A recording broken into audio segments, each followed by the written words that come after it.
I show fear. If I advance directly, I might trigger an escalation I can't handle. So I establish a position of power and wait for them to reveal themselves. I can help with that, Huang Su offered. I can share my intelligence, help you understand what patterns to look for. In exchange, I ask that you protect the Cloud Mountain sect if the larger organization turns against it. That's a surprisingly small ask, Shen Yao observed. I'm old, Huang Su said simply. I've made peace with the fact that my cultivation will not progress much further. I've also made peace with the fact that I betrayed you, and that betrayal defined much of your life. If I can use what remains of my existence to help you navigate what comes next, then perhaps I've done something to balance that scale. Shen Yao felt something shift in his understanding. This was the opposite of betrayal. This was an old man trying to make amends, offering himself as a resource to someone he'd wronged. It was genuine in a way that transcended calculation. I accept your alliance, Shen Yao said. Not because I fully trust you, but because I understand that trust is less important than alignment. We're aligned against whatever larger force is operating. That may be enough. They spent the remainder of the night establishing protocols for communication, ways that they could share intelligence without drawing attention. They discussed possible identities for the organization Huang Su had sensed. Was it a sect so large and powerful that normal hierarchies couldn't contain it? Was it something outside the cultivation world entirely? A purely spiritual entity using cultivators as instruments? By the time dawn came, Shen Yao felt more informed but less certain. His world had suddenly become more complicated. What he'd thought was a simple conflict between himself and Huang Su had revealed itself to be part of a much larger pattern. He returned to Sanfeng Vale that morning, moving quickly through the territories, his nascent soul senses extended to monitor for threats. He found no obvious followers, but he knew that absence of evidence wasn't evidence of absence. If this organization was as sophisticated as Huang Su suggested, they wouldn't need to follow him obviously. They could be waiting, observing, gathering information until they were ready to make their move. Ren was waiting for him at the settlement's main gate. You came back, she said, as if there had been doubt. I said I would, Shen Yao replied. They walked together back toward the heart of Sanfeng Vale, and Shen Yao found himself grateful for her presence. She didn't ask for explanations or demand details about the meeting. She simply walked beside him, and in that simple act, reminded him of something important. That power wasn't the same as significance, and that the things that mattered most couldn't be quantified by cultivation level. Chapter 50. The settlement expands over the next weeks. Sanfeng Vale transformed in ways that surprised even Shen Yao. Word of his ascension to nascent soul spread through the cultivation world faster than he expected, carried by merchants and traveling cultivators, picked up by sect networks and independent practitioners. With the spread of his reputation came applications, hundreds of them, from cultivators seeking to study under him. Not just ambitious disciples fresh from core family training, but senior cultivators from smaller sects, individuals who'd reached mid-stage gold core or the lower tiers of core formation and wanted direct instruction from someone who'd recently made the nascent soul breakthrough. There were wandering ascetics who'd trained alone for decades and wanted to compare their methods with someone at the pinnacle of advancement. There were failed sect disciples looking for alternative paths, cultivators who'd been expelled from traditional hierarchies and needed to find new frameworks for their practice. Each application came with letters detailing accomplishments, describing motivation, sometimes including gifts or samples of their cultivation work for Shen Yao to evaluate. He spent days reading through them, sensing out the truth of the claims, understanding who was genuinely interested in growth versus who was simply seeking association with a rising power. Shen Yao was ruthlessly selective. He turned away most applicants, sending back polite refusals that explained Sanfeng Vale's selectivity and offered general advice for the rejected cultivators' continued development. But he accepted a careful handful, cultivators who showed not just ambition but genuine flexibility, people who seemed interested in the kind of teaching Sanfeng Vale offered rather than in capitalizing on his name or reputation. He selected for integrity, for the capacity to learn from failure, for the quality of genuine curiosity about cultivation rather than simple hunger for power. One of them was a woman named Xue, who'd been through 7 different sects and left each one when their teachings stopped matching her internal understanding. She carried the marks of someone who'd learned the hard way that most instruction was designed to control rather than liberate, to fit cultivators into predetermined structures rather than helping them become more fully themselves. "I want to understand how you survived," she said in her initial interview, her eyes steady and direct. "How you took something that was designed to break you and used it to advance. I've been through 7 sects, and most of them taught me that power came from obedience, from fitting into hierarchies. You seem to have gone the opposite direction. That's a lesson worth learning." Shen Yao had accepted her immediately. Another was a man named Chen, formerly a sect administrator who'd managed the logistics and operations of the Cloud Mountain sect's outer disciples until he'd realized that management was less interesting than mastery, that power gained through position was weaker than power gained through understanding. He brought years of organizational experience and an eye for efficiency, and he immediately began helping Rin systematize the settlement's operations. Together, they transformed the administrative structures that Rin had built on intuition and goodwill into something that could scale efficiently as Sanfeng Vale expanded. And there was a youth named Luo, barely 16, with cultivation talent that bordered on the miraculous, but whose foundation was fundamentally unstable due to improper training in his youth. Some previous master had taught him advanced techniques before he had the base to support them, had pushed him forward too quickly in pursuit of demonstrable results, creating cracks in the structure that would eventually collapse. Shen Yao took him as a special project, teaching him how to rebuild his foundation from the ground up, carefully correcting the mistakes that earlier teachers had embedded in his cultivation base. It was delicate work, requiring him to teach Luo to undo what had been done, to backtrack through advancement, to sacrifice immediate power for long-term stability. Sanfeng Vale grew from 300 disciples to nearly 500 in the span of 3 months. The settlement expanded, new buildings, new meditation halls, new libraries.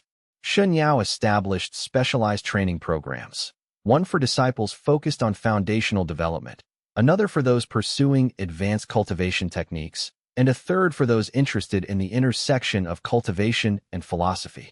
Through it all, Rin remained the center point, the administrator who kept everything functioning, the presence that grounded the settlement even as it expanded.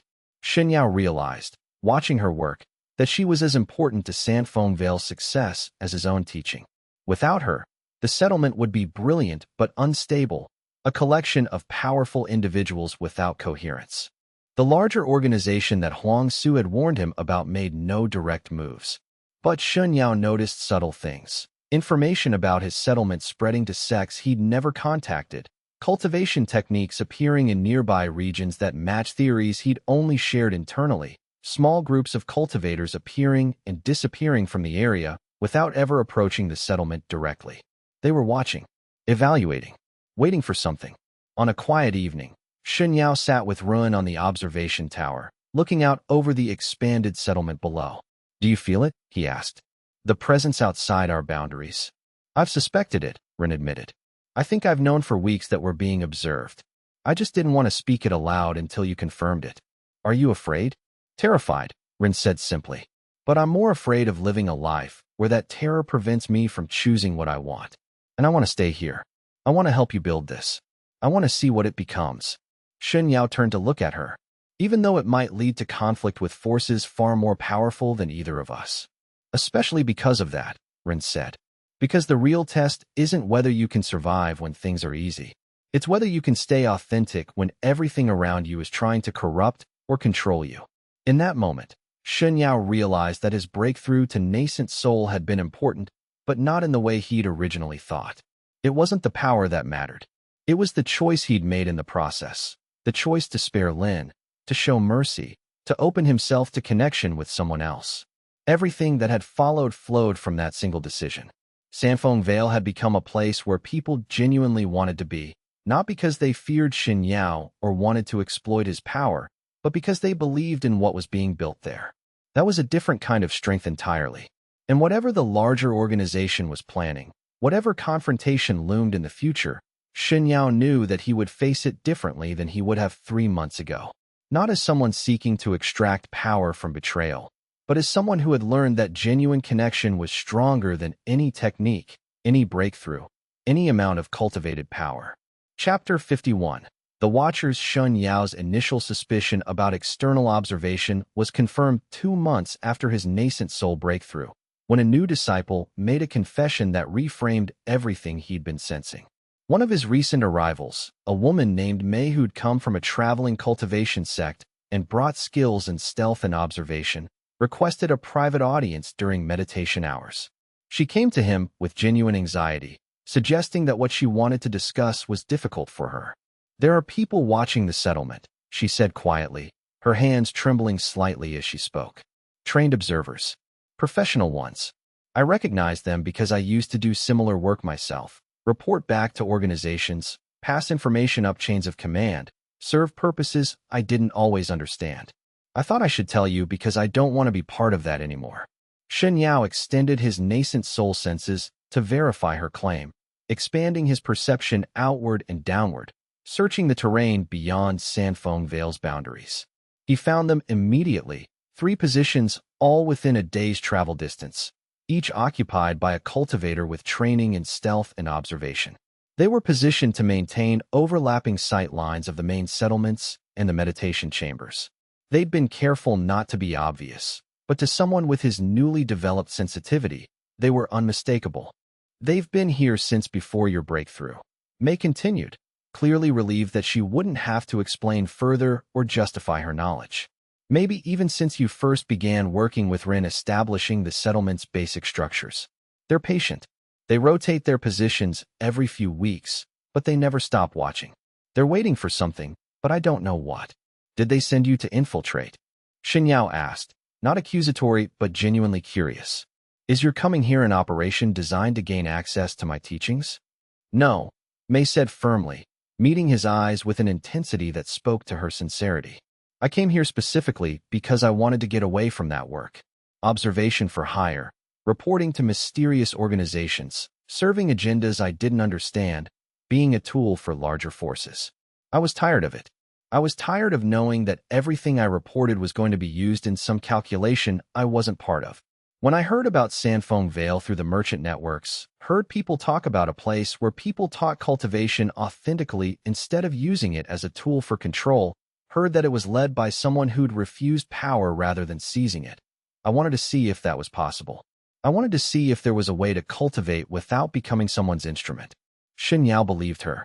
He could taste the truth in her words, could sense the genuine desire for change that motivated her presence at his settlement. Her betrayal of the observers was genuine, a real breaking away rather than a calculated defection. "Thank you for telling me. This is important information, and the fact that you came forward with it suggests real integrity on your part. Do you know who's directing the observation?" "Not specifically," Mei admitted, her anxiety easing somewhat now that she'd made her confession. "But the organization they work for is called the Celestial Architects. I've heard that name whispered in certain circles among people who do specialized work. They're powerful, patient, and they take very long views of their plans. They operate across multiple provinces, sometimes across the entire continent. Sometimes they'll invest in someone or something for decades before they move on it. I've heard stories about cultivators who became objects of their attention and then disappeared from public notice, either ascending to prominence far beyond what they'd achieved before or vanishing entirely. What do they want?" "I don't know specifically," Mei said, "but I know that their interest in cultivators is usually about potential, about people who are doing something new, something that traditional sects haven't done before. You fit that profile. Your bloodline awakening through betrayal, that's not something that's documented in any sect I've studied. They're trying to understand it." After Mei left, Shen Yao sat in his meditation chamber for hours, turning over the information and its implications. The Celestial Architects. It was a name he'd heard only once before, in a conversation with Huang Su weeks ago, mentioned almost casually as if it were something too powerful to be directly discussed, something that naming too often would bring attention. The confirmation that they existed, that they were real and organized and patient, changed his strategic calculus fundamentally. He summoned his senior disciples, Ren, Xue, Chun, and the most advanced cultivation teachers, and told them about the observation posts, laying out what he'd learned and what he suspected. Not to frighten them with paranoia, but to prepare them for the reality of existing at a level of power and innovation that attracted attention from forces far beyond the normal sect structures. "We're being watched by a powerful organization," he said in the closed meeting, his voice steady and calm. "This isn't a threat we can eliminate or defeat through direct confrontation. They have resources and reach that far exceed what Sanfeng Vale can marshal. They have centuries of accumulated power and knowledge. Instead of fighting them, we'll acknowledge the observation and continue with our work. We'll conduct ourselves with integrity, knowing that we're being evaluated. We'll let them see what we're building here. Let them understand that Sanfeng Vale isn't a threat or an asset to be manipulated. It's something genuine, something that operates on principles rather than calculation." "Are you saying we should ignore them completely?" Chen asked, always thinking in practical terms. "Just pretend they're not there?" "No," Shen Yao said. "I'm saying we acknowledge their existence, accept that we're being observed, and don't let that observation change our behavior. The moment we start making decisions based on what the observers might want, we've lost what makes us valuable. We become corrupted by their attention. And if they move against us militarily?" Xue asked, practical as always, cutting to the core danger. "Then we respond to the extent that we can," Shen Yao said. "But we don't provoke. We maintain our integrity, and we trust that integrity will be our best defense. More than that, we trust that authenticity is valuable even to an organization like the Celestial Architects. If we become something worth preserving, something that demonstrates a different way of developing power, they'll preserve us because we're more valuable to them intact than destroyed. If we become something worth destroying, then probably we deserve destroying. Either way, maintaining who we are is more important than ensuring our survival through compromise." The room was quiet for a long moment. These were people who dedicated their lives to cultivation, to the pursuit of power.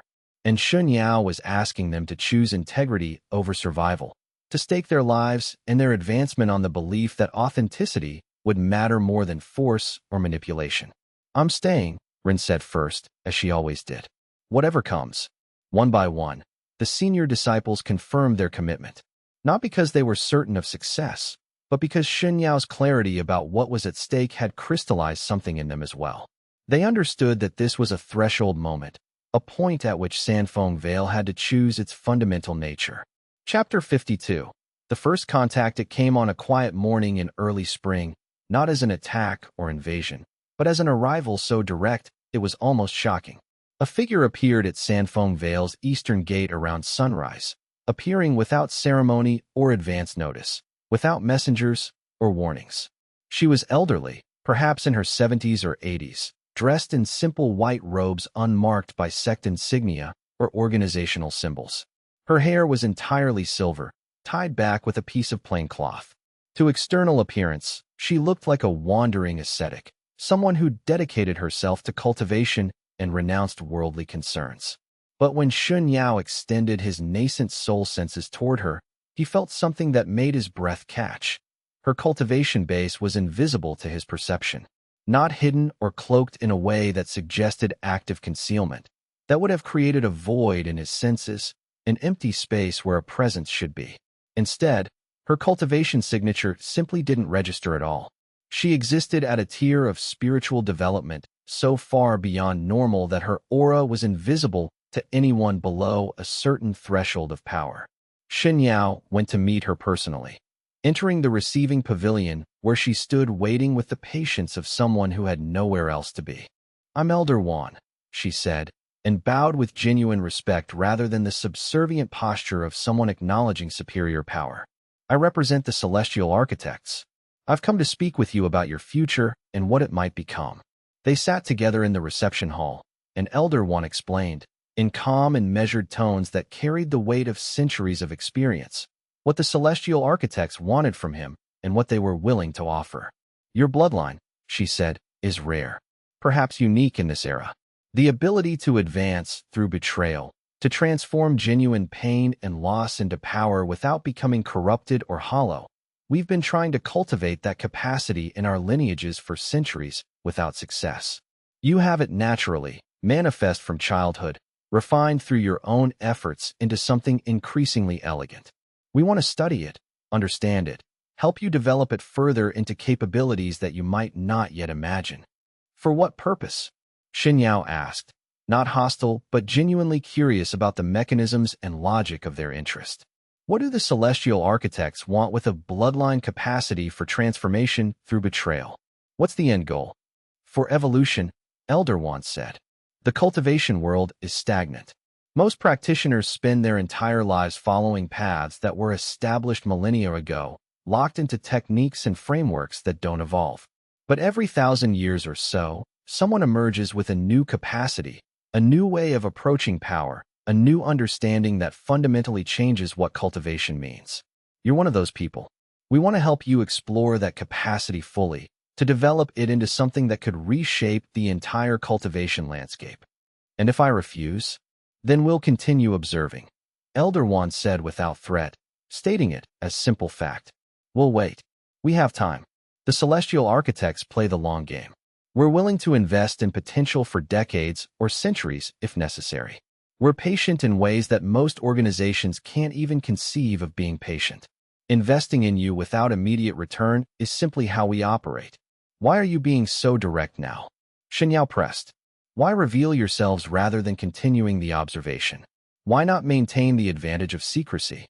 Because, Elder One said, her ancient eyes meeting his with an expression that suggested she was reading something about him that went deeper than his conscious awareness. You've reached nascent soul. You're no longer a hidden potential or an interesting project in which we might invest. You're a full cultivator now, someone with real power, someone who can make genuine decisions about their future with the knowledge that those decisions will have actual weight. We thought it was time to offer you choice rather than simply observing your choices from a distance. You deserve to know that you're being observed and given the chance to consent to that observation or refuse it. Shen Yao considered this carefully. What would study with the celestial architects entail? What would I have to commit to? Joining us would mean access to our most advanced teachings, our deepest understandings of cultivation theory and practice. It would mean working with cultivators far beyond your current level, people who've achieved things you don't yet know are possible. It would mean learning techniques and perspectives that your current teachers can't offer because they lack the development to understand them themselves. It would mean becoming part of something larger than Sandfong Vale, larger than any single settlement or sect. And what would I have to give up? Your independence, Elder One said simply, without apology or pretense. We operate within hierarchies. We require commitment from those who join us. You would answer to our leadership. Your cultivation would be directed toward purposes you don't determine. Your freedom would be constrained by the structure we operate within. You would become a piece on a larger board, albeit one that we would develop and refine with great care. Shen Yao rose and walked to the window, needing space to think, needing the sense of openness that came from looking at the vast territories beyond the walls of the reception hall. Looking out over Sandfong Vale, he could see disciples moving between the buildings in the fading light, pursuing their own paths of cultivation with the freedom to choose their own direction. He could sense Ren in the administrative complex, working on the detailed logistics that kept the settlement functioning, making decisions based on her own judgment rather than someone else's commands or directives.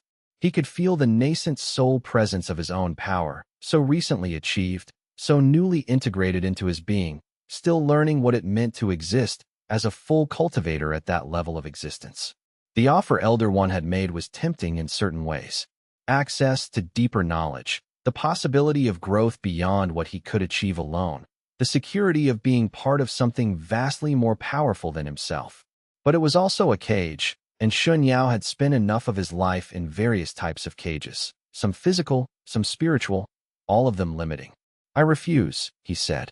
Elder One didn't seem surprised. Her expression didn't change, as though she'd been expecting exactly this response. May I ask why? Because I spent the first half of my life having my choices made for me, Shen Yao said, turning back to face her.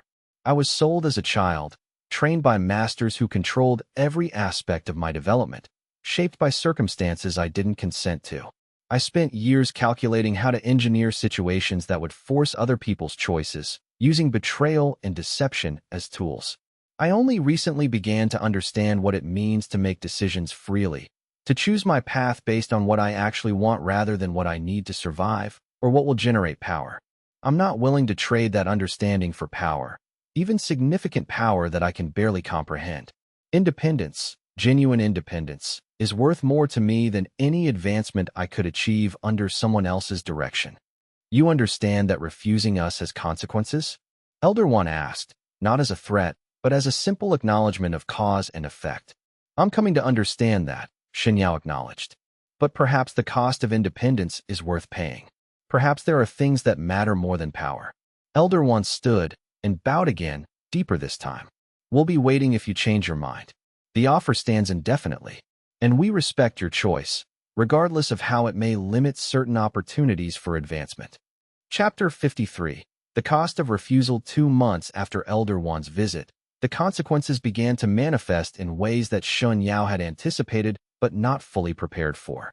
The observation posts disappeared, not suddenly in a dramatic withdrawal, but gradually over weeks. The watchers simply left their positions and didn't return. At first, Shen Yao thought perhaps they were no longer interested, that his refusal had ended their surveillance. He imagined they'd move on to other cultivators, other potential investments that might prove more receptive to their offers. He was wrong, and the true nature of their response was far more sophisticated than simple abandonment. The celestial architects didn't abandon their interest. They simply changed their approach to something more subtle and more devastating. Word began to spread through cultivation networks with remarkable speed that Sandfeng Vale harbored disciples who were interested in learning the secrets of exploiting betrayal, of engineering situations to trigger power growth. Within weeks, aggressive cultivators began arriving. People who wanted to test themselves against Shen Yao's legendary technique. People who thought they could become stronger by defeating or converting his disciples to their own methods. They also began to arrive with financial offers to other settlements in the region. The celestial architects, it seemed, started spreading wealth and resources to sects that bordered Sandfeng Vale, essentially building a coalition of cultivators who were incentivized to resist his expansion, to block supply routes, to actively impede the growth of his community. It was a sophisticated pressure campaign, designed not to destroy but to constrain, to limit options until the only reasonable choice remaining was to accept their original offer. Shen Yao responded by consolidating his position rather than continuing to expand. He turned away new applicants, even promising ones who would have strengthened the settlement, focusing instead on deepening the practice of those already at Sandfeng Vale. He established trade relationships with more distant settlements in other provinces, building supply chains that didn't depend on the surrounding sects and the sects that were now actively hostile. He trained his disciples in defensive postures, preparing them for low-level conflicts and harassments that didn't require direct confrontation but demanded constant vigilance. But the isolation was taking a toll. Supply costs increased. New disciples stopped arriving. The sense of expansion that had characterized Sandfeng Vale's early growth gave way to a sense of being under siege, not from any obvious enemy, but from the grinding pressure of survival in an increasingly hostile environment. One evening, Ren found him in his meditation chamber, still maintaining the watchful state of consciousness that had become his default since Elder One's visit, always monitoring, always alert, never fully at rest. "They're trying to cut us off," she said without preamble, coming straight to the problem without pleasantries. 3 sects have canceled their supply contracts in the past week. The merchants who trade with us are reporting increased pressure to divert resources elsewhere. We're not under direct siege, but we're being squeezed. If this continues for another season, we'll start losing people. "I know," Shen Yao said. "It's a long-term pressure strategy. If they maintain it consistently, with patience and commitment, eventually the settlement will become unsustainable. People will leave because they can't survive. Supply lines will collapse because it's not profitable to maintain them. We'll fracture from within through pure attrition. So what do? We prepare to weather it," Shen Yao said. "I'll increase cultivation of staple crops within the settlement, dedicate more land to agriculture. We'll develop internal trade systems between disciples, create a closed economy where we're not dependent on external markets. We'll establish meditation practices that reduce the need for external resources. There are techniques that lower the nutritional requirements for cultivators in times of scarcity. We make ourselves self-sufficient. That will take time," Ren said, "and it will require more discipline and sacrifice from the disciples than they're used to." "Yes, And they're counting on us not having time, Shen Yao said. They're betting that we'll panic, that we'll either accept Elder One's offer or that we'll try to break out militarily and fail. We do neither. We simply endure and become stronger in our endurance. But even as he spoke, Shen Yao felt something shift in his understanding of his own situation. The pressure was working, not because it was defeating Sanfeng Vale materially, but because it was forcing him to make calculations about survival, about resource management, about strategies for endurance. He was beginning to think like someone in a siege, like someone preparing for conflict rather than pursuing cultivation. He was becoming reactive instead of generative. It was exactly what the Celestial Architects wanted. They weren't trying to destroy Sanfeng Vale.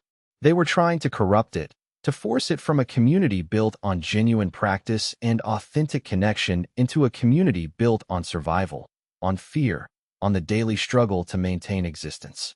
The moment that happened, the moment Sanfeng Vale became primarily about protecting itself rather than growing and developing, it would have lost something essential to what made it valuable. He recognized this tactic because he'd used variations of it himself in his earlier years of cultivation. The art of slowly redefining someone's priorities until they lost sight of what they'd originally valued. The Celestial Architects were using his own techniques against him, and the irony of that wasn't lost on him. They understood that true power wasn't about physical dominance, but about controlling the frame through which someone viewed their own situation. If they could make him believe that survival was more important than authenticity, that protection was more crucial than growth, they would have won without ever directly engaging him in conflict. Chapter 54. The Covenant. On a night when the pressure was greatest, when 3 more disciples had announced their intention to leave because they couldn't sustain themselves, when supplies were running critically low, and when the future looked genuinely uncertain, Shen Yao made a decision that surprised even himself in its radicality. He called for a settlement-wide gathering in the Great Meditation Hall and stood before all of Sanfeng Vale. The 300 disciples who remained, the 5 senior teachers, the administrative staff, all of them gathered in response to his summons. And he told them something that he knew could break the community or transform it.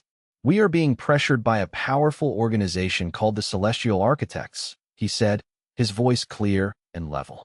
"They offered me a place in their hierarchy, and I refused.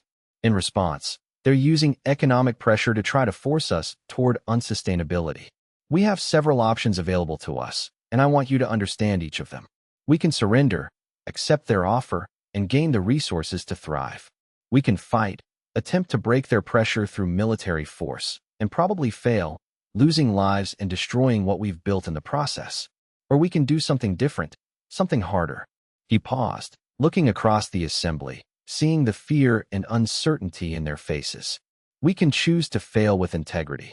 We can acknowledge that we might not survive this pressure. And we can commit, regardless of the outcome, to maintaining the principles that Sanfeng Vale is built on. We can refuse to become something corrupted in the process of protecting ourselves. We can choose to be authentic even if it costs us everything. If Sanfeng Vale must fall, we'll fall as something genuine." The silence that followed was absolute. No one moved. No one spoke. Then Rin stood. "I'm staying," she said simply, her voice steady. "Regardless of what happens. Regardless of cost. I'm staying because what we're building here matters more than safety." And one by one, the disciples stood. Not all of them. Some left, choosing survival and security over principle, choosing to seek positions elsewhere where there was less pressure and more certainty. But most remained. More than 3/4 of the community stood together in that gathering hall, and in their standing, they made a covenant with each other.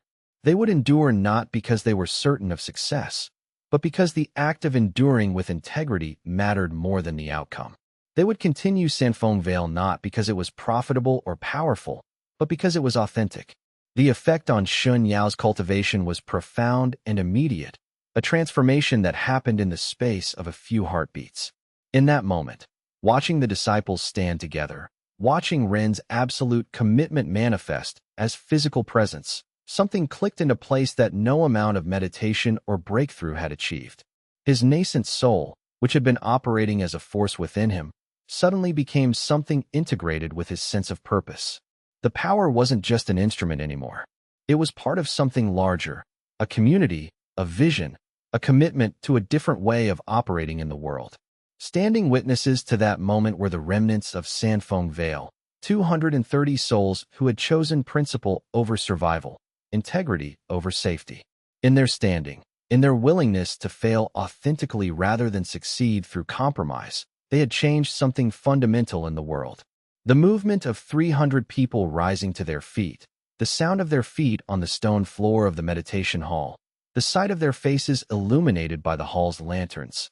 These simple physical details somehow carried more weight than any cultivated technique, more power than any breakthrough.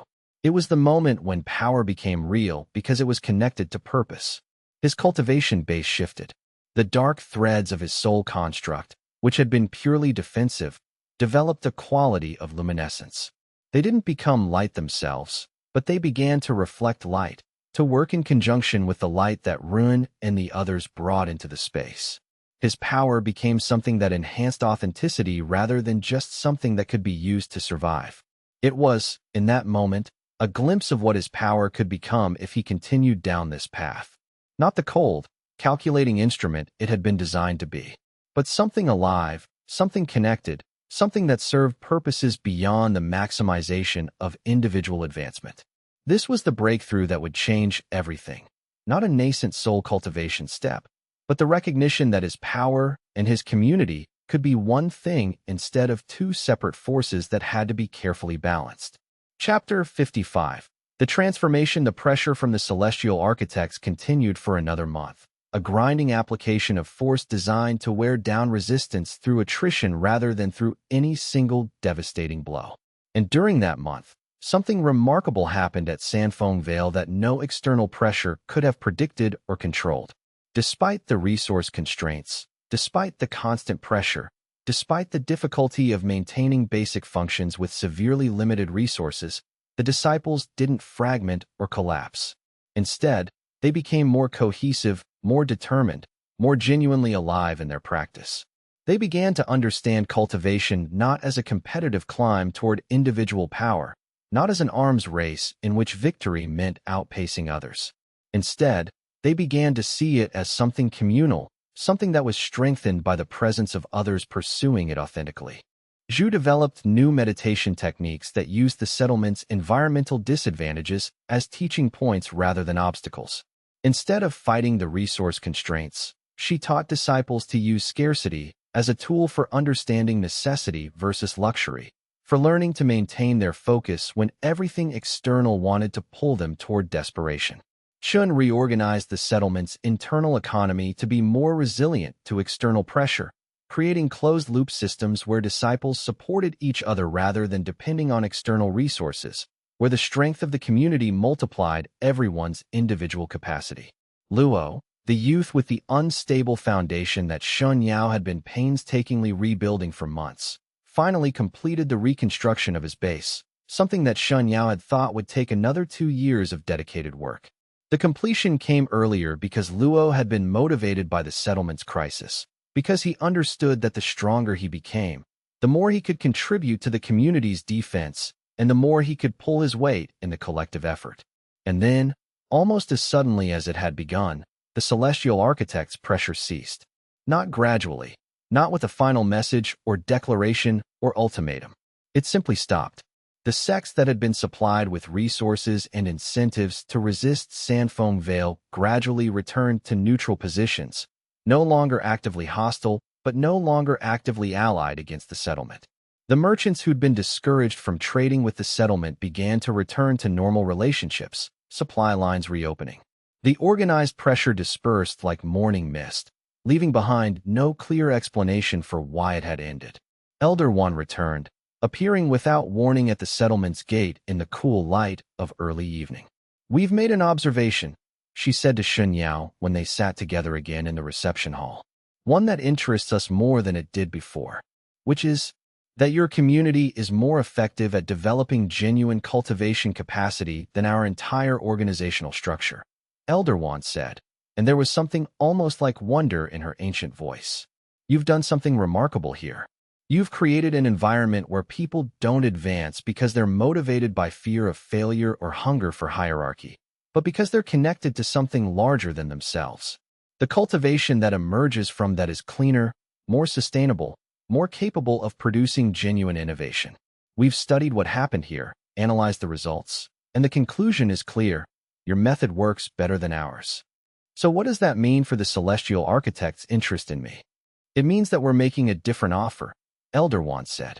Not membership in our hierarchy, not absorption into our organization, but a covenant of our own.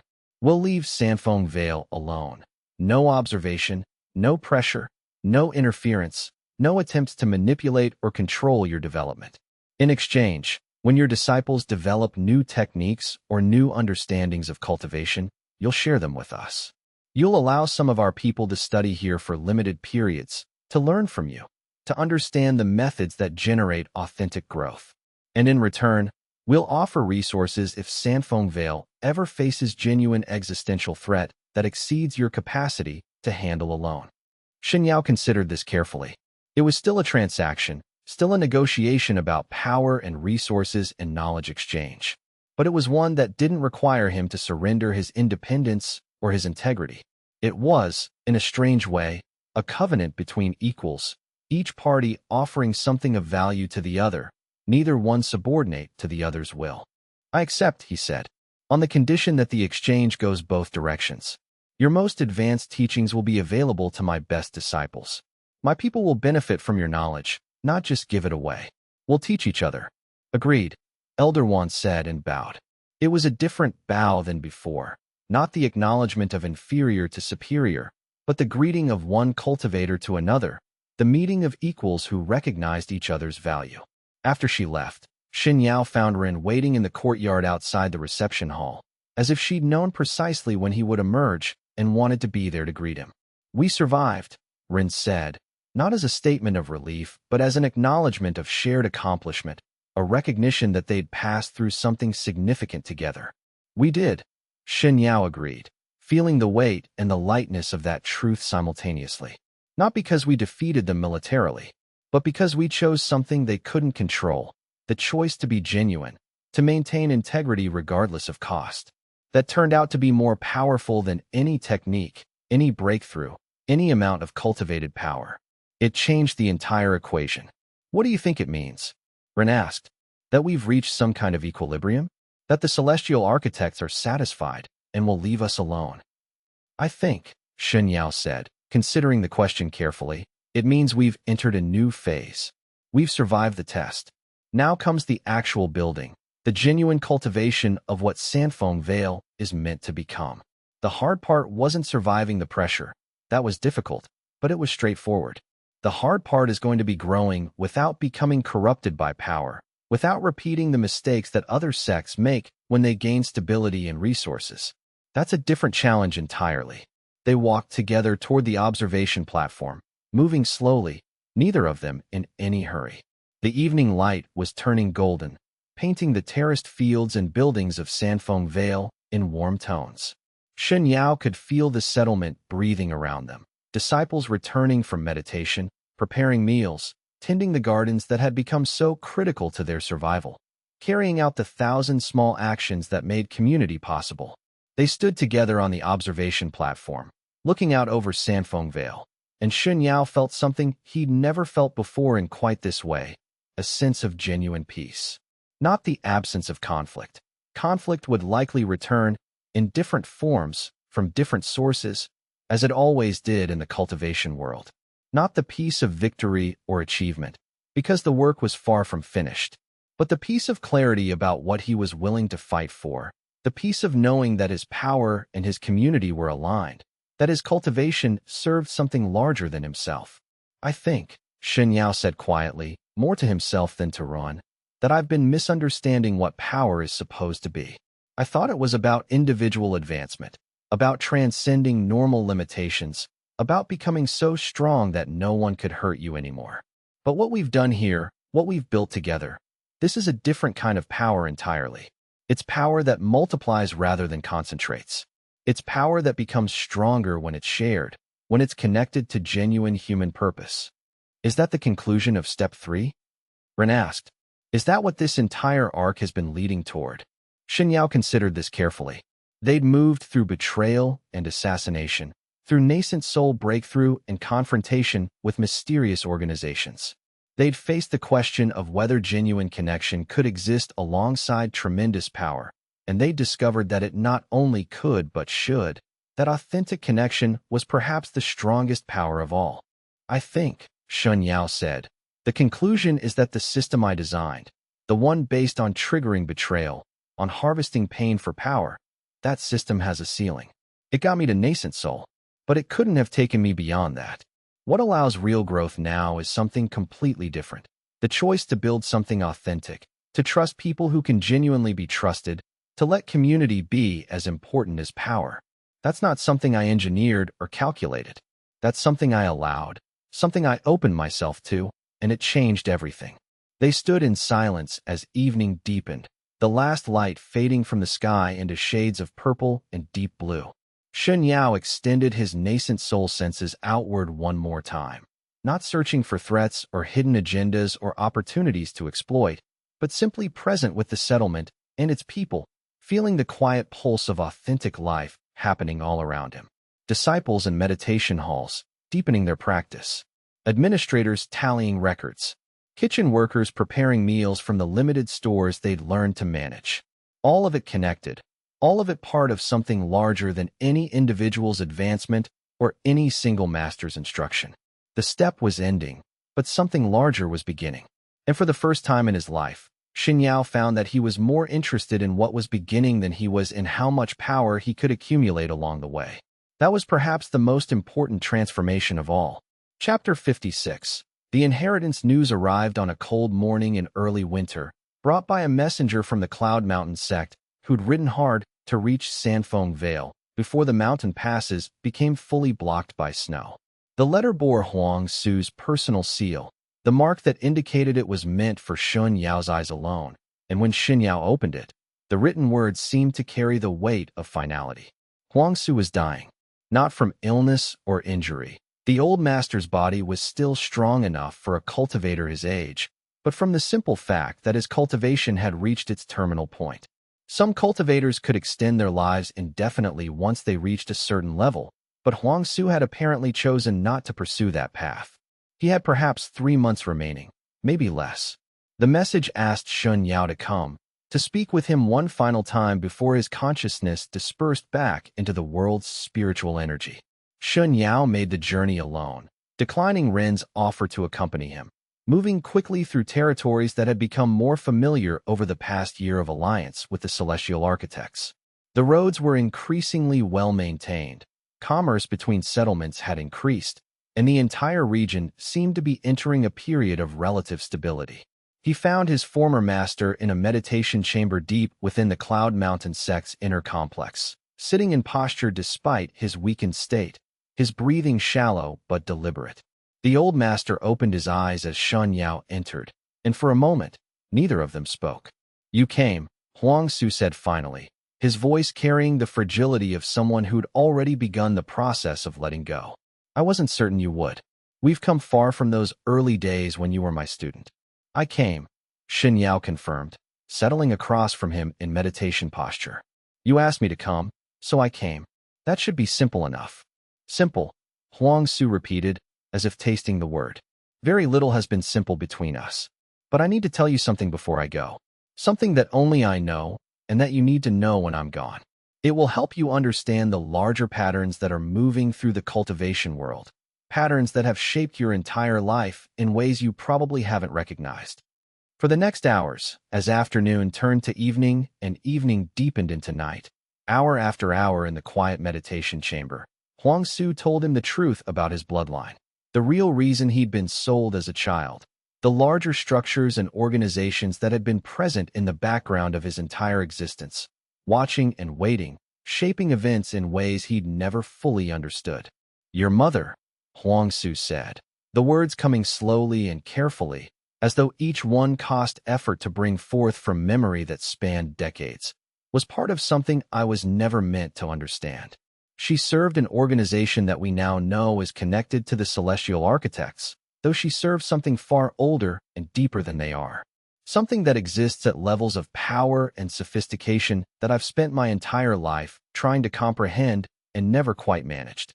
When she became pregnant with you, they saw potential in your bloodline.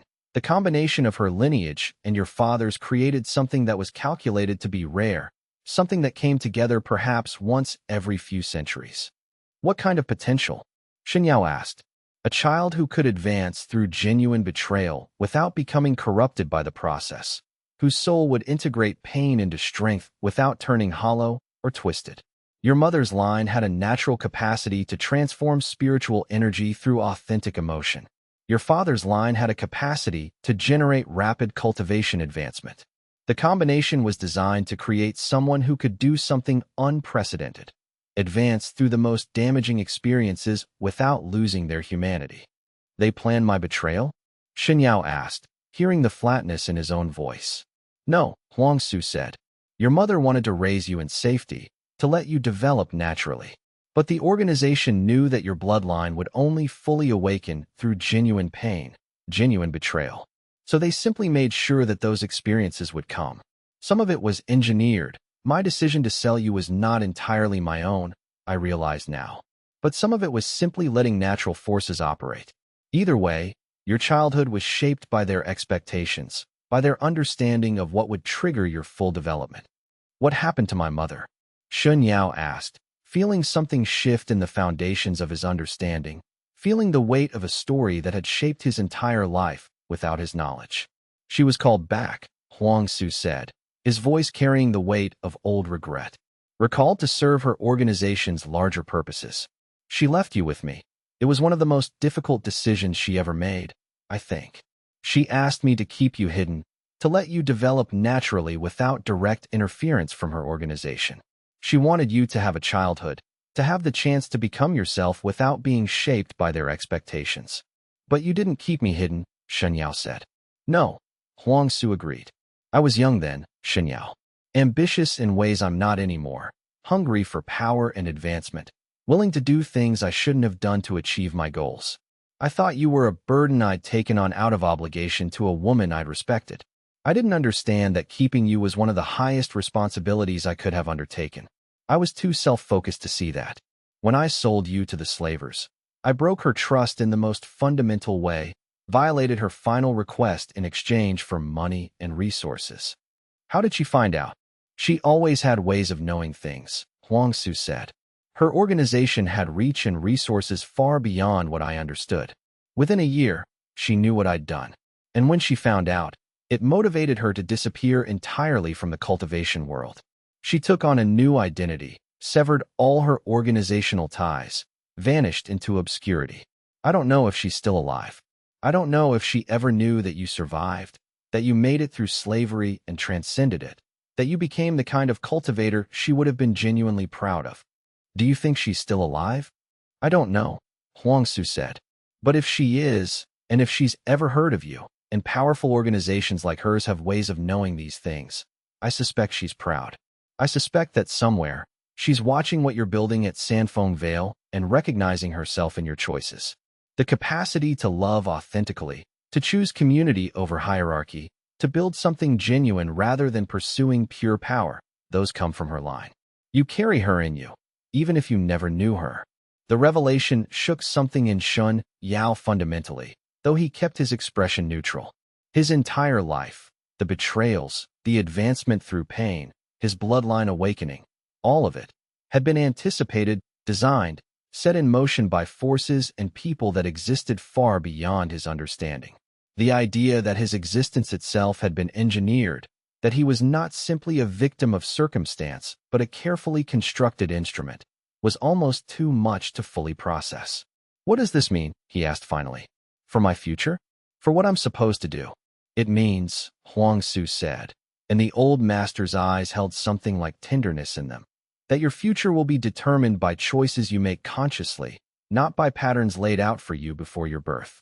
The celestial architects will watch. The organization your mother served will eventually notice you again, if they haven't already. There are probably other organizations and forces that will become aware of you as your power and your influence grow. But you have something they didn't plan for, something that might be the most powerful thing in the entire cultivation world. Genuine community, genuine connection, genuine people who choose to be with you for reasons beyond power, beyond advancement, beyond any structured agenda. That's my inheritance. Shen Yao asked. That's your real inheritance. Huang Su confirmed. Not your bloodline. Not the capacity for advancement through betrayal. Not the power you've cultivated. Those are tools. But the community you've built at Sanfeng Vale. That's what makes you dangerous in the way that actually matters. That's what will determine whether you become a tool for someone else's agenda or an authentic force in your own right. The conversation continued through the night. Huang Su sharing stories of Shen Yao's early years, details about his mother, wisdom that the old master had accumulated over decades of cultivation. And when dawn came, Huang Su returned to his meditation, and Shen Yao remained with him as the old master's consciousness gradually began to fade. Huang Su died 3 days later, his consciousness dispersing peacefully back into the cultivation world as he sat in meditation. Shen Yao remained present for the entire transition, honoring the man who had betrayed him as a child and then spent decades trying to atone for it. The betrayal hadn't been undone. The harm couldn't be reversed. But the sincere effort to make amends, the honesty about what he'd done and why, the genuine concern for Shen Yao's development, all of it meant something. It meant that redemption, in the cultivation world and beyond, was possible, that people could change, that the patterns of betrayal and power didn't have to define the future forever. Chapter 57, The Question. Back at Sanfeng Vale, Shen Yao found himself facing a question that had no clear answer, a question that kept him awake during meditation hours and distracted during his daily work with disciples. What was his purpose now? He'd spent years focused on advancement, on breaking through to nascent soul, on building power sufficient to operate at a major sect level and beyond. He'd spent months dealing with the celestial architects, negotiating the terms of Sanfeng Vale's existence, establishing the settlement's independence and integrity against massive pressure designed to break their will. He'd survived the assassination attempt through Lin, had achieved his nascent soul breakthrough, had established treaties with the most powerful organization in the cultivation world. He'd done everything he'd set out to do when he'd left slavery and begun his independent cultivation. But with the step largely completed, with the major threats neutralized and the community stabilized into functional operation, with security assured and resources adequate, he found himself without a clear direction, without an obvious next goal to pursue. It was disorienting in a way that he hadn't anticipated. The emptiness was surprising.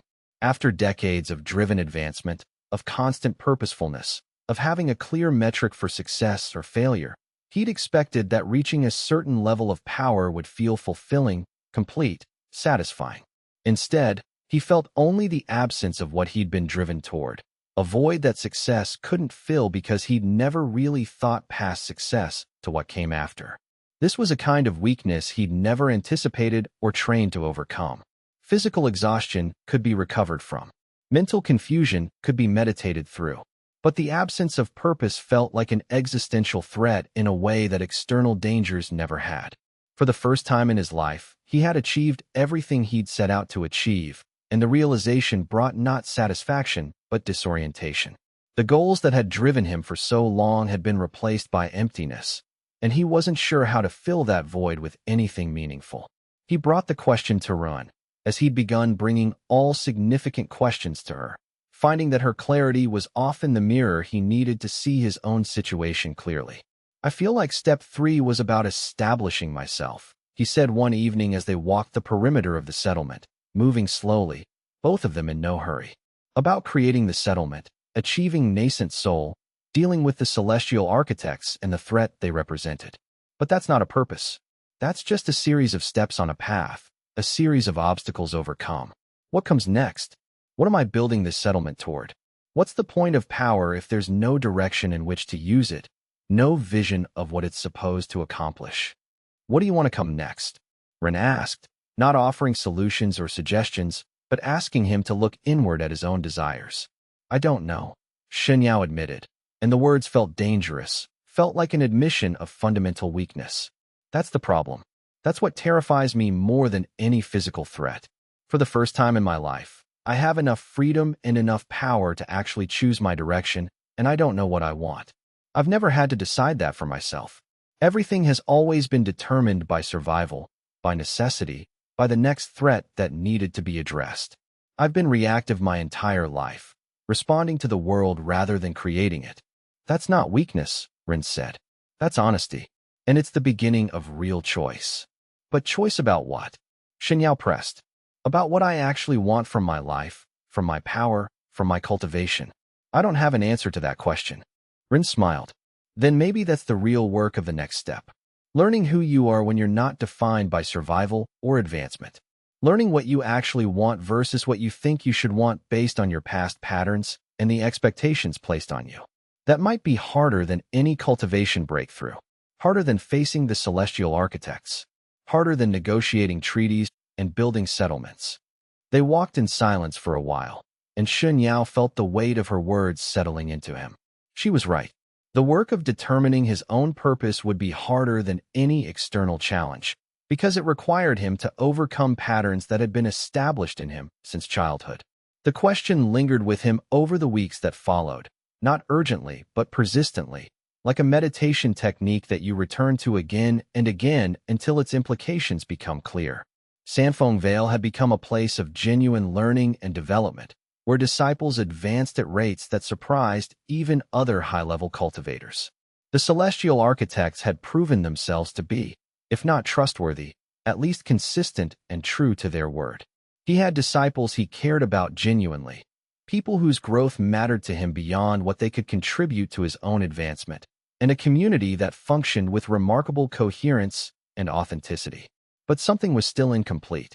Some part of him was still searching for something he couldn't name, something that sat just beyond the edge of his conscious understanding. Chapter 58. The breakthrough. The realization came while meditating with Rin on a night when both of them couldn't sleep, driven by something deeper than insomnia, to sit together in the darkness and pursue meditation together. It was a night in late winter, when the settlement was quiet, when most disciples had settled into their quarters, and the only movements were between meditation halls and the night watch maintaining the settlement's defenses. They sat facing each other in the central meditation chamber, their cultivation bases attuned to a frequency that had become familiar over months of shared practice. And Shen Yao felt something that he'd never clearly sensed before, even though it had been present throughout their entire relationship.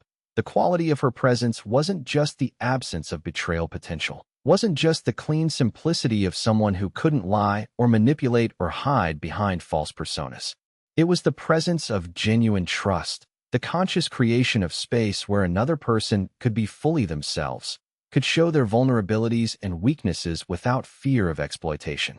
She had created an environment where he could be authentic without calculating how that authenticity might be used against him, where he could admit confusion or doubt without worrying about those admissions being weaponized. For decades, Shen Yao had measured every word, calculated every gesture, maintained constant strategic awareness of how his presence was being perceived. Even before his enslavement, before the betrayals that had shaped him, he'd learned to watch, to assess, to position himself advantageously in every interaction. That hypervigilance had become so intrinsic to his nature that he'd assumed it was simply how consciousness worked, how any intelligent person navigated a world full of predators and competition. But sitting across from Ren in that meditation chamber, feeling her presence like a frequency that resonated with something deep within his soul construct, he recognized what her gift actually was. She had somehow created a space where that hypervigilance wasn't necessary, where he could lower his guard not out of weakness or foolishness, but out of genuine safety. The realization hit him with the force of a physical blow. In that moment of profound clarity, he understood something that shifted his understanding of power. Genuine connection wasn't the opposite of power. It was a different form of power entirely, one that he'd been unable to recognize or value because he'd spent his whole life looking for power that could be quantified and accumulated, power that could be measured against other people's power. The insight triggered something in his cultivation base, something that had been building for months since the confrontation with Lin. A shift that wasn't quite a breakthrough to the next level of nascent soul. That would take years of development, but something more subtle and more fundamental. The integration of his power with his authenticity. His soul construct, which had been developing luminescence since the night of the covenant, suddenly became something unified. Darkness and light not in conflict, but in balance. Not canceling each other out, but amplifying each other. It was a transformation more important than his breakthrough to nascent soul, though it would never show up in cultivation rankings or sect assessments. It was the moment that his power became truly his own, no longer inherited from his bloodline or determined by external circumstances, but consciously integrated with his values. His cultivation base no longer felt like something he was learning to use. It felt like an expression of who he was. When the meditation finally ended and they separated, moving back into normal consciousness, Shen Yao felt something unprecedented, the absence of exhaustion. Every breakthrough he'd achieved before had left him drained, requiring days of recovery before his body and spirit could stabilize. But this transformation was different. It had cost him nothing, because it hadn't been about forcing power, but about integrating what he already possessed. As he opened his eyes and saw Rin watching him with that steady, clear presence, he understood that whatever came next in his cultivation, it would be fundamentally different from what had come before. The age of calculated advancement was ending. The age of something he couldn't yet fully name was beginning. Chapter 59. The Vision. Weeks later, in a meditation so deep it bordered on trance, so profound that Shen Yao lost all awareness of his physical form, Shen Yao had a vision that transcended normal meditation experience. It was the kind of vision that sometimes came to cultivators at critical junctures, when their soul was ready to understand something that their conscious mind couldn't fully grasp. He saw the cultivation world as it was in that moment, fractured into countless sects of varying sizes, each pursuing power independently, each treating knowledge as proprietary information to be guarded and exploited, each treating disciples as assets whose development could be directed and controlled for the sect's benefit. He saw the fundamental instability of this system, the inevitable conflicts that arose from competition and scarcity, from the zero-sum mentality that one person's advancement came at the expense of another's, that one sect's growth required another sect's diminishment. He saw cultivators burning out and breaking because the path to advancement required suppression of everything authentic about themselves, required constant vigilance against being exploited, required the development of callousness as a survival mechanism. He watched disciples give up parts of themselves to fit into the molds their sects required. He saw sects consuming their disciples' lives and potential in pursuit of institutional power, treating people as fuel rather than as individuals deserving of care. The vision showed him the cost of this system in painful detail. The light in disciples' eyes dimming as their authenticity was slowly extinguished, the way genuine curiosity became replaced with obedience, how natural human connection was systematically weaponized and destroyed. He felt the accumulated pain of generations of cultivators who had sacrificed themselves on the altar of power acquisition, and the weight of that suffering nearly broke the vision itself. But through it, he also felt something else, the possibility that it didn't have to be this way, that there was an alternative emerging from those very experiences, born from the recognition that the current system was fundamentally broken. And then he saw a different possibility emerging, not yet fully formed, but crystallizing into reality through the choices that people like him were making. Cultivation communities structured around authenticity instead of hierarchy, where advancement came from genuine growth and understanding instead of competition, where knowledge was shared openly and power was multiplied through connection rather than concentrated in individuals. He saw networks of these communities spread across territories, creating paths that went against the traditional sects but didn't directly challenge them. They simply offered an alternative for people who wanted to cultivate without sacrificing their authenticity. Sanfeng Vale could be a model for that. He realized with sudden clarity that felt almost like a physical blow to his consciousness. Not just a settlement, not just an experiment in alternative cultivation methods, but a proof of concept that a different way of cultivating was not just possible, but could actually be more effective than traditional sect structures. That authentic development could be faster, more sustainable, more capable of producing genuine innovation than the competitive, hierarchical approach that dominated the cultivation world.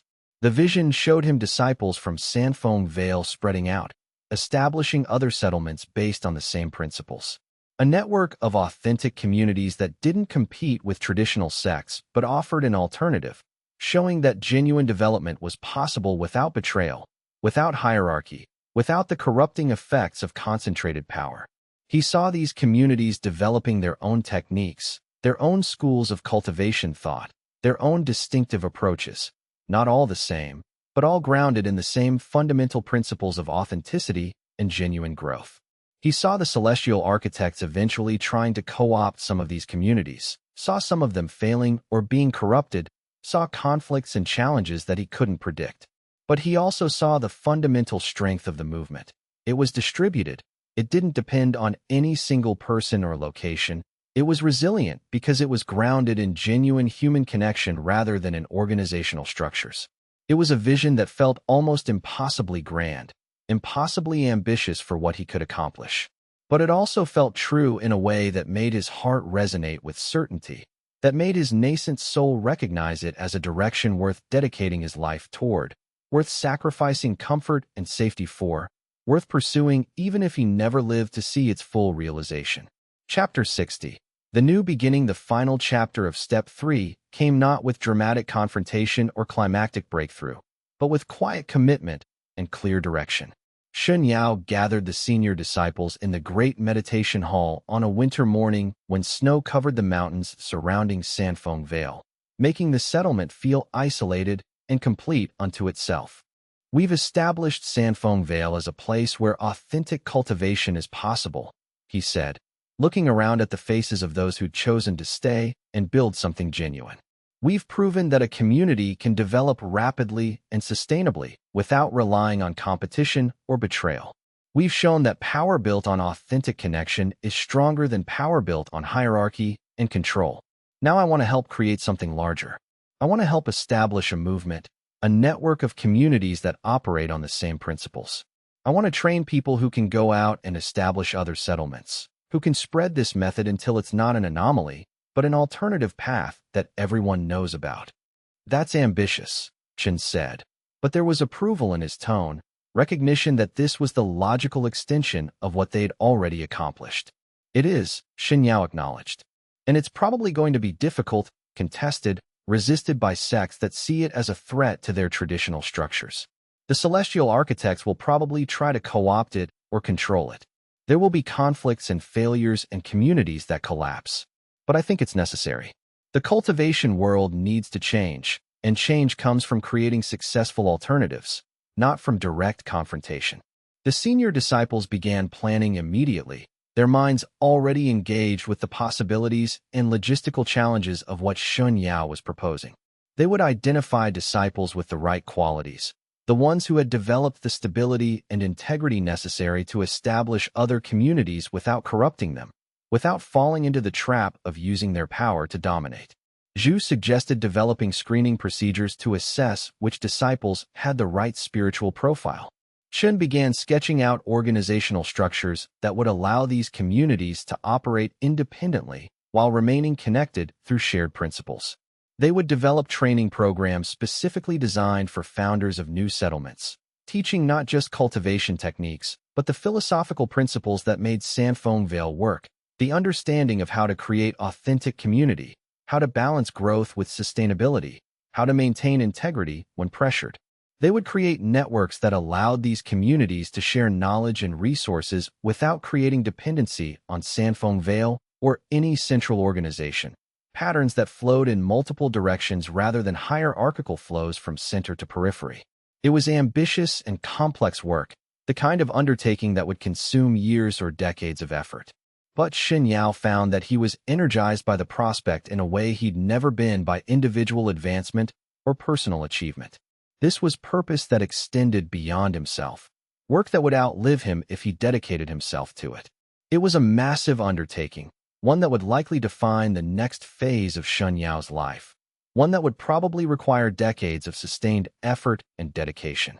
But looking around the room at the committed faces of those who'd chosen to stay through the pressure and build something authentic, who'd been willing to risk everything for integrity, Shen Yao felt a sense of rightness that he'd never felt before.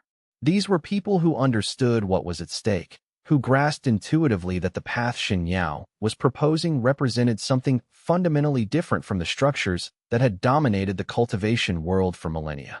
"When do we start?" Xue asked, pulling out a sheet of paper to begin making notes about potential founders they'd want to recruit from within Sanfeng Vale and from other settlements nearby. Immediately, Shen Yao said, "While we still have momentum, while the memory of what we accomplished here during the pressure is still fresh in everyone's mind, we identify the first candidates, begin their training. Within a year, I want the first satellite community established. Within 5 years, I want a network of 5 settlements operating on these principles. Within a generation, if we succeed, the cultivation world will have seen a fundamental shift in how people approach advancement and growth. And the traditional sects will try to stop us," Chen said, stating the obvious reality that all of them needed to accept. "Probably," Shen Yao acknowledged. "They'll see us as a threat, as a movement that undermines their control and their monopoly on advancement. They'll try to co-opt us, to corrupt us, to destroy us. The celestial architects will try to control us or absorb us into their organization. We'll face resistance and conflict and failures. Some communities will collapse because their founders weren't prepared for the challenges. Some founders will become corrupted by power and become the very thing we're trying to create an alternative to. But if enough people understand the principles, if enough communities succeed in building authentically, then the movement becomes resilient. It becomes something that can't be easily destroyed because it's not dependent on any single person or location. This was what power could be used for. Not domination or control, not the accumulation of strength for personal advancement at the expense of others, but the creation of possibilities for others. Not the concentration of knowledge in a single master or sect that had to be approached with deference and offerings, but the distribution of understanding to the world freely shared. Not the building of followers who depended on a single source for guidance, but the nurturing of independent practitioners who could make their own conscious choices about their cultivation and their development. This was power used authentically, in service of genuine growth rather than in service of consolidating control. The sun was setting as he made his final entry in his meditation notes for the step, a practice he'd maintained since the beginning of his independent cultivation, one that had become as essential to his development as formal meditation. The pages of his notebook held thousands of observations, insights, records of breakthroughs and failures, theories tested and refined. Studying those notes was how he'd learned to recognize patterns in his own development, how he'd understood the connection between genuine betrayal and accelerated advancement, how he'd come to see the larger patterns at work in the cultivation world. This entry felt different from all the others. This entry was about closing a door on one chapter of his life and opening a door to something entirely new. This entry was about integration, about having done the inner work necessary to move beyond the patterns of his past. He wrote in careful characters, each word measured and deliberate, allowing the writing itself to be a meditation. Step 3 complete. Nascent soul achieved and integrated fully with my consciousness. Celestial architects understood and negotiated with as equals rather than as inferior and superior. Sanfeng Vale established and stabilized beyond immediate threat. Huangsu's betrayal of my childhood understood and forgiven. The larger patterns that shaped my birth and childhood recognized and accepted as something beyond my individual control, but not beyond my individual choice to transcend. The question is no longer how to advance my own power through exploitation of betrayal. The question is no longer how to survive or how to dominate others. The question is how to help others discover their authentic selves and practice cultivation from that place of truth. How to create conditions where people don't have to break themselves to become powerful. That's the next step. That's always been the next step, I think, even though I couldn't see it clearly until now. That's what power is actually for. Not accumulation or domination. Not the consolidation of control in the hands of a few, but the creation of conditions where others can be fully themselves while advancing. The real power isn't in what I've achieved. It's in what I help others achieve. He paused, rereading what he'd written, and then added, I think I understand now what my mother saw in me. Not potential for domination or unprecedented power, but potential to use power differently. To build something that serves growth rather than hierarchy. That's the inheritance that matters. He closed his notes and looked out over Sanfeng Vale in the golden light of dusk, that particular quality of light that came only at that specific time of day, when the sun was low enough to paint everything in warmth and gentleness, but not so low as to cast everything into shadow.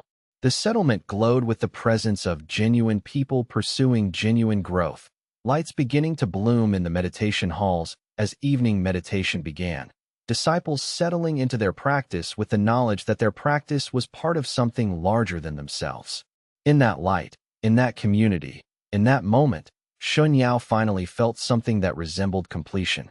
Not the hollow completion of a goal achieved and crossed off a list, not the empty satisfaction that came from checking boxes, not the shallow satisfaction of power acquired and stored in his dantian like wealth hoarded, not the temporary relief of threats eliminated and settled, which would only be replaced by new threats, but completion in the sense of finally understanding what he was working toward, finally having a direction that felt authentic and true, finally seeing a future that he actually wanted to create rather than one he was driven toward by necessity.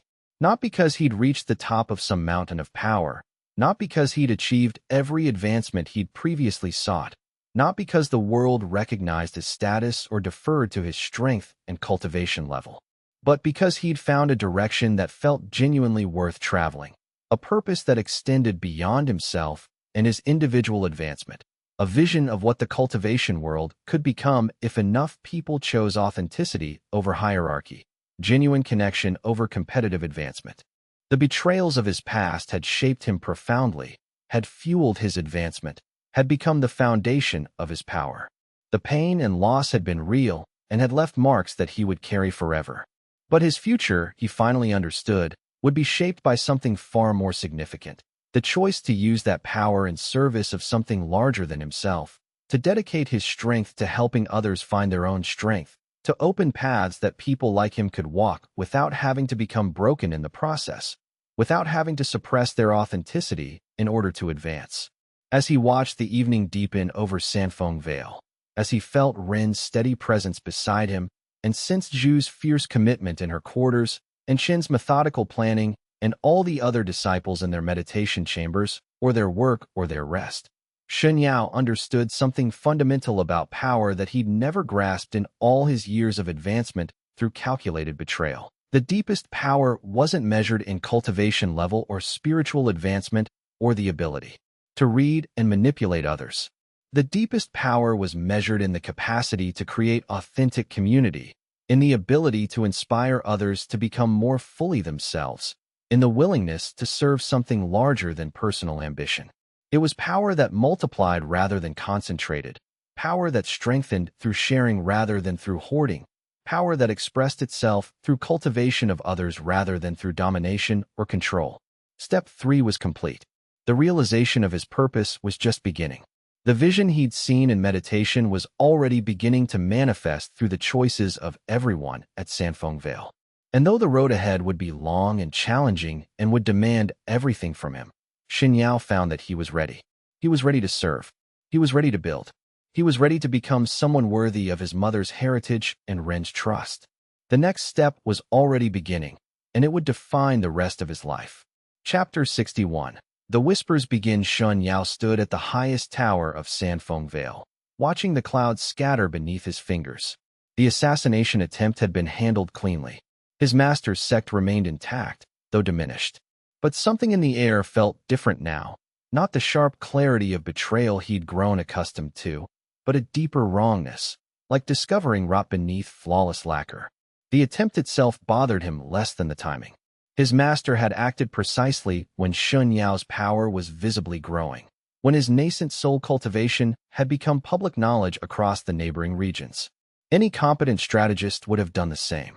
But there was something else, a pattern Shen Yao couldn't quite grasp, a shadow behind the shadow. He pulled out the sealed communication jade from the assassination squad's leader. It contained only coordinates and a symbol, a quartz seal, stylized and broken down the middle. Fracture. The word echoed in his mind without meaning. He'd never heard of it before.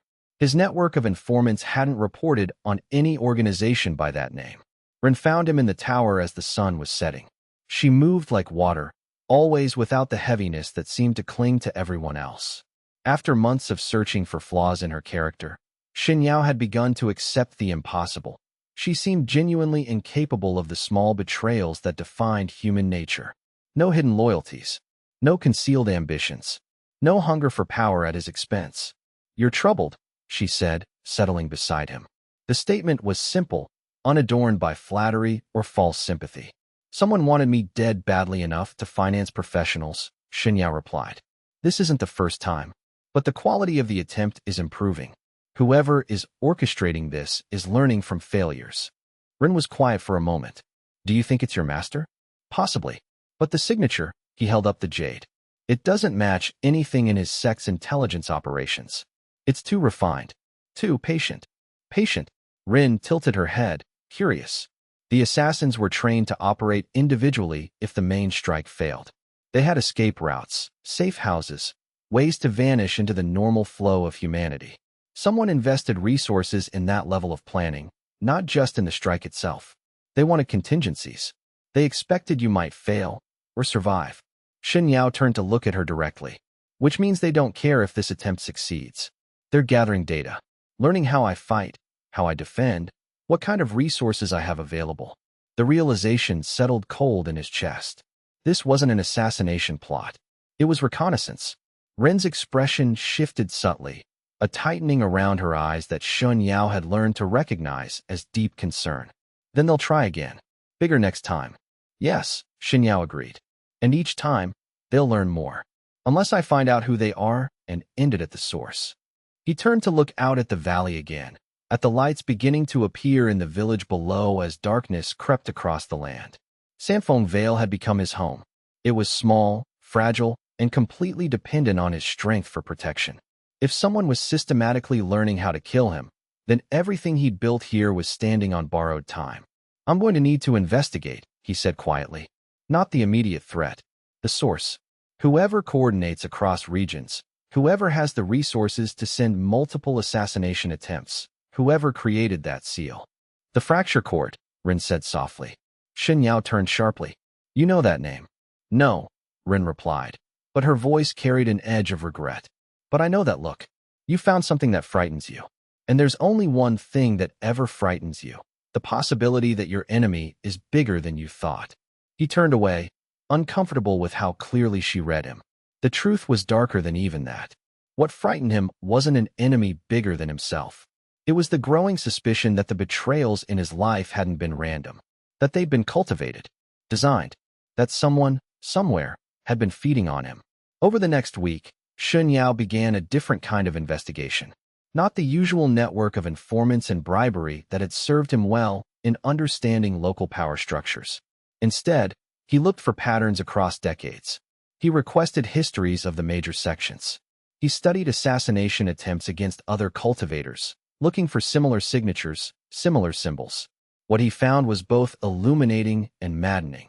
Traces of the fracture cord appeared in incidents going back centuries, never claiming credit, never leaving witnesses.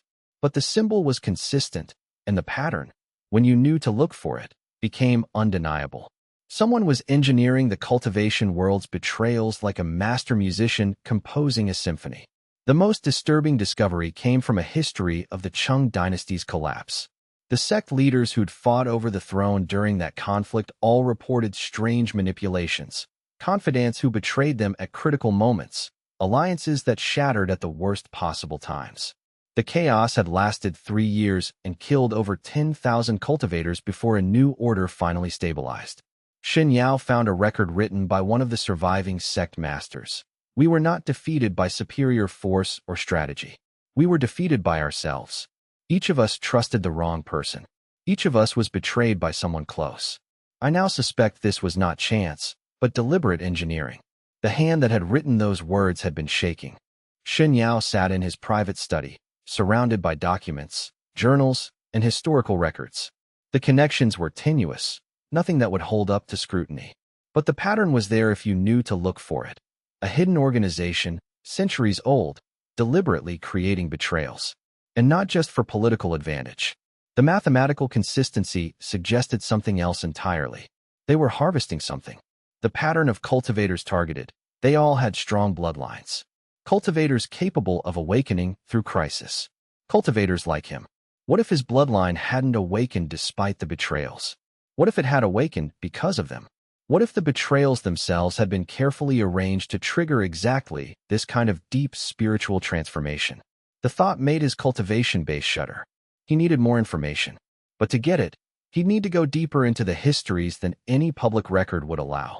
He'd need to find someone who'd survived the fracture court's attentions. Someone with real knowledge, not just speculation. And for that, he'd need to venture far beyond Sanfeng Vale. Chapter 62. The Archivist's burden. 3 weeks of travel brought Shen Yao to the Twilight Archives, an ancient repository of knowledge hidden in the borderlands between the eastern provinces and the northern wastelands. The archives were nominally independent, attached to no sect, serving no faction, but everyone knew they existed at the sufferance of a delicate political balance. Too valuable to attack, too neutral to fully control. The archivist himself was a figure of legend. Shen Yao didn't know his true name. Few people did. He was simply known as Chun, and he'd been collecting histories for over 200 years, sustained by a cultivation base that had transcended normal advancement through some method no one fully understood. The archives existed because powerful sects needed a place to trade secrets, and the archivist needed a way to survive. The entrance was understated, a carved stone door set into a mountainside, flanked by pillars inscribed with names of scholars who'd contributed to the archives collection. Inside, the archives extended far deeper than the mountain could reasonably hold. Spatial expansion, a technique typically requiring resources only the largest sects possessed. Chun himself was waiting at the reading room's threshold, as if he'd known exactly when Shen Yao would arrive. He was tall, thin, with silver hair bound in an old-fashioned scholar's knot. His eyes held the peculiar clarity of someone who'd seen too much history and learned to be unsurprised by human nature's repetitions. Shen Yao, Chen said, inclining his head respectfully. I wondered when you'd come. A cultivator awakening Betrayal bloodline doesn't usually pursue knowledge unless the knowledge becomes necessary for survival. Shen Yao returned the bow carefully. You know me? By reputation, not acquaintance. You're careful, I appreciate that. Chen gestured for Shen Yao to follow. But your recent assassination attempts have caused ripples through my informant networks. When I learned you were asking questions about the fracture court, I expected you'd eventually seek me out. They descended into the archives proper, through levels carved with meticulous care. The shelves held bound books, jade records, clay tablets, and formats of storage Shen Yao didn't immediately recognize. Chen moved through the collection with the ease of long familiarity, his fingers trailing across spines as if greeting old friends. The fracture court is older than you'd believe, Chen said without preamble. The oldest records I have placed their origins at approximately 847 years ago, though the real founding was likely much earlier. They were originally a philosophical sect, studying the nature of choice, consequence, and the moment of spiritual transformation that occurs when the mind breaks under impossible circumstances. Studying it how? Shen Yao asked. By creating it. Chen stopped before a sealed stone case and placed his hand upon it. The case opened, revealing scrolls bound with silver wire. They discovered that certain bloodlines, latent in families, could be awakened only through profound betrayal. The deeper the betrayal, the stronger the awakening. Over the centuries, they refined the process into a science. They're farming bloodlines, Shen Yao said quietly. Yes, though farming implies less investment than they actually provide. Chen selected one of the scrolls carefully and unrolled it. The handwriting was archaic, but clear. They don't simply engineer a betrayal and wait. They cultivate their subjects, build them up, strengthen them, position them where they'll attract meaningful enemies. Then they maneuver those enemies into betraying them at the moment of maximum impact. Shen Yao felt his cultivation base grow cold. How many cultivators are trapped in their operations? Hundreds, perhaps thousands, across the known world. The fracture court operates in secrecy, but they're patient. They measure their work in generations, sometimes. A cultivator might be identified as a candidate in childhood, planted with them, trained by them, positioned carefully. And the cultivators themselves never know. They think their betrayals are coincidence. They think their awakenings are their own achievement. You're saying I might have been selected since childhood, Shen Yao said flatly. It's possible. Chen rolled the scroll carefully. The fracture court is very good at what they do. If you were marked by them before your first cultivation base established, you might never have noticed. They're subtle, methodical. Shen Yao forced himself to breathe through the rage building in his chest. The idea that his entire life might have been architected, that his struggles and his growth might all have been choreographed by distant manipulators. It was intolerable. What do they do with the awakened cultivators? He asked harshly. Once the bloodline is activated? Chen's expression grew troubled. That's where my records become less certain. The Fracture Court doesn't keep detailed logs that make their way into the archives. But based on patterns and testimonies from cultivators who've escaped their attentions, there are a few possibilities. Some are recruited, offered positions of power within the court's hierarchy. Others simply disappear, and a very small number becomes something else entirely. Something else. Vessels, Chen said quietly. The Fracture Court doesn't simply harvest awakened bloodlines. They harvest the spiritual essence itself. A cultivator's awakening bloodline is fundamentally tied to their spiritual nature. Extract it, and you can transfer that nature, that power, into another vessel. The implications settled over Shen Yao like ice water. They're creating immortals. They're creating tools, Chen corrected. Immortal cultivators carrying the power of 100 awakened bloodlines, all serving the court's interests. The records suggest that the highest-ranking Fracture Court operatives aren't originally human at all. They're composites, spiritual amalgamations constructed from stolen bloodline power. Shen Yao turned away from Chen, looking at the endless shelves of history. All of human conflict, recorded and analyzed. And underneath it all, the hidden hand of the Fracture Court, orchestrating betrayals like a master conductor. How do I stop them? He asked. Chen didn't answer immediately. When he finally spoke, his voice was heavy with the weight of 200 years accumulated wisdom. You probably can't. Not alone. And not in a way that doesn't require you to become exactly what they've been trying to turn you into. Explain. The Fracture Court's power is built entirely on their understanding of betrayal and awakening. To fight them on that ground is to fight them with their own tools. To defeat them, you need to awaken your bloodline further, deeper, more completely than they've anticipated. You'd need to push past 6 awakenings, past 7, into territory no cultivator has properly explored. And each awakening requires a betrayal that cuts deeper than the last. Chen looked directly at Shen Yao. To defeat them, you might need to become them, or become something worse. Chapter 63. Ren's Secrets. Shen Yao returned to Sanfeng Vale 3 weeks later, carrying knowledge that had fundamentally altered how he understood his own life. The archives had been thorough, and Chen had been unflinching in his honesty. The Fracture Court's reach was vast. Their methods were nearly foolproof. And most damning of all, there was no clear record of anyone ever successfully destroying them. The best Shen Yao had found were a handful of cultivators who'd managed to escape their networks. One had disappeared into the western deserts and was never heard from again. Another had supposedly committed suicide rather than risk being recaptured. A third had become a wandering hermit, avoiding all society and cultivation for the rest of her unnaturally extended life. None of them had defeated the court. They'd just survived it. Ren was waiting for him in the training courtyard, practicing the same forms she'd been perfecting for months. Her movements were precise, economical, lacking the ornate flourishes that most cultivators use to display their skill. She moved like someone who understood that efficiency was more dangerous than pageantry. "You've been gone long," she said, not interrupting her forms. "Long enough that rumors are starting to circulate about your whereabouts." "I was investigating," Shen Yao replied, settling into a meditation posture to watch her. "Following up on the assassination attempts." "Did you find answers?" Ren flowed from one form into the next with seamless grace. "I found more questions." Shen Yao paused, choosing his words carefully. "The people who sent the assassins, they're called the Fracture Court. They're old, organized, patient, and they've been targeting cultivators with awakening bloodlines for centuries." Ren's movement stuttered slightly.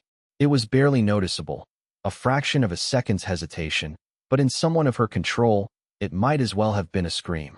She recovered quickly, flowing back into her forms as if nothing had happened. "Have you heard of them?" Shen Yao asked carefully. "No," Ren said, but her voice carried a note of something that wasn't quite fear, but was close enough to concern him.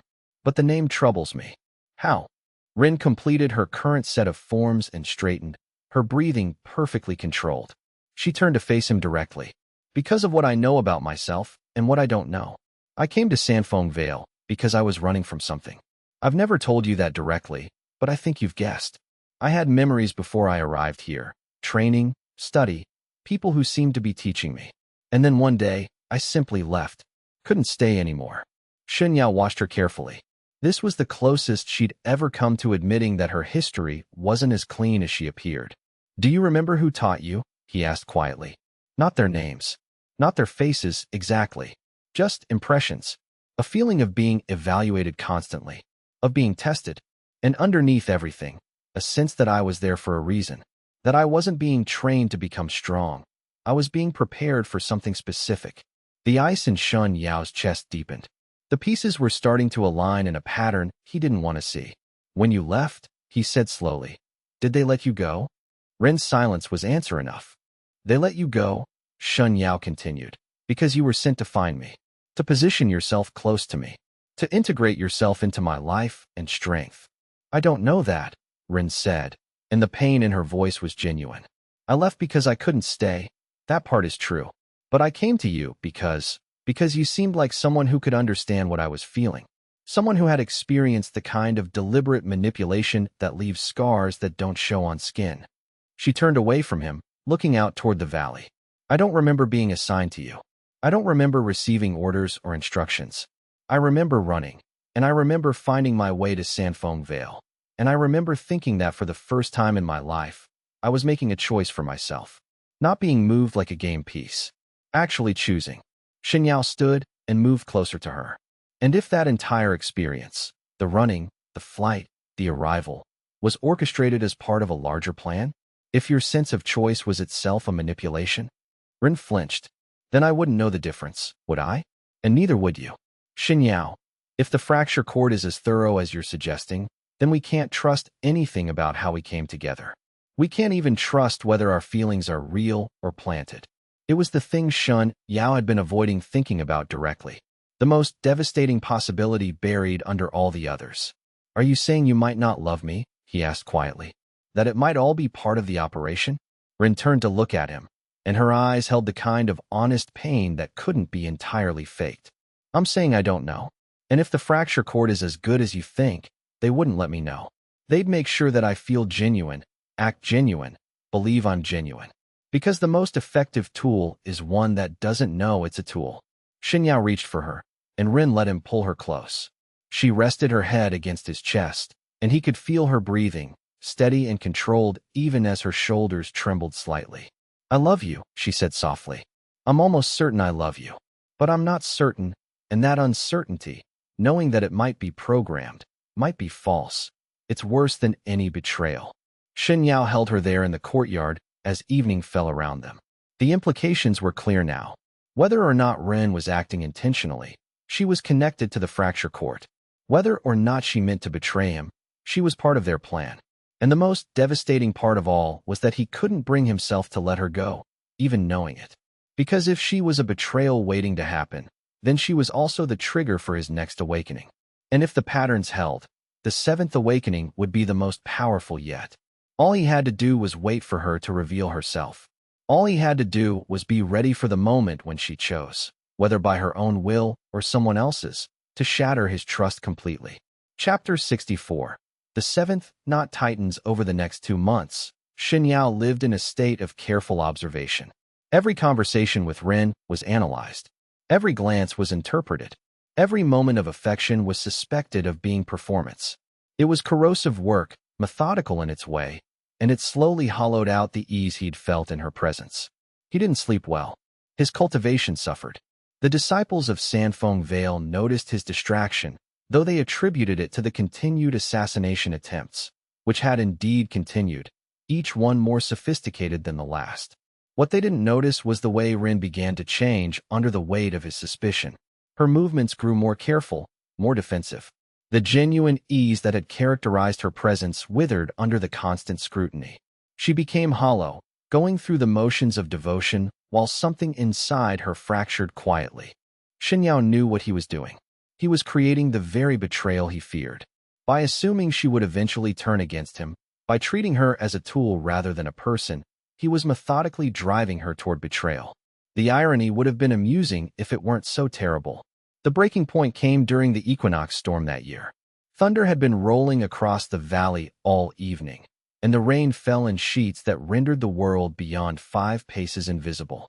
Shen Yao was in his chambers, reviewing reports of assassination attempts, when Rin appeared in his doorway.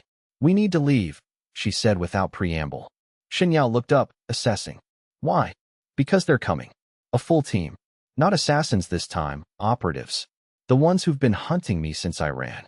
Ren's composure had cracked, and genuine fear showed through. "I tried to lose them. I tried to make sure they never found me. But I wasn't good enough." "The fracture court?"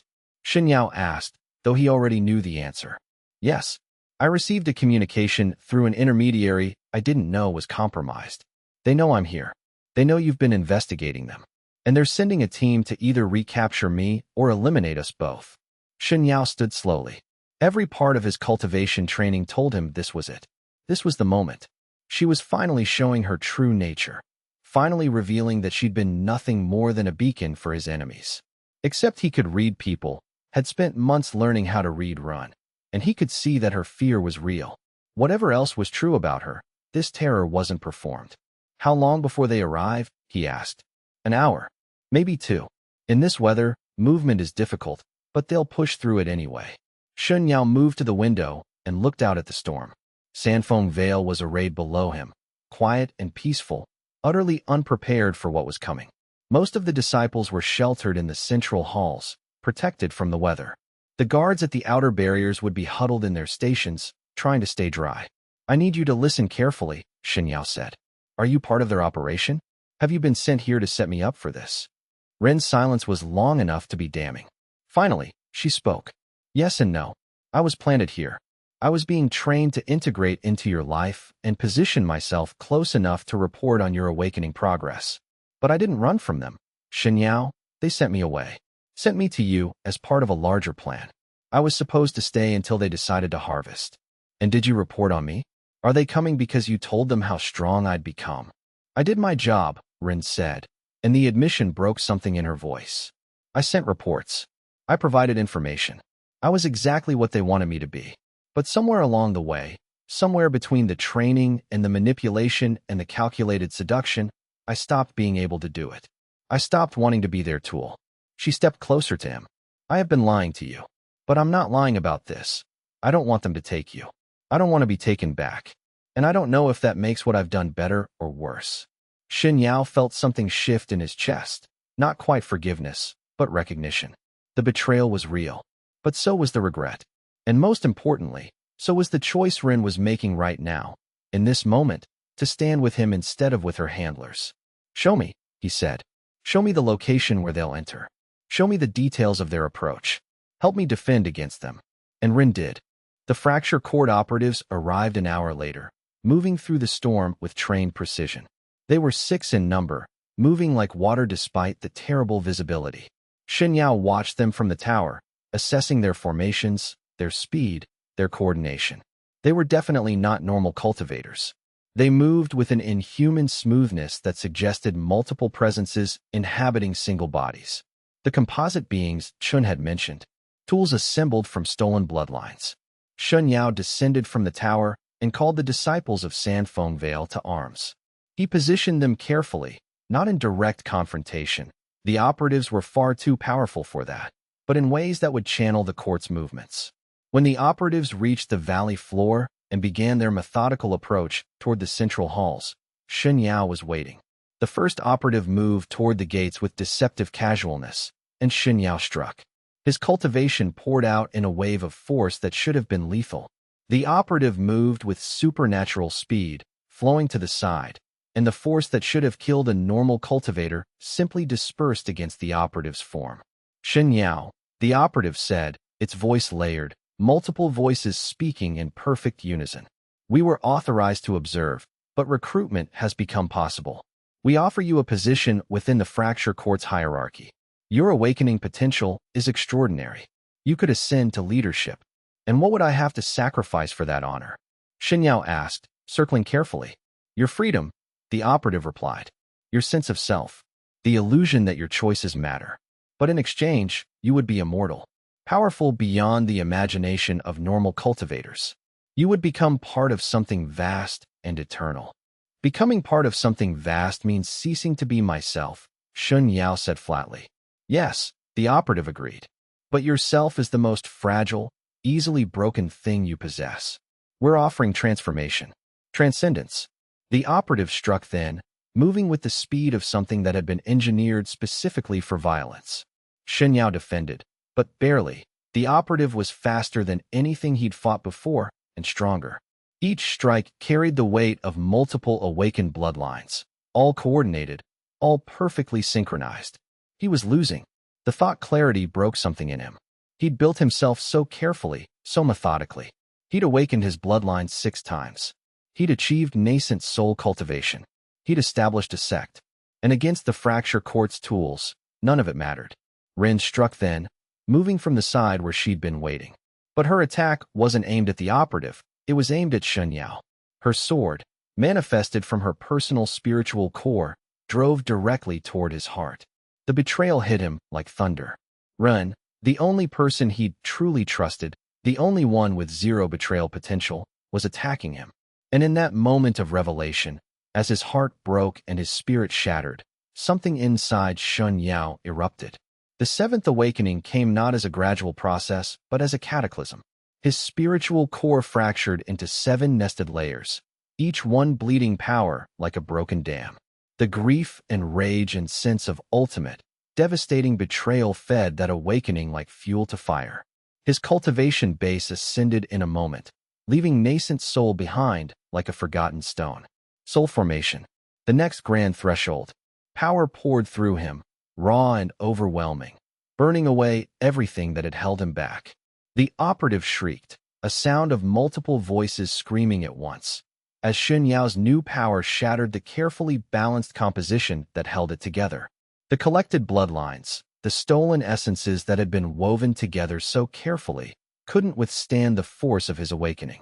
The operative dissolved into fragments of spiritual essence, dissipating like smoke. The other 5 operatives retreated immediately, and Shen Yao let them go. He didn't have the awareness to chase them. His entire being was consumed with the magnitude of his transformation, the sheer volume of power cascading through his spiritual core. When he finally came back to himself, the first thing he saw was Ruin, sitting in the mud, holding her hand against the place where his counterstrike had hit her. She was wounded, genuinely wounded, which meant the attack had been real. She'd actually struck at him, and he'd actually tried to kill her. It was the only way to trigger it, she said, her voice thin with pain. I could see you were reaching the threshold, but you wouldn't cross it. You were waiting for betrayal, but you couldn't accept it from me. So I had to make it real. Shen Yao knelt beside her, his hands shaking. The new power in him wanted to hurt things, to destroy, to lash out against the universe that had conspired to betray him. But he forced it down, forced himself to be gentle as he examined her wound. You were working with them, he said quietly. All along, you were part of their plan. I was, Rin agreed. But I made a choice. Just before I struck, I chose to give you the awakening you needed without letting the operatives take what comes after. I chose to hurt you in a way you could survive, instead of letting them turn you into what they wanted. She looked at him directly, and her eyes held a kind of terrible clarity. But choosing between 2 betrayals is still choosing betrayal. And I don't know if that choice makes me redeemable or just more monstrous. Shen Yao held her as her wound slowly began to heal on its own. Around them, Sanfeng Vale had erupted into chaos, disciples panicking at the display of power, the barriers damaged, the very structure of their sect shaken. And at the heart of it all, Shen Yao sat with his 7th awakening settling into his bones, feeling simultaneously more powerful and more lost than he'd ever been.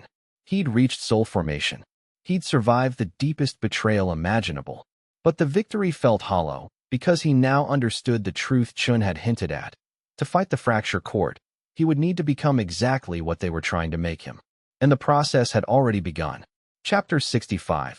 The aftermath. The disciples of Sanfeng Vale found them 3 hours later, still sitting in the ring.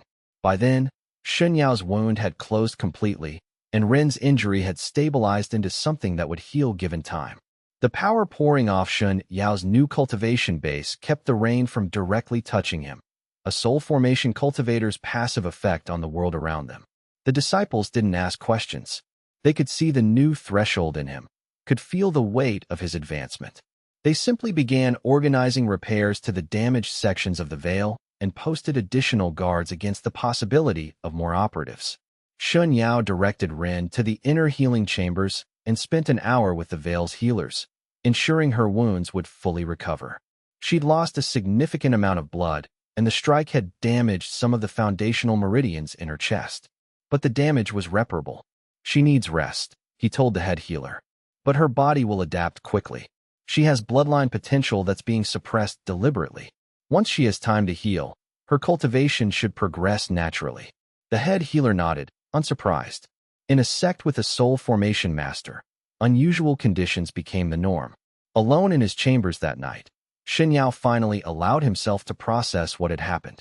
He pulled out the Jade communication device and sent a carefully crafted message to Chun at the archives. I have reached the 7th awakening. Soul formation. The cost was everything. Please advise on next steps. The response came within the hour, fast enough to suggest the archivist had been waiting. Come to the archives. We need to discuss what you are becoming, and whether it can still be called you when the transformation is complete. Shen Yao stared at the message for a long time.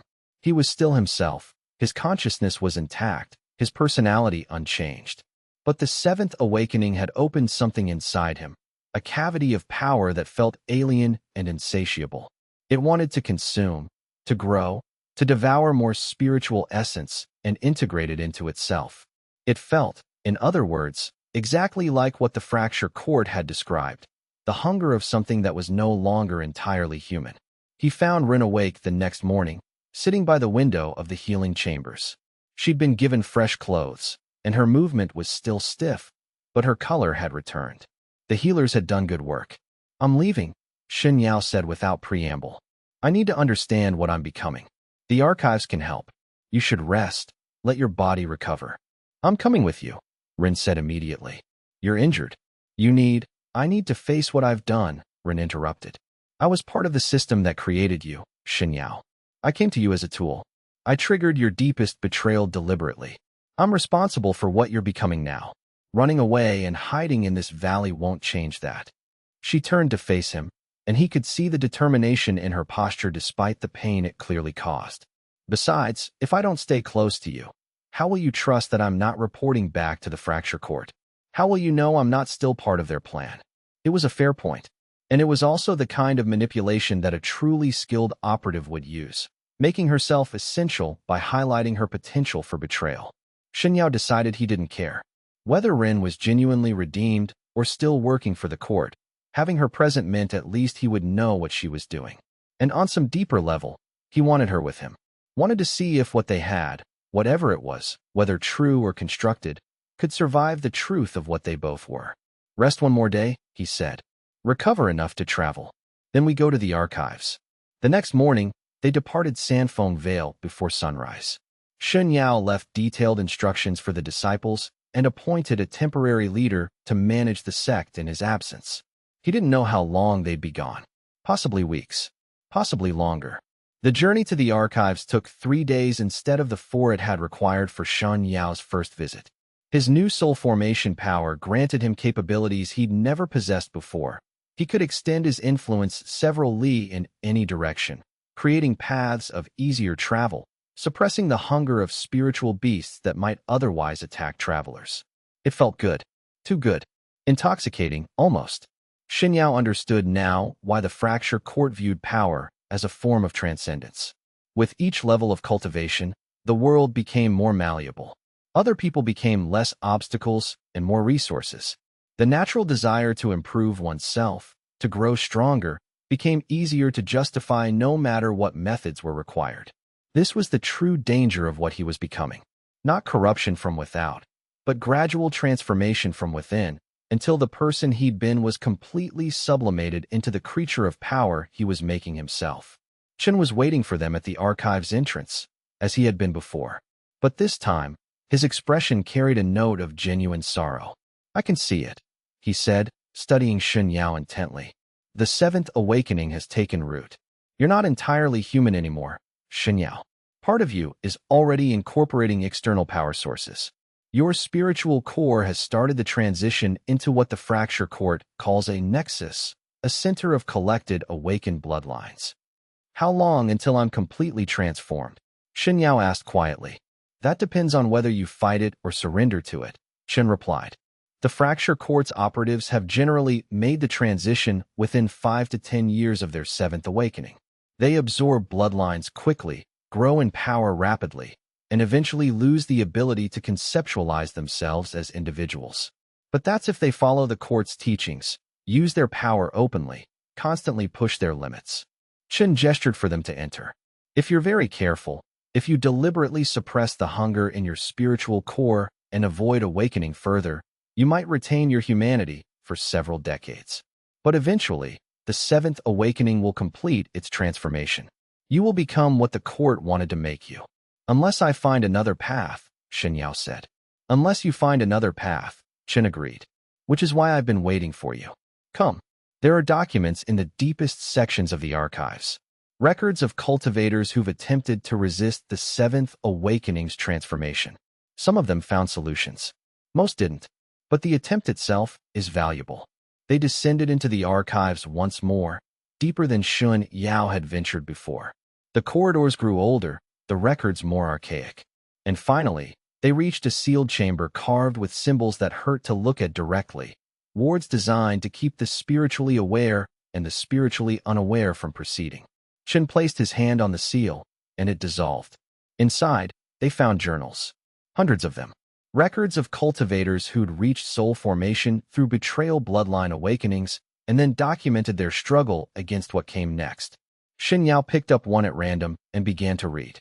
The journal had been written by someone calling themselves Executor of the Spiral Path, and the first entry was dated 247 years ago.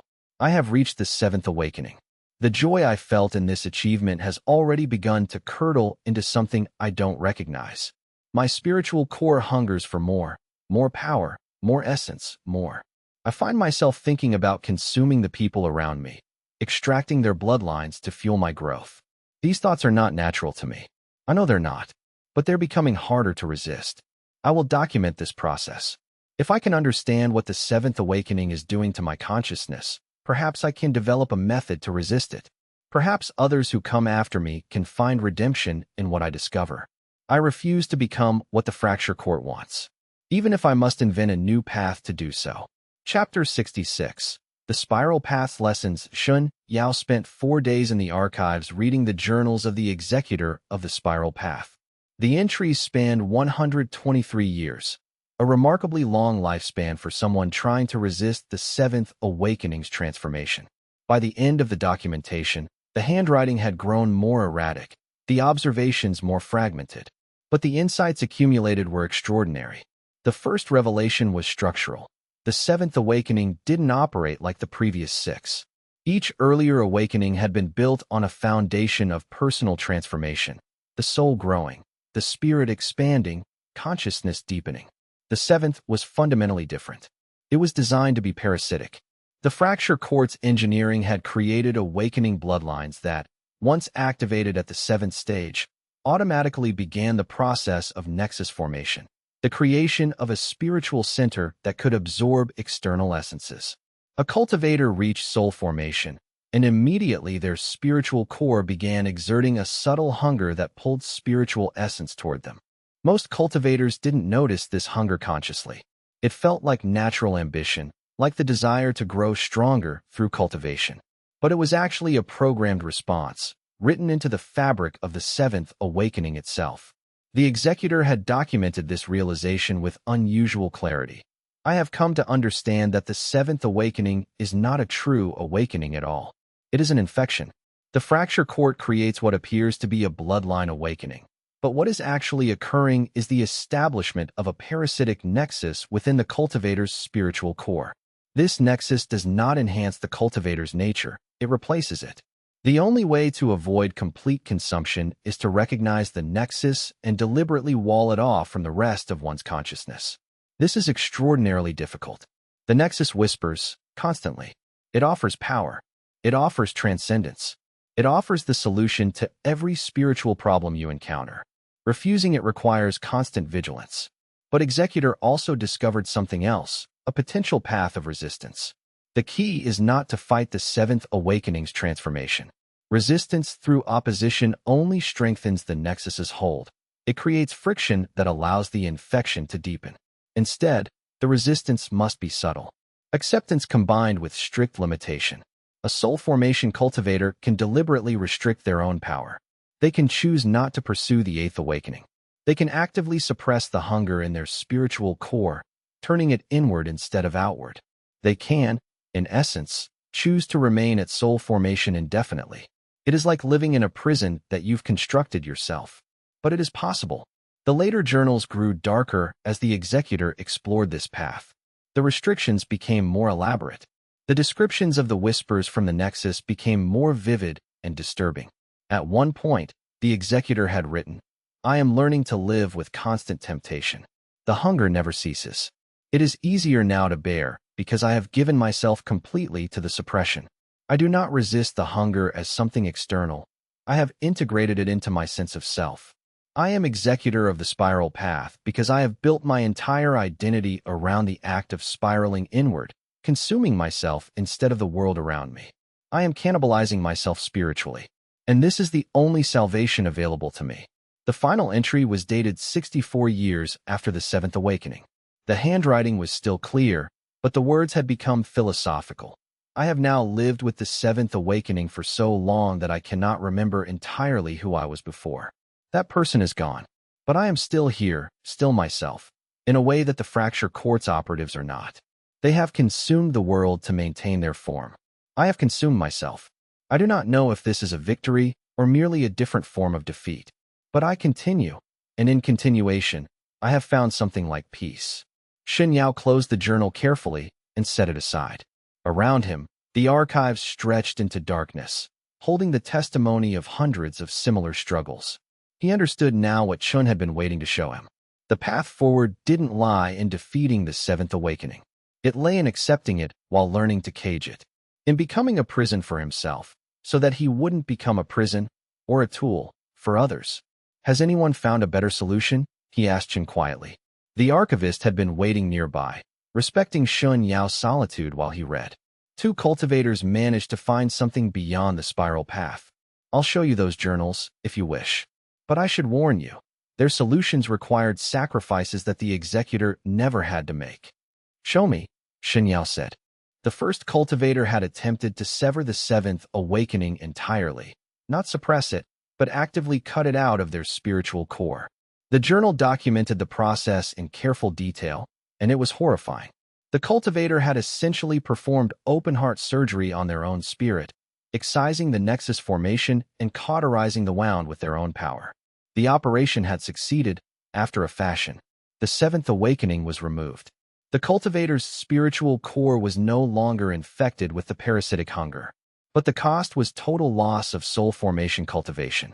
The cultivator had regressed to late-stage nascent soul, losing access to all the power their Seventh Awakening had granted.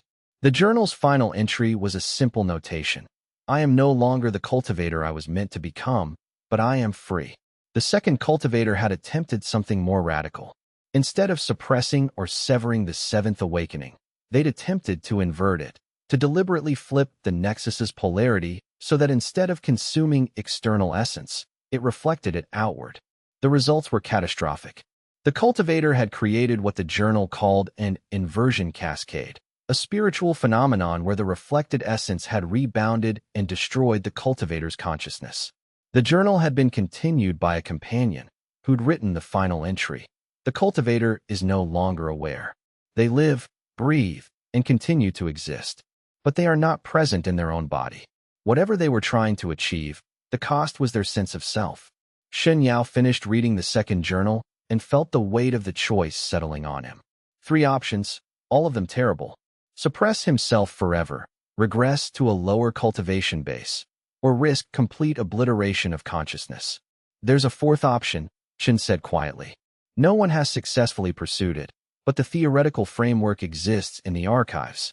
It would require something the Spiral Path's executor didn't have: help, an external anchor." "Explain." "The Seventh Awakening's transformation is fundamentally isolating.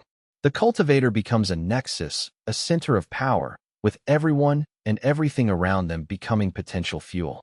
The executor managed the transformation alone because isolation was part of the path. But if a cultivator had someone they could genuinely trust, someone who could anchor them to their original nature, remind them of who they were before the hunger, keep them grounded in the human elements of their personality, the transformation might be survivable without total suppression. Shen gestured toward the door. You came here with Ren. Is she that anchor? Shen Yao thought about the woman waiting in the archive's visitor quarters, recovering from her wound. Ren, who'd been trained by the fracture court. Ren, who'd deliberately betrayed him. Ren, who'd saved him from complete control by the operatives and triggered his seventh awakening. The irony was bitter. The only person who might be able to save him from the seventh awakening's corruption was the same person who'd created the conditions for that awakening to manifest. I don't know if I can trust her, Shen Yao said finally. Trust might not be the right word, Shen replied. The executor wrote about trust being one of the first casualties of the seventh awakening. The hunger makes all relationships seem instrumental, turns every interaction into an assessment of whether that person can provide value.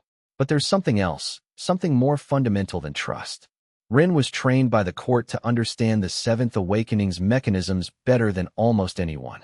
She could help you navigate the hunger precisely because she understands it from the outside. And if she's still working for them, then you'll have gained knowledge that will help you oppose them more effectively. There are no good outcomes here, Shen Yao. Only better and worse versions of catastrophe. The question is not whether to trust Ren. The question is whether having her as an anchor is worth the risk. Shen Yao spent another day in the archives, reading through the various failed attempts cultivators had made to overcome the seventh awakening. Some had pursued martial paths, trying to fight the hunger as they would an external enemy. Some had pursued meditative paths, seeking some internal transcendence that would elevate them above the need for power. Some had pursued social paths, trying to create bonds so strong that the hunger couldn't corrupt them. All of them had failed in the end. Either they'd succumbed to the nexus and become tools of the fracture court, or they'd found one of the three hard paths: suppression, regression, or inversion. But reading through the journals, Shen Yao found a strange pattern. The cultivators who'd come closest to maintaining their humanity were the ones who'd developed strong external relationships. Not trust, exactly, but connection. People who regularly reminded them who they'd been before the awakening. People who could make the cultivator remember their former priorities: love, loyalty, friendship, honor, when the hunger made those things seem distant and unimportant. The spiral path's executor had been alone, and the suppression had consumed their entire identity. But there were a few entries from cultivators with companions, people they cared about. Those individuals had managed longer without total psychological deterioration, even if they hadn't ultimately found a true solution. The pattern was clear. The seventh awakening's hunger was powerful, but it wasn't absolute. It could be resisted if there was something outside it to resist toward. Something the cultivator valued more than power. Shen Yao made his decision. Chapter 67. The Compact. I want you to be my anchor, Shen Yao said to Ren that evening. They were in the archives garden, a vast interior space maintained with careful spatial magic. The sky above was painted artificially, showing a sunset that would never fade. Ren looked surprised. I'm the last person who should hold you to your humanity. I was trained specifically to manipulate you. Which is exactly why you're valuable for this, Shen Yao replied. You understand the hunger in my spiritual core better than anyone else. You know how the fracture court thinks. You know the mechanisms of the nexus that's forming in me. If you're going to anchor me, you need to understand the force you're anchoring against. He paused, choosing his words carefully. And there's the other matter. If you're still working for the court, having you close means I'll know what's being reported. But if you're genuine, if you really did make the choice to stand with me instead of them, then you have a unique perspective on both what I'm becoming and what I need to do to survive it. Both possibilities lead to the same conclusion, Ren said quietly. Either way, you want me close. Yes. She took a long time to respond. When she finally spoke, her voice was steady. I don't know if I'm redeemed, Shen Yao. I don't know if what I feel for you is real or implanted. I don't know if I can be trusted. But I know that I'm tired of being a tool. I'm tired of being moved from place to place in someone else's game. And I know that if you're going to survive what's happening to you, you need someone who isn't afraid of the darkness inside your spiritual core, because they helped create it. She moved closer to him. So yes, I'll be your anchor. And when you're strong enough to destroy the fracture court, I'll help you do it. And if I'm still part of their plan, well, at least I'll be part of your plan too, and yours is better. Shen Yao took her hand, and they made a compact there in the artificial sunset. Not a promise. Promises seemed too fragile for what they were undertaking, but an agreement. A mutual acknowledgement of the territory they were about to explore together. The hunger is going to make me want terrible things, Shen Yao said. It's going to make me want to consume your strength, drain your power, use you as fuel for my own advancement. When it does, you need to remind me of what I was before, not who I was. I understand I can't go back to that, but what I valued, what I cared about before everything became about power. What do you value? Ren asked. Shen Yao considered the question seriously. Before the seventh awakening, he would have said, Sanfeng Vale, the disciples who depended on him, the power to protect the people he cared about. But those answers felt hollowed out now, infected by the new hunger in his spiritual core. Everything was justifiable in the name of protection. Everything was necessary for strength. I value the moment before the awakening, he said finally. When I wasn't sure if I could trust you, but I wanted to try anyway. When the path forward wasn't clear, but I was willing to walk it with you. When I was weaker than I am now, but I felt more like myself. Ren's eyes glistened. That's already the hunger talking. Nostalgia is a weapon it uses, a way to make you mourn what you're becoming so that you're less aware of the transformation happening. I know, Shen Yao replied, but it's true anyway. If I have to live with the hunger in my spiritual core, at least I can try to remember that I'm capable of valuing something besides power. They spent the next month in the archives, with Ren learning from the records and Shen Yao working to understand the specific mechanics of his seventh awakening. Shen provided access to the most comprehensive journals, and together, Shen Yao and Ren developed a detailed map of how the Nexus formation would progress over the coming years. The first year would be the critical one.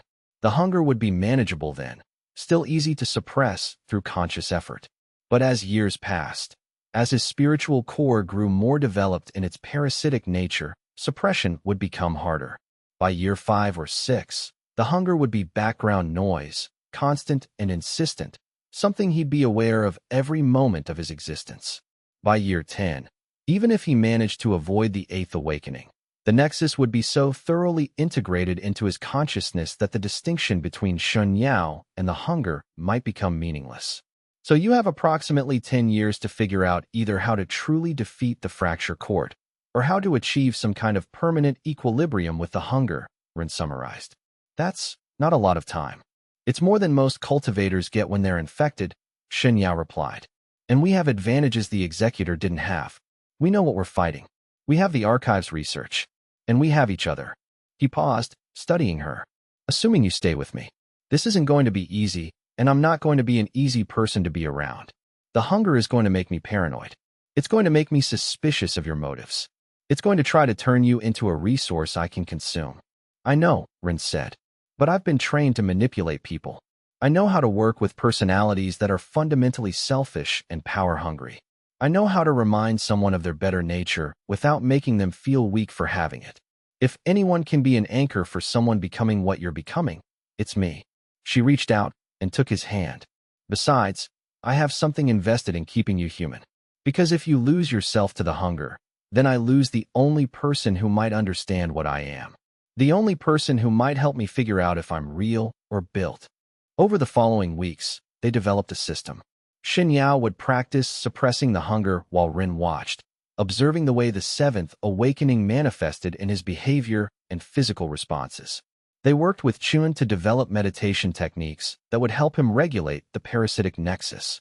Ren also began training with him, not to fight the hunger, but to strengthen the other aspects of themselves that might counteract it. They worked on their connection, deliberately fostering moments of genuine intimacy and vulnerability that the hunger would eventually try to corrupt or suppress.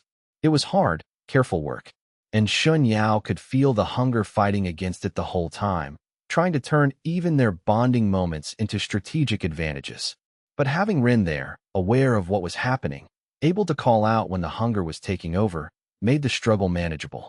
When they finally prepared to leave the archives, Shen Yao felt as ready as he could reasonably be for what was coming. He had the knowledge of those who'd come before him. He had someone to help anchor him. And he had a weapon, the understanding of the fracture court's methods. If he was careful, if he was disciplined, if he could maintain his humanity through sheer force of will and external support, he might be able to survive the next 10 years without becoming a tool of the court.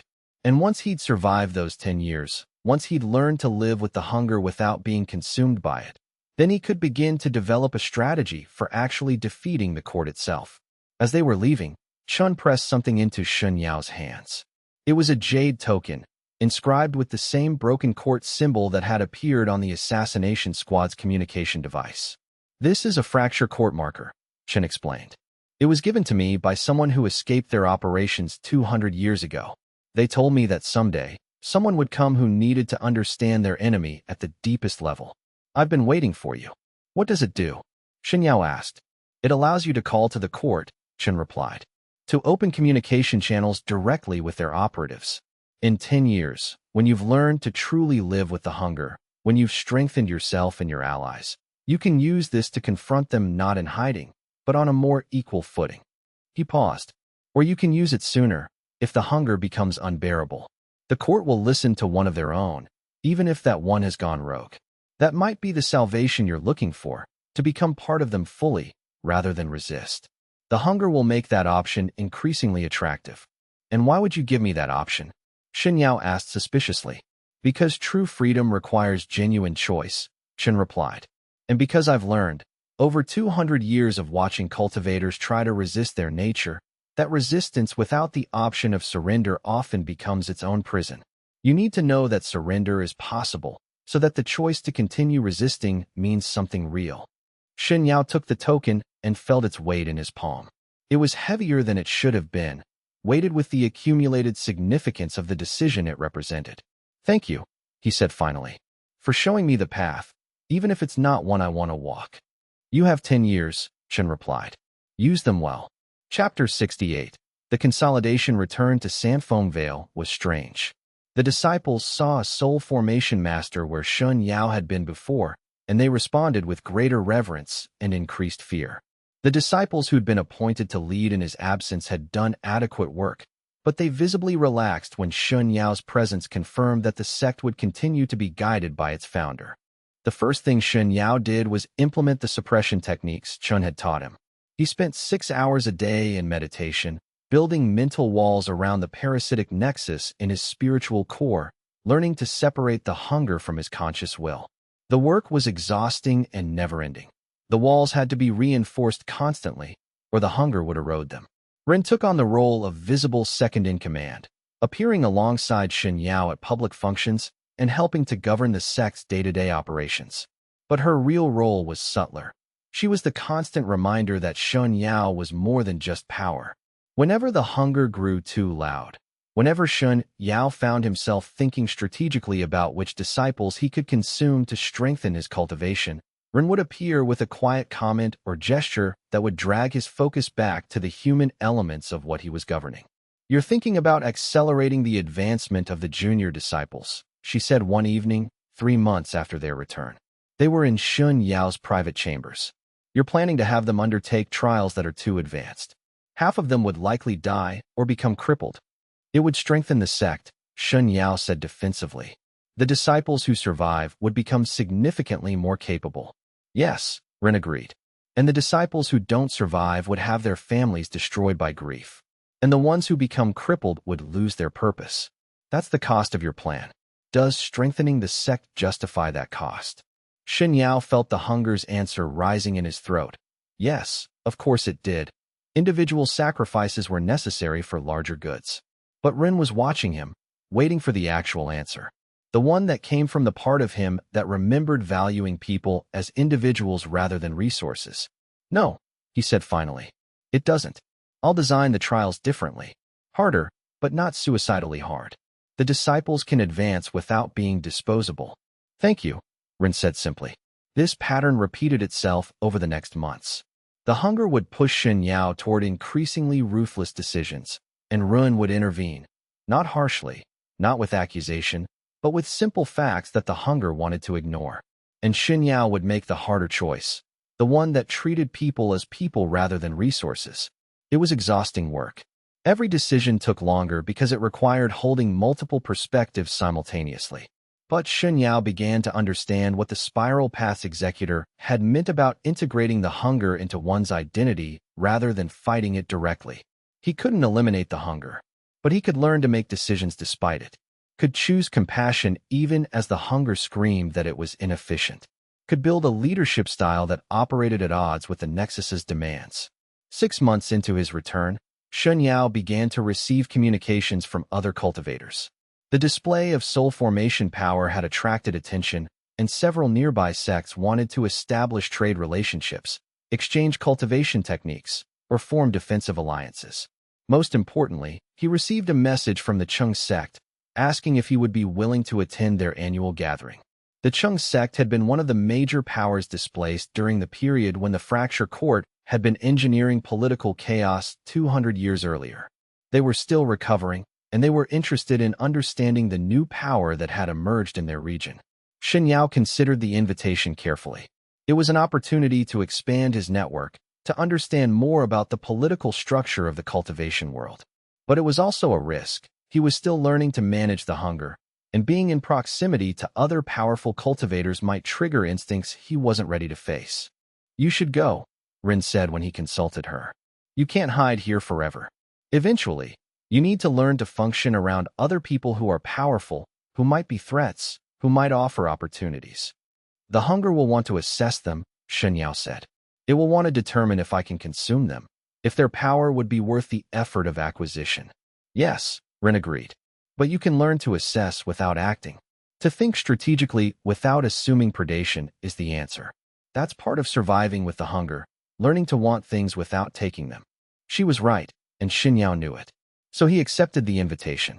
The Chung sect's gathering was held on neutral ground, a large estate in the central provinces that was nominally independent but had connections to all the major sections. Several hundred cultivators attended, from low-level disciples to several nascent soul masters, and 2 cultivators approaching soul formation advancement.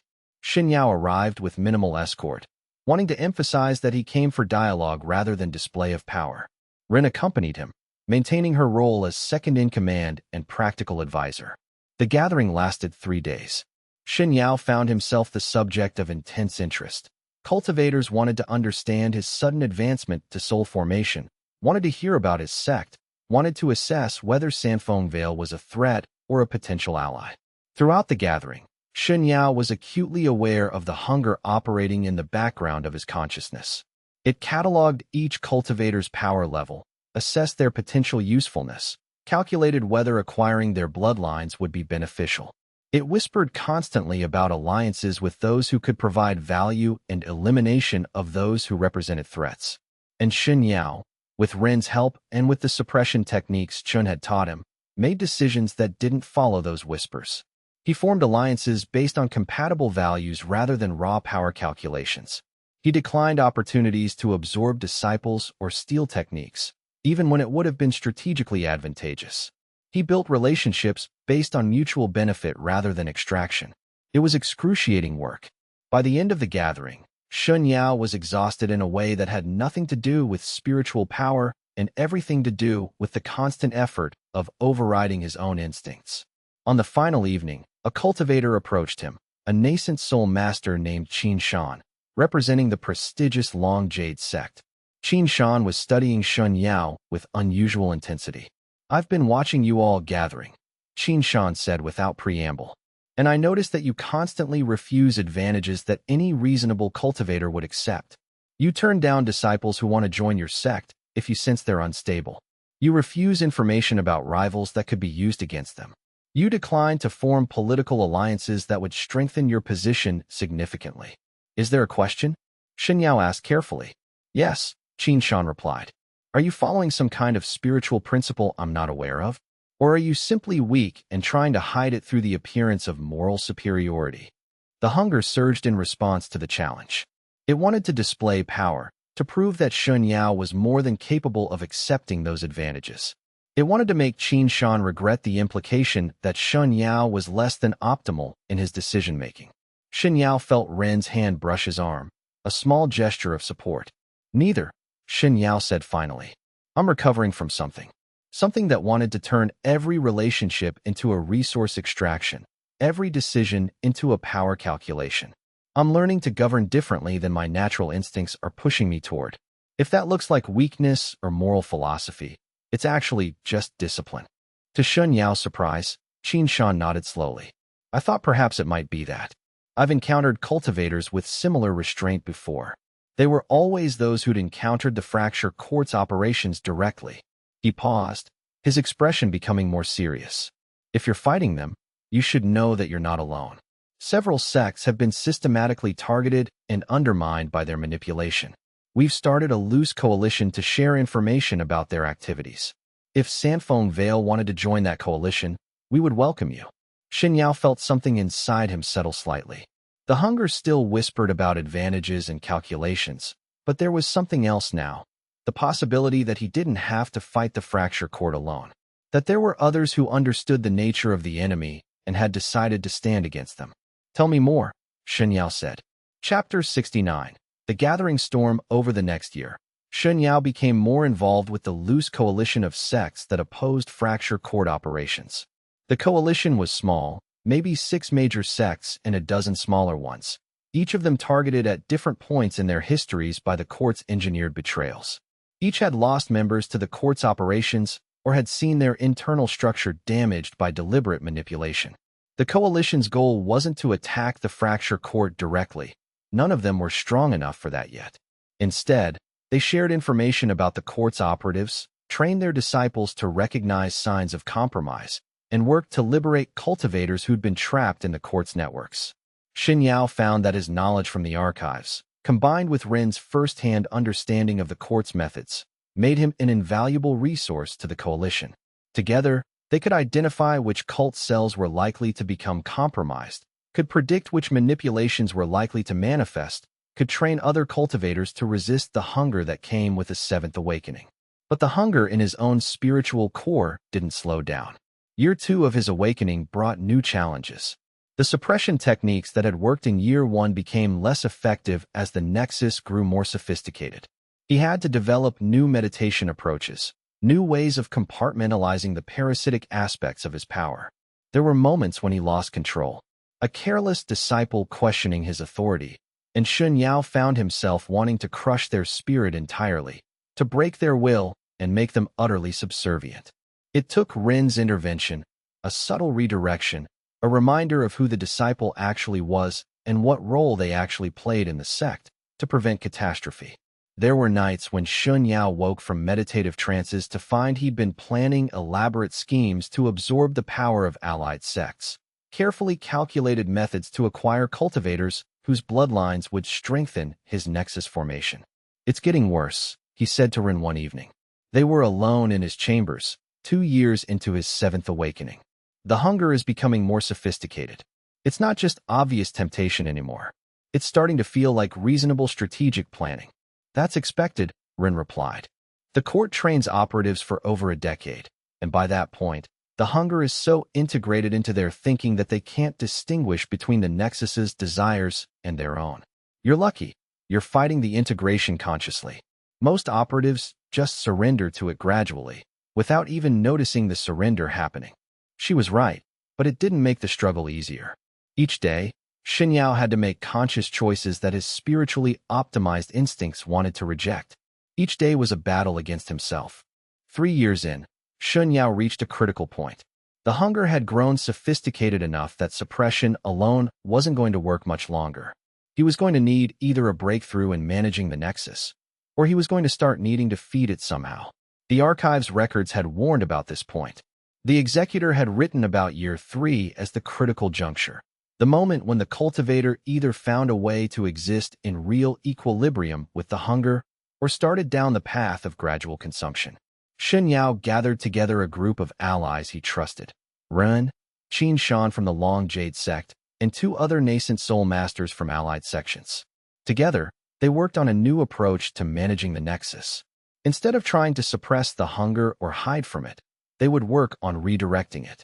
The parasitic Nexus wanted spiritual essence, but what if instead of targeting individual cultivators, it was fed with ambient spiritual energy that was freely given or carefully cultivated? The idea came from Ren, actually. She'd been studying the Fracture Court's operational methods more deeply and noticed that while operatives consumed bloodlines and cultivators to strengthen themselves, the court also maintained extensive networks of spiritual cultivation grounds, places where spiritual energy naturally concentrated and could be harvested non-destructively. What if you cultivated a similar network? Rin suggested. Not fed by consumption, but by collaboration. Create spiritual sites where multiple cultivators could gather and meditate together. The spiritual energy generated by that collective meditation could feed your nexus without requiring you to harm anyone. It was risky. It would require revealing to others that Shen Yao had a seventh awakening problem. It would require allowing cultivators to understand what he was becoming. But the alternative was letting the hunger drive him toward predatory behavior, toward becoming exactly what the court had intended. We could make it a sect project, Qinshan suggested. A collective spiritual cultivation ground that benefits everyone. You wouldn't have to hide what you are, and the other cultivators would benefit from the arrangement because they'd grow stronger faster in an area with concentrated spiritual energy. So Shen Yao made his first truly public admission of what was happening to him. He called a formal gathering of the Alliance and explained his situation with complete honesty. The seventh awakening, the Nexus formation, the hunger that was slowly consuming his consciousness. The response was mixed. Some cultivators wanted to distance themselves from someone carrying such a profound infection. Others were intrigued, seeing Shen Yao as proof that the seventh awakening wasn't a death sentence, that a cultivator could be public about their condition and still maintain some degree of control. But most importantly, several agreed to help implement the spiritual cultivation ground. Over the next year, Sanfeng Vale transformed into not just a sect, but a collaborative meditation center. Cultivators from allied sects came to the Vale, participated in group meditation, and allowed their spiritual energy to flow into the ambient environment. The effect on Shen Yao's hunger was immediate. For the first time since his seventh awakening, the Nexus felt somewhat satisfied. It still whispered about consumption, still suggested predatory strategies, but the desperation behind those whispers began to ease. "You're finding equilibrium," Ren observed, watching him during one of the group meditation sessions. Not suppression, but real balance. The hunger is being fed, but not in a way that requires you to become what the court intended. "It won't last forever," Shen Yao replied. "The archive's records show that equilibrium always eventually breaks down. The hunger adapts, finds new ways to push for consumption. But this might give me enough breathing room to actually develop a long-term strategy." "For what?" Ren asked. "For how to use everything I'm learning about the Fracture Court against them," Shen Yao said quietly. "I have an anchor keeping me human. I have allies helping me resist. I have the archive's knowledge of their methods. And I have this." He pulled out the Jade token Chun had given him. A way to contact them directly. He looked at Ren seriously. "In about 7 more years, when I've fully adapted to living with the hunger, when I've built enough strength and understanding, I'm going to use that token. And I'm going to force a confrontation with the Fracture Court directly. And I'm going to destroy them." Ren took the Jade token from his hand and studied it. "They're going to try to turn you, to convince you that joining them is easier than fighting them. They're going to offer you power, immortality, transcendence." "I know," Shen Yao replied. "But I have you. As long as you're there to remind me that I'm more than just hunger and power, I won't surrender to them. I won't become what they're trying to make me." Ren nodded slowly. "Then I'll be there. I was trained by them to destroy you. I betrayed their plan when I saved you instead. And I'm going to help you dismantle everything they've built. That's the only redemption available to me." They looked out together at the cultivators meditating in Sanfeng Vale's central courtyard, spiritual energy flowing through and around them in visible currents of light. 7 years ahead was unimaginably distant.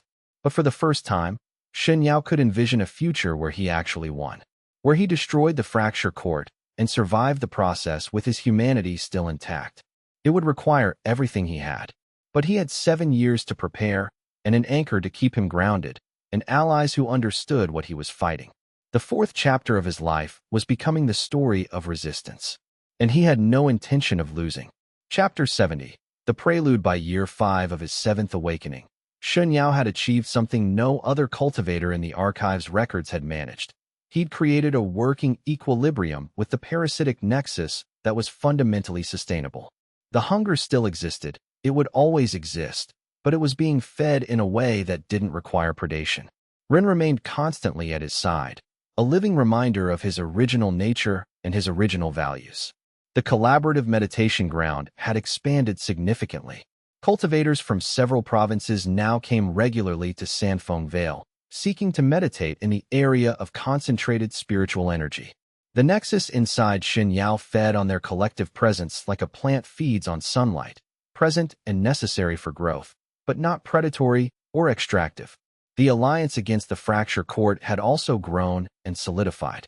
What had started as a loose coalition of 6 sects had become an organized network of 12 major sects and over 30 smaller organizations.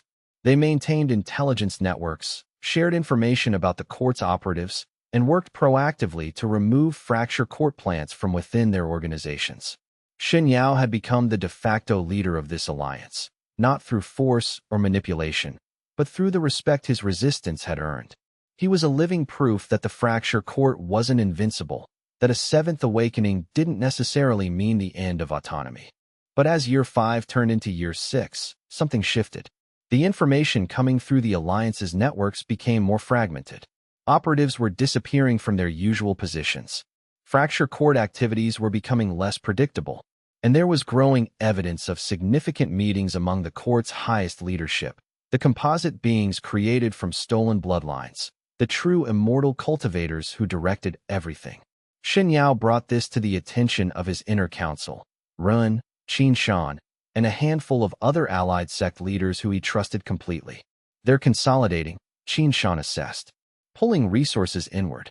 This could mean several things. Either they're preparing for something major, or they're finally becoming aware of our organized opposition and are taking it seriously. Or they're gathering for another reason entirely, said Master Lin of the Chrysalis Sect, a nascent soul cultivator who'd lost his entire family to Fracture Court manipulations 50 years earlier. Maybe they're accelerating their harvesting, creating a new generation of operatives faster than usual. All possible, Shen Yao said. But there's something else. I've received messages from 3 different cultivators who claim to have knowledge of Fracture Court activity in remote areas. They're asking for my assistance with liberation efforts. The messages are eerily similar, and they arrived within days of each other despite coming from completely different sources. Ren's expression hardened. They're trying to get you to move, to draw you away from your base of power. Possibly, Shen Yao replied. Or they're trying to force me to act before I'm ready. I had a plan to develop for 2 more years before confronting the court directly. If I move now, then you do it with less preparation, Qin Shan finished. But you also disrupt whatever they're planning in the present. Either way, they're trying to force your hand. Shen Yao considered carefully. The hungry part of him, which was still a constant presence in his consciousness, wanted to act immediately. It wanted to move against the Fracture Court now, to test itself against the composite beings, to see if he was strong enough to challenge them. The part of him that Ren had anchored to his original nature wanted to wait, to remain patient, to stick to the long-term plan that had always been to fully master his 7th awakening before confronting the source of it. What do you think? He asked Ren directly. I think they want you off balance, Ren replied. And I think the smart move is to remain patient. You're not ready yet. The hunger is stable now, but it's not fully integrated. In another year, you could reach a point where the nexus is part of your identity completely, where you could walk into a Fracture Court stronghold and not have to spend constant energy suppressing the parasitic instincts. But Shen Yao was noticing something else. The messages were coming with increased frequency. More cultivators claiming to have Fracture Court prisoners, asking for rescue. And underneath the messages, a pattern was beginning to emerge. They're not trying to get me to move, he said slowly. They're showing me how many people are trapped, how many cultivators have been harvested, imprisoned, or transformed into something less than human. They're showing me proof that the Fracture Court's operations are continuing on a larger scale than I realized. He pulled out the communications and showed them to the council. Each message contained descriptions of specific imprisoned cultivators, their conditions, their potential for liberation. The accounts were detailed and specific enough to be verifiable. It's a moral argument, Master Lin said quietly. They're using the suffering of others to force you to act before you're ready. But the suffering is real, Shen Yao replied. even if it's being weaponized against me. Even if it's part of their strategy to get me to move before I'm prepared, the cultivators they're describing are actually imprisoned. Actual people are actually suffering while I wait for optimal conditions. He looked at Ren. What if the smart move and the moral move are different? Ren met his gaze steadily. Then you choose whichever you can live with. And I'll support that choice. The council debated late into the night. Some argued for patience, for sticking to the original timeline. Others argued that the information about imprisoned cultivators couldn't be ignored, that moral obligation required immediate action regardless of strategic disadvantage. In the end, Shen Yao made his decision. He would move sooner than planned, but not immediately. He would spend the next month organizing his resources, training his cultivators, and gathering intelligence on where the imprisoned cultivators were being held. And then, at the beginning of year 7 of his awakening, he would use the Jade token to contact the Fracture Court directly and demand a confrontation. It wasn't optimal from a strategic perspective, but it was optimal from the perspective of someone who'd chosen to remain human, rather than wait for the hunger to consume him entirely. Send messages back to all 3 sources, he told Ren. Tell them to tell the Fracture Court that Shen Yao is coming. Tell them to prepare. And tell them that I'm bringing an accounting for every cultivator they've harvested. Over the next month, Sandfeng Vale transformed into something between a military installation and a monastery. Disciples trained with renewed intensity. The collaborative meditation sessions took on a different character, focusing on energy efficiency and combat readiness rather than purely spiritual growth. Allied sects sent their strongest cultivators to form a council of war. On the evening before he was going to use the Jade token, Shen Yao found himself in the gardens with Ren, watching the sunset paint the sky in shades of crimson and gold. Are you afraid? Ren asked quietly. Terrified, Shen Yao admitted. The hunger is screaming that I'm not ready, that I should wait another year. But I'm also tired of waiting. Tired of the constant negotiation with myself about what I'm becoming. If I have to confront the Fracture Court to get some kind of closure, some kind of real resolution, then I'm ready to do it. Maybe not optimally ready, but ready. He took her hand. And I couldn't do this without you. I want you to know that. Whatever happens next, you saved me from becoming the thing they wanted. Whether I survive the confrontation or not, that matters. Ren squeezed his hand gently. You're going to survive. You're going to walk into the Fracture Court's stronghold, and you're going to destroy them. And then you're going to come back here, and we're going to figure out who you are without the hunger dominating your consciousness every moment. That's the story that's going to be written. You sound very confident, Shen Yao said. I was trained by them, Ren replied. I know how they think. And I know that what you've become, through resistance and anchoring and the deliberate choice to remain human despite the hunger, is something they never anticipated. They built a system to create composite beings and predatory cultivators. They never planned for someone who would fight to be whole.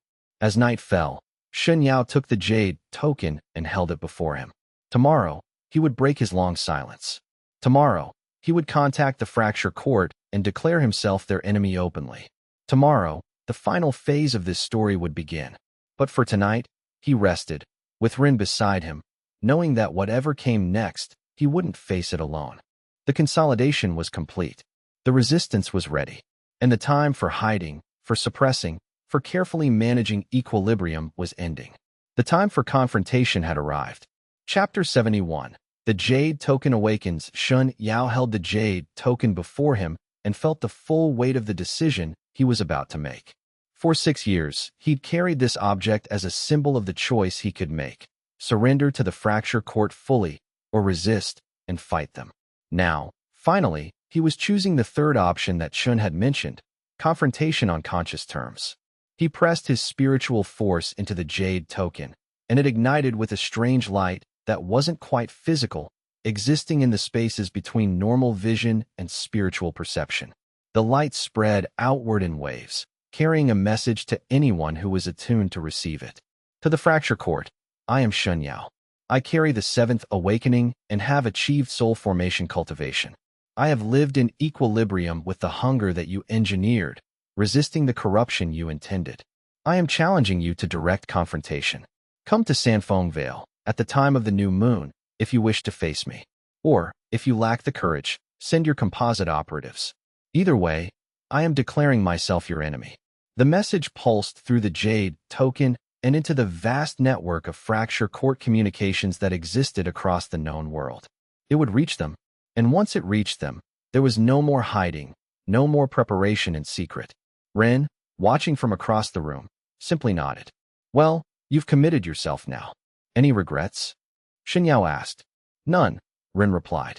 Although I expect the court's response will be here within 3 days. They don't like being challenged openly. They'll want to respond quickly, decisively, to show that they're in control. She was almost exactly right. The response came after 2.5 days, manifesting in the arrival of a single messenger, a cultivator in the early nascent soul stage, carrying a sealed jade communication that bore the broken court symbol. The message was simple and directly addressed. Shen Yao of Sanfeng Vale. Your defiance has been noted. We accept your challenge, but not on your terms. Come to the Fracture Court's primary stronghold in the Northern Wastes. Bring no more than one companion. If you decline, we will begin dismantling Sanfeng Vale piece by piece, starting with the disciples. It was a threat designed to force his hand. And it worked, because refusing would mean condemning the people he'd built his sect around to systematic destruction. It's an ambush, Qin Shan said immediately when Shen Yao shared the message with his council. They're isolating you from your power base, forcing you into unfamiliar territory, probably surrounding you with operatives the moment you arrive. Almost certainly, Shen Yao agreed. But what's the alternative? If I refuse, they destroy Sanfeng Vale to prove they mean business, and then they come after me anyway. Except now my disciples are scattered and defenseless. You could evacuate the disciples, Master Lin suggested. Scatter them across allied sects before you go. That way, even if the court destroys the physical structure of Sanfeng Vale, you've preserved the people. Shen Yao considered it. It was strategically sound, but it would also mean abandoning the collaborative meditation ground, the spiritual cultivation center that was helping him maintain equilibrium with the hunger.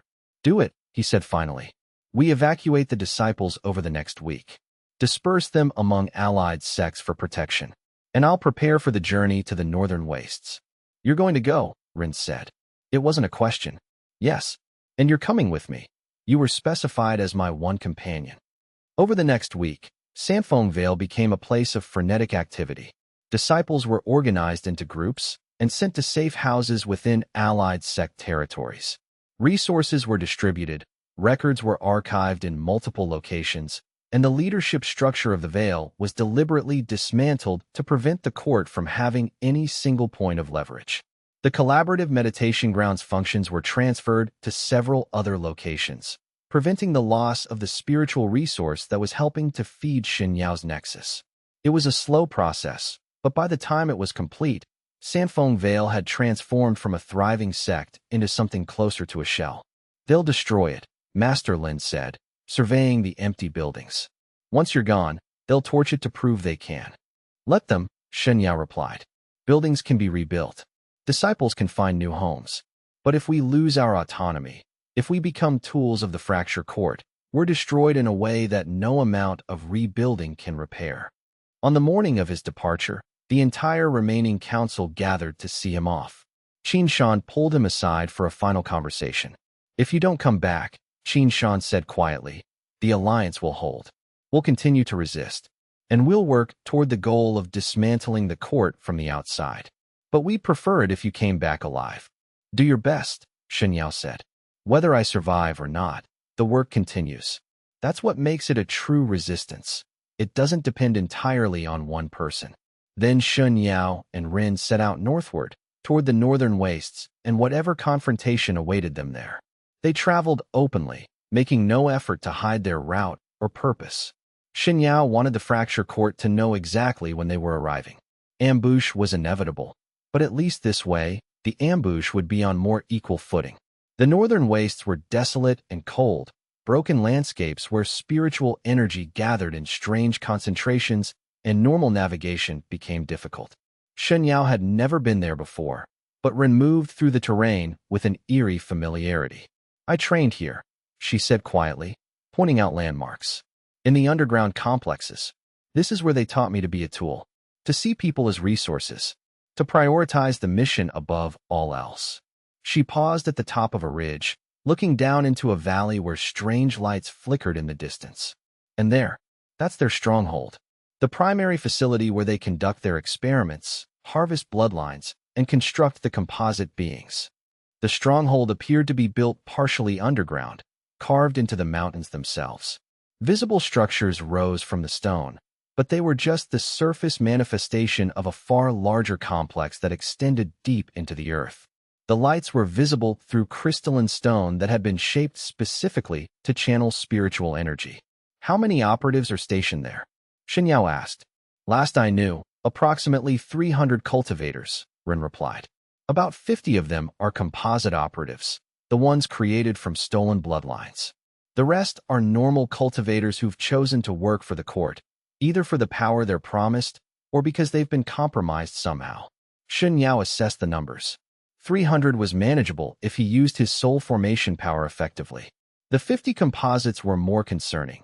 They had multiple awakened bloodlines integrated into single entities, giving them capabilities that went beyond normal nascent soul cultivation.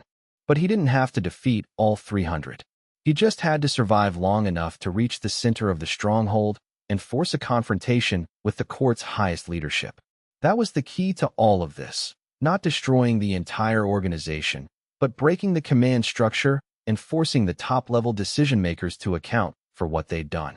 Let's go, he said to Ren. They descended the ridge and approached the stronghold directly. No attempt at stealth, no effort at infiltration. Just a soul formation cultivator and his companion, walking openly toward the gates of the Fracture Court's primary fortress. The guards at the outer gates didn't try to stop them. They simply opened and allowed them passage, a gesture that made clear the trap was already closed around them.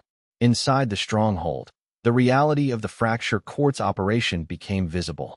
Rows of chambers where cultivators were being kept in various states of consciousness. Some were clearly being prepared for harvesting, their bodies intact, but their spirits shattered by repeated trauma. Others were being transformed, their bloodlines extracted and replaced by stolen essences. It was a factory of spiritual mutilation, and Shen Yao felt rage boil up from a place deeper than the hunger in his nexus. This was what the Fracture Court really was, beneath the philosophical justifications and the rhetoric about transcendence. It was a machine designed to break people and reassemble them as tools. They were led deeper into the stronghold, down corridors that glowed with transmitted spiritual energy. Rin walked beside Shen Yao, her expression grim but unsurprised. She'd known this place existed. She'd been trained within it. Finally, they reached the central chamber.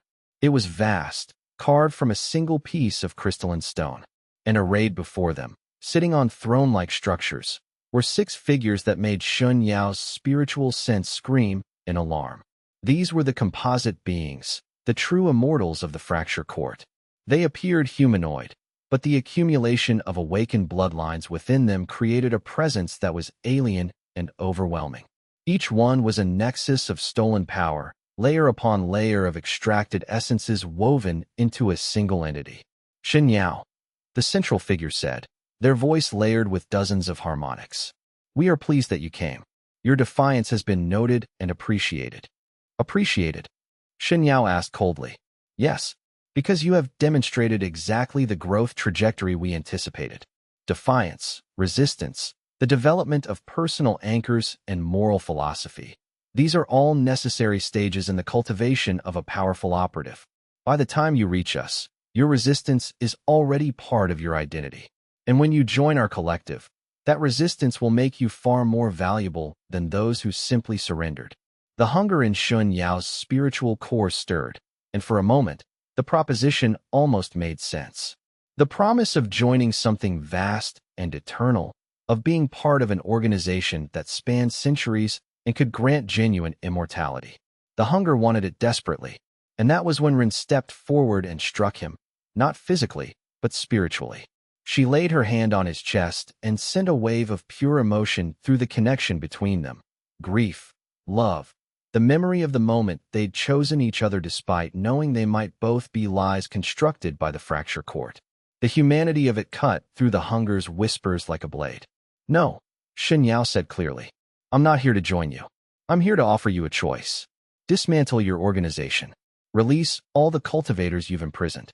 Restore what bloodlines you can to those you've harvested. And accept that the age of the Fracture Court is ending. The composite beings made sounds that might have been laughter. And if we decline? Then I destroy you, Shen Yao replied. I may not survive the process. Your powers are vast. But I have something you don't, allies. Friends. People who will carry on the work if I fall. I have an anchor that keeps me human. And I have 6 years of learning to live in equilibrium with power, which means I'm stronger than any of you individually, even if you're stronger than me collectively. He felt the hunger surge through his spiritual core, felt the nexus activate fully for the first time since his awakening. The composite being's power was immense, but Shen Yao had learned to channel the nexus not as a tool of consumption, but as an extension of his will. His soul formation power radiated outward like a star, filling the chamber with manifestation of his cultivation base. Let's see if that assessment is accurate, the central composite said. Chapter 72. The cracking of the fracture court. The first attack came so fast that Shen Yao barely had time to move. The central composite being exploded outward in a blur of motion, multiple forms emerging from what had appeared to be a single entity. The fracture court had been holding back their true power, maintaining the appearance of singular beings when they were actually multiple operatives able to coordinate with superhuman precision. Shen Yao defended, his soul formation power creating barriers of spiritual force that the composites crashed against like waves. Each impact sent shocks through the chamber, cracking the crystalline walls and causing the energy flows throughout the stronghold to destabilize. This was the true power of the fracture court. Not individual strength, but perfect coordination. The operatives moved like a single organism, attacking from multiple angles simultaneously, forcing Shen Yao to defend in all directions at once. His soul formation cultivation was at the absolute peak of his power, but he was still one person fighting what amounted to a coordinated multitude. Then Rin was there, moving through the gaps in the composite being's formation and attacking from unexpected angles. She was only nascent soul cultivation, nowhere near the power level of the beings she was fighting, but she had something they didn't: unpredictability. She'd been trained by the court, so she moved like they did. But she'd chosen to fight against them, so her actions were calibrated to disrupt their coordination. Every attack she made forced the composites to adjust their formation by a fraction of a second. And in those fractions, Shen Yao found openings. He began to push back, not trying to defeat the composites directly, but working to separate them, to break their coordination. The hunger in his nexus roared with the joy of finally having a clear opponent, finally having permission to unleash its full power. For the first time since his 7th awakening, Shen Yao stopped fighting the hunger and let it flow. He didn't try to suppress it or channel it. He just opened himself to the vast power of the nexus and allowed it to become an extension of his will. The result was terrifying. The composite beings shrieked as his power crashed into them like a tsunami. The crystalline chamber began to collapse as the spiritual energy became too intense for normal structures to contain. But even with the hunger fully unleashed, Shen Yao wasn't strong enough to destroy the composites. They were too well constructed, their essences too thoroughly integrated for anything short of catastrophic power to rupture. What he could do was drive them back. And as they retreated, trying to re-establish their coordination, Shen Yao felt something click into place in his understanding. The fracture court's strength was in their organization, their coordination, their ability to function as a unified entity across centuries. But that unified structure was also their fundamental weakness. Every one of these operatives was woven together from stolen essences, each essence retaining some fragment of its original identity. And if those fragments could be awakened, if those stolen bloodlines could be reminded of who they'd been before extraction, the composites would tear themselves apart from the inside. He changed his attack. Instead of trying to destroy the operatives, he began targeting the individual bloodlines within them. Every spiritual strike was calibrated to destabilize the connections holding the stolen essences in place. Every blast of power was designed not to kill, but to fragment. The composites realized what he was doing and tried to adapt. But they were locked into formations designed for external combat, not internal stabilization. And for the first time, they began to show signs of weakness. One of the 6 composite beings simply fractured, the stolen essences that had made up its form splintering into separate entities. The being collapsed, transforming into 3 separate cultivators who looked confused and traumatized, as if waking from a nightmare. They'd been harvested cultivators, their essences stolen and woven into the composite. And now, suddenly freed, they were themselves again. The other composites saw what had happened to their sibling and panicked.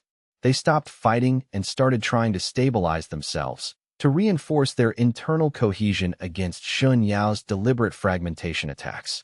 And that was when the stronghold itself began to collapse. The damage Shen Yao and the composites had caused during their battle had compromised the fundamental structure of the facility. The crystalline walls that channeled spiritual energy were shattering. The chambers where the court conducted their harvesting operations were collapsing, and the entire underground complex was beginning to implode. "We have to get out," Ren shouted over the cacophony of destruction. Shen Yao grabbed her hand and launched himself upward, using his soul formation power to blast through the layers of stone and rock that separated them from the surface. Behind them, the stronghold was collapsing. The centuries of accumulated history and operations of the Fracture Court's primary facility crashing down into rubble. They erupted from the surface just as the final collapse occurred, a massive upheaval of stone and energy that sent shockwaves across the northern wastes. Shen Yao and Ren were thrown backward by the force, landing hard on the rocky ground. For a moment, there was only silence. Then Ren started laughing, not with joy, but with the slightly hysterical release of someone who'd survived something they didn't expect to survive. "Did we just destroy the Fracture Court's primary stronghold?" she asked between gasps. "We destroyed a facility," Shen Yao corrected, sitting up slowly. His body was exhausted in a way that had nothing to do with physical effort and everything to do with the complete expenditure of his spiritual power. "But the court itself is still intact. There are other strongholds, other facilities, other composites." This was only the first step. But as Ren helped him to his feet, Shen Yao felt something shift in the hunger's presence within his nexus. For the first time, the hunger wasn't roaring for more power, more consumption, more growth. It was satisfied, sated almost. They'd hit the Fracture Court where it mattered, not militarily, but philosophically. They'd proven that the court was vulnerable, that their superior coordination could be overcome, that they weren't the inevitable force they'd always presented themselves as. Over the next hours, as Shen Yao recovered his strength, he became aware of cultivators emerging from the collapsed stronghold. Survivors. Harvested cultivators who were being freed by the destruction of the facility that had kept them imprisoned. Cultivators who'd been trained by the court, but were now standing without clear orders for the first time in years. Some came toward Shen Yao with hostility. Some came with confusion, asking what had happened. Some came seeking to thank him for the liberation, even though liberation had come at the cost of their lives. For the damaged cultivators, the ones whose essences had been partly consumed, death was the mercy that the collapse of the stronghold had provided. Shen Yao addressed them as best he could, though his voice was hoarse with exhaustion. "The Fracture Court has ruled this region for centuries. They've broken people and reassembled them as tools. Today, that system ended. I won't pretend this is victory. Too many people have died, too much harm has been done. But the tool of the Fracture Court is broken, and that matters." One of the cultivators, a woman who appeared to be in her 40s, though her age was hard to determine given the spiritual damage she carried, stepped forward. "What happens now?" "The court's satellite operations in the outer provinces are still active. Their composite beings are still being generated. This stronghold was destroyed, but the organization continues." "Now," Shen Yao replied, "we organize a true resistance. We liberate the other strongholds. We extract and restore the bloodlines they've stolen. And we create a new order in the cultivation world, one where bloodline awakening isn't a tool for control, but a path of genuine spiritual transformation." It sounded grandiose in a way Shen Yao found almost embarrassing, but the cultivators around him seemed to draw strength from it, and that was what mattered. Ren approached as the newly liberated cultivators were beginning to organize into groups for the journey out of the wastes. "That was incredible," she said quietly. "What you did with the hunger, turning it into a weapon of fragmentation rather than consumption. The court would never have anticipated that strategy. Neither did I, until I was in the moment," Shen Yao admitted. "I was desperate. I was facing operatives that were more coordinated and nearly as strong as me. And I realized that their coordination was also their vulnerability. If I could disrupt the coherence of the stolen essences that made them up, they would fall apart. He looked at Ren seriously. This is far from over. That was the primary facility, the headquarters of operations, but the fracture court extends much further than that. We've won a battle, not the war. I know, Ren replied. But we've also proven something important. We can win battles. And that changes everything about the nature of the conflict. They thought they were invincible. Now they know they're not. As they began the long journey back to Allied territory, Shen Yao felt the hunger settling into a new rhythm within his nexus. It would take time to truly process what had happened here. But for now, there was only the forward movement, the knowledge that the next phase of the resistance was beginning. The fracture court would respond. They would consolidate their remaining forces. They would probably accelerate their harvesting operations in the unaffected areas, trying to generate new composite operatives quickly. But they would be responding from a position of weakness now, not strength. And that was a strategic advantage that could be leveraged if Shen Yao and his allies were careful and deliberate in how they pursued the next confrontation. Chapter 73, The Network Awakens. News of the destruction of the Fracture Court's primary stronghold spread through the cultivation world faster than Shen Yao had anticipated. Within 2 weeks of the collapse, every major sect had received word that someone had attacked the legendary Invincible organization and succeeded in destroying a facility they'd held for centuries. The reaction was immediate and complex. Some sects saw it as an opportunity to move against Fracture Court operations in their own regions. Others were cautious, wanting to assess whether this was a temporary victory or a fundamental change in the balance of power. And a few, the ones that had been most thoroughly compromised by the court's operations, scrambled to hide evidence of their connection to the organization. Shen Yao returned to Sanfeng Vale to find it exactly as the court had promised, destroyed. The buildings had been torched, the gardens were trampled, and the collaborative meditation ground had been desecrated.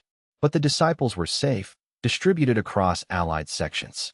And the actual heart of the organization, the people, the knowledge, the network of resistance, was intact.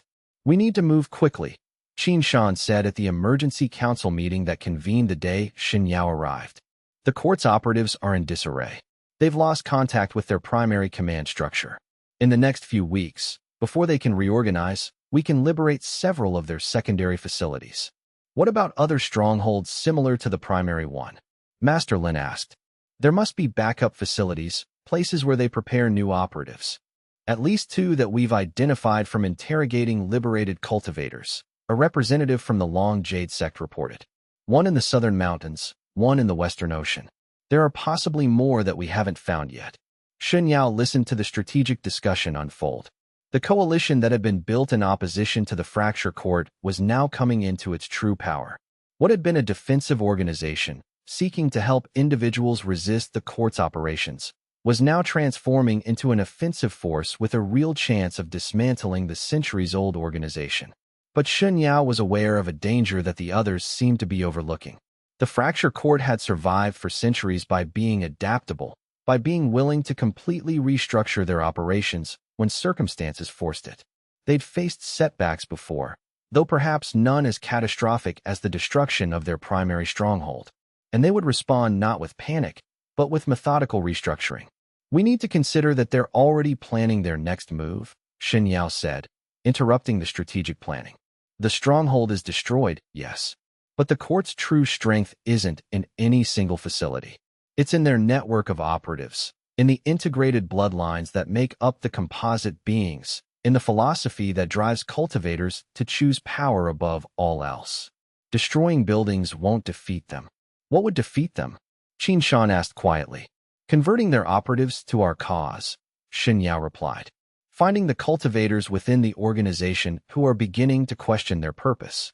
Offering them redemption, the way Rin found redemption when she chose to stand with me instead of the court. We have to make the Fracture Court not worth serving. It was a slower strategy than military conquest. But Shen Yao had learned from his years of living with the hunger that the slowest, most tedious approach was often the most effective against organizations built on power and control. So the resistance shifted its focus.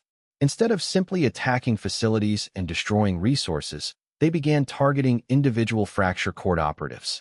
Cultivators who'd been working for the court were approached with offers of asylum, offered the chance to walk away and be protected by the alliance rather than hunted by the court. Some refused. The hunger, once seated in a cultivator, was hard to resist.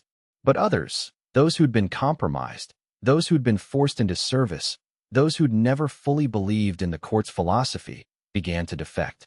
Each defector brought with them operational knowledge. They revealed the locations of secondary facilities. They provided information about composite being construction. They explained the court's long-term plans for cultivating new generations of operatives. And slowly, methodically, the fracture court began to unravel. 6 months after the destruction of the primary stronghold, Shen Yao stood in the ruins of the first secondary facility, the one in the southern mountains. The complex was smaller than the primary stronghold, but it had been methodically dismantled rather than destroyed explosively. The cultivators working there had been extracted safely, the bloodlines being harvested had been identified and documented, and the spiritual energy conduits had been carefully shut down. It was cleaner than the first victory, and in a strange way, that made it more meaningful. The resistance wasn't just destroying the fracture court's capacity for violence. They were building something new, a structure of care and support for the cultivators who'd been damaged by the court's operations.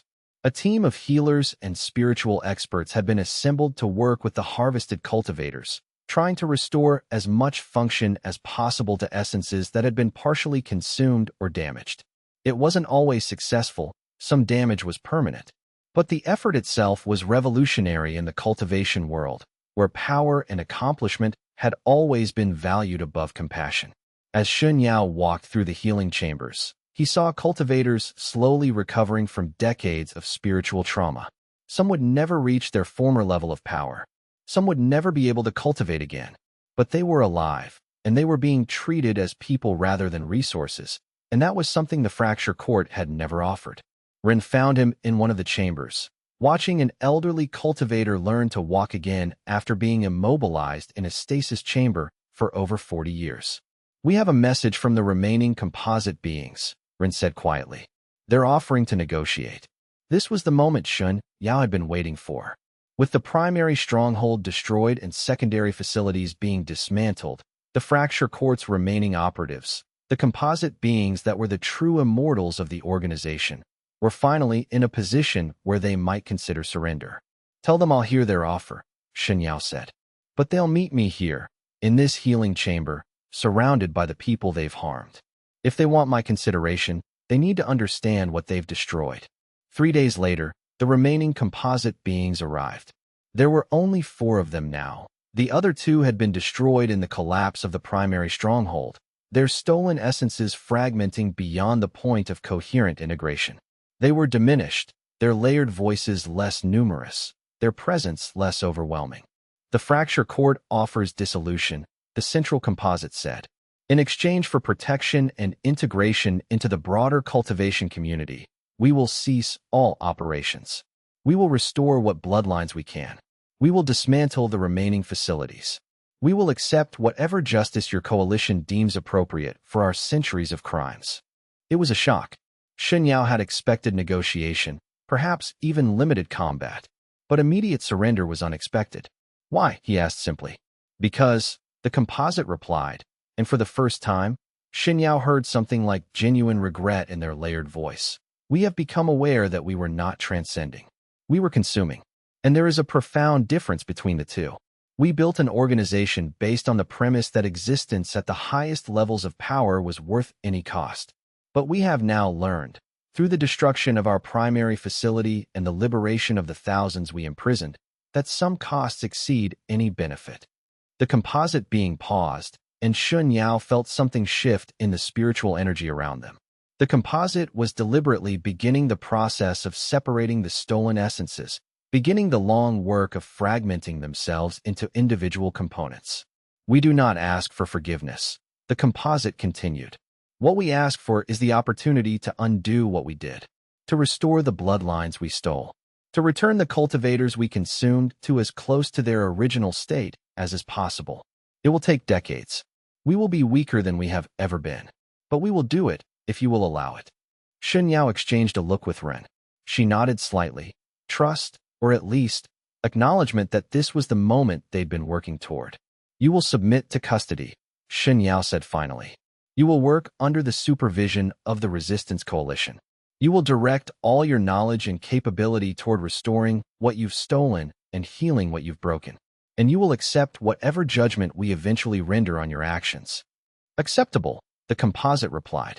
And so, with an anticlimactic ease that Shen Yao would have never predicted, the Fracture Court's remaining leadership gave up. Chapter 74. The rebuilding. The months following the court's surrender were chaotic in ways that military victory never could have been. Dismantling an organization that had operated in secret for centuries meant uncovering layer upon layer of hidden operations, hidden bloodlines, hidden cultivators who'd been integrated so deeply into the court's network that they didn't even realize they were serving it. The coalition had to establish systems of accountability, structures for justice, frameworks for determining what had happened to each stolen bloodline and each harvested cultivator.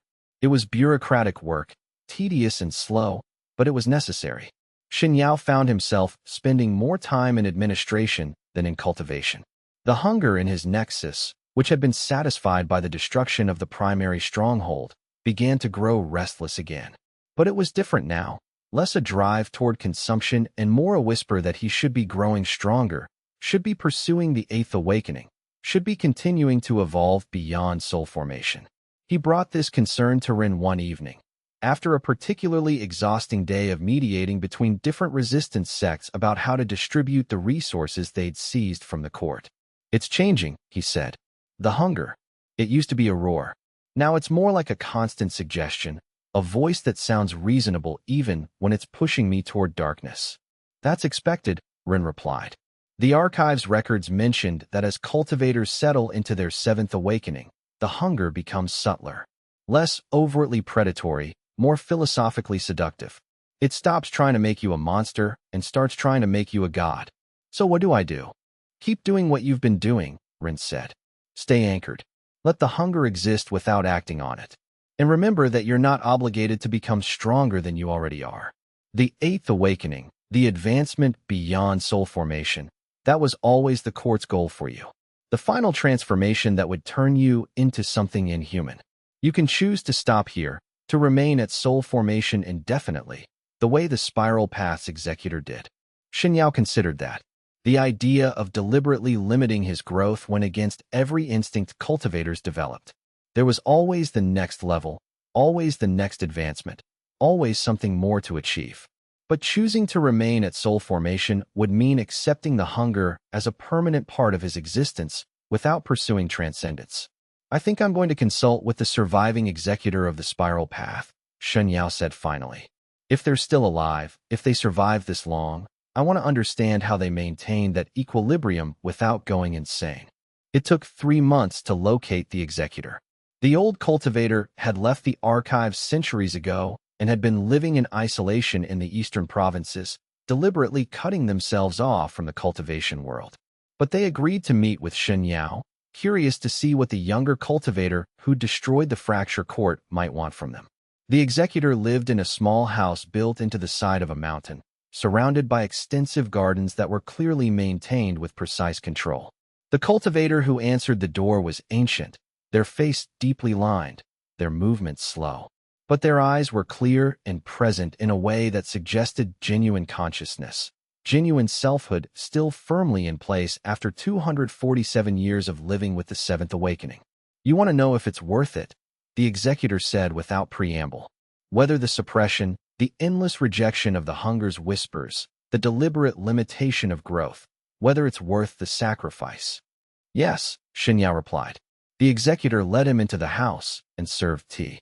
The beverage was simple, unadorned, but the care with which it was prepared suggested a ritual, a deliberate slowing of moment, a focus on the present rather than the infinite possibilities of power that the hunger always suggested. Every day, I am tempted, the executor said finally. Every day, I feel the hunger pointing out ways I could grow stronger, ways I could overcome my limitations, ways I could transform into something greater than I am. And every day, I choose not to. I choose instead to tend my garden, to maintain these specific plants, to read the same books I have read many times. I choose repetition and limitation and finiteness. The executor paused, studying Shen Yao intently. And every day, I am grateful for that choice. Because being finite means I can care about specific things. Being limited means I can love people without calculating their resource value. Being deliberately weak means I can value myself as myself, not as a potential composite being awaiting assembly. Don't you regret what you might have become? Shen Yao asked. Intensely, the executor replied. I spent the first 50 years of my limitation grieving for the power I would never access, the advancements I would never achieve, the transcendence I was deliberately refusing. But eventually, I realized that the grieving was the hunger talking. The regret was the hunger whispering that I'd made a mistake. And once I understood that, I could begin to build something the hunger couldn't touch, contentment with myself as I was. They talked for 3 days. The executor explained the disciplines they'd developed, the meditation techniques they used, the specific practices that helped maintain consciousness and identity against the constant assault of the Nexus's hunger.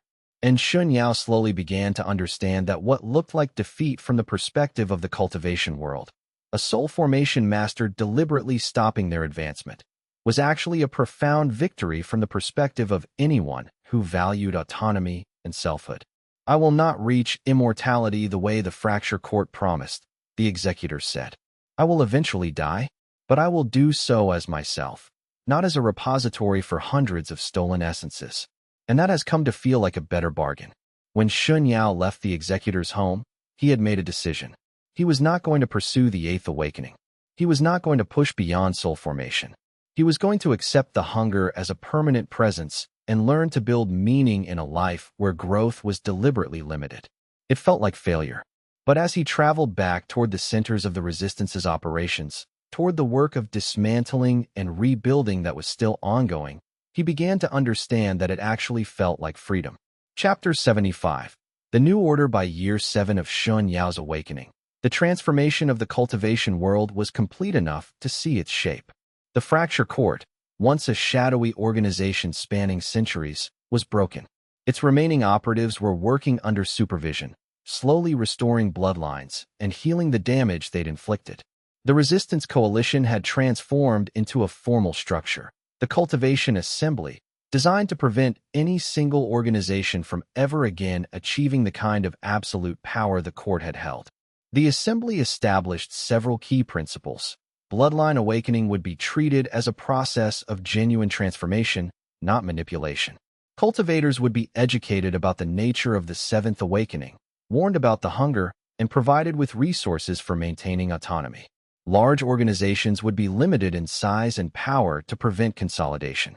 And most radically, cultivators would be allowed, even encouraged, to choose their own limitation, to deliberately restrict their growth if they valued other things above power.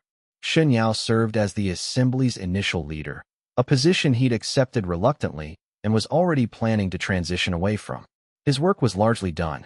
What remained was administrative, and there were others better suited to the endless negotiations and political maneuvering that running the assembly required. Sanfeng Vale was rebuilt, not as it had been. That would have been a denial of how fundamentally the world had changed, but as a meditation center and healing sanctuary. Cultivators who'd been damaged by the Fracture Court's operations came there to recover, to relearn how to exist in their own bodies, to slowly reconstruct their sense of self. Ren had taken over the day-to-day management of the Veil, and she was remarkably good at it, applying the survival skills and manipulation techniques she'd learned from the court to the work of helping people heal. On the anniversary of the destruction of the primary stronghold, Shen Yao stood alone in the gardens of Sanfeng Vale, watching the sun set across the valley. He was no longer the ambitious cultivator who'd first awakened his betrayal bloodline. That person was 7 years dead, replaced through layers of transformation and awakening into something new. The hunger was still there, it would always be there. But it had become integrated enough into his consciousness that he rarely heard it as a separate voice anymore. Instead, it was part of him, like an old wound that had healed but left a scar that would never fully fade. Ren found him, as she always did when he was in contemplative moods. She'd become adept at reading his silences, at understanding what he needed without having to ask. "Are you content?" she asked simply. Shen Yao considered the question seriously.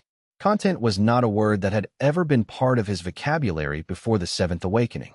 But now, understanding that he'd deliberately chosen limitation, that he was no longer pursuing infinite growth, that he'd built something that would outlast him precisely because it didn't depend entirely on his power. Yes, content seemed like an appropriate description. I am, he replied finally. Are you? Mostly, Rin said. I still don't know if I'm real or if everything I feel is programmed by the fracture court. But I've made peace with not knowing. I've decided that intent matters more than origin. Whether I was built to save you or whether I chose to save you. The fact is that I did save you. And that matters. She sat down beside him, and they watched the sunset in comfortable silence. 7 years of betrayal, transformation, and resistance. 7 years of learning to live with hunger while remaining human. 7 years of watching an organization that had seemed invincible crumble under the weight of its own contradictions. What happens next? Ren asked after a long silence. I stepped down from the assembly, Shen Yao replied. I recommend Qinshan or Master Lin to replace me. And then I focus on what I should have been focusing on all along. Teaching. There are going to be millions of cultivators who experience the 7th awakening in the coming centuries. They're going to need guidance, support, and the knowledge that resistance is possible. I can provide that. So you're going to spend the rest of your life helping people learn to live with the hunger the way you did? Ren asked. She sounded amused. Yes, Shen Yao replied. It's not as glamorous as pursuing immortality or building a sect. But it feels right. It feels like something worth doing. Over the next few weeks, Shen Yao formalized his transition out of the assembly's leadership. Qinshan accepted the position, with strong support from the other major sections. The assembly continued its work of establishing the new order, implementing the reforms and protections that would govern cultivation for generations to come. And Shen Yao, finally at peace with his limitations, began the work that would define the rest of his existence, teaching other cultivators that power was not the only value worth pursuing, and that choosing to be human was sometimes the most radical act of resistance available. His bloodline had deepened through betrayal, through 7 awakenings, through the shattering of every illusion about the nature of power and transcendence.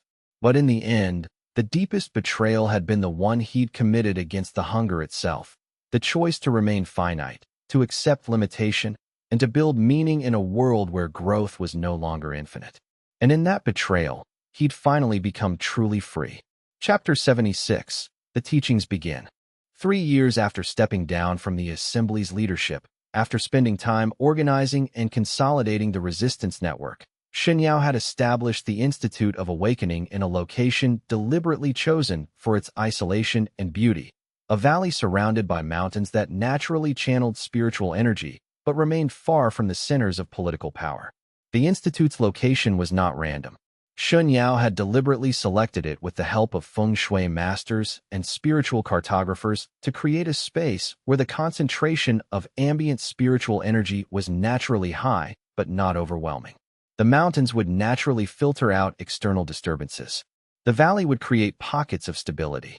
And most importantly, cultivators who came to the Institute would be removed from the external pressures and expectations that had likely contributed to their destabilization in the first place. The Institute accepted cultivators who'd recently experienced the 7th awakening, who were struggling with the hunger in their spiritual cores, who needed help understanding what they were becoming. There were no requirements for entry except that the applicant had experienced the 7th awakening and was willing to be honest about their condition. The Institute made it clear from the beginning that they could not promise redemption, could not guarantee success, could only offer training and support and the knowledge that others had faced the same struggle and survived. The curriculum was personal. There was no single path that worked for every cultivator. Shen Yao had learned that through Ren, through the archives, through the executor of the spiral path. But certain principles applied universally. The hunger was real. The transformation was irreversible. And the only viable long-term strategy was conscious integration rather than denial.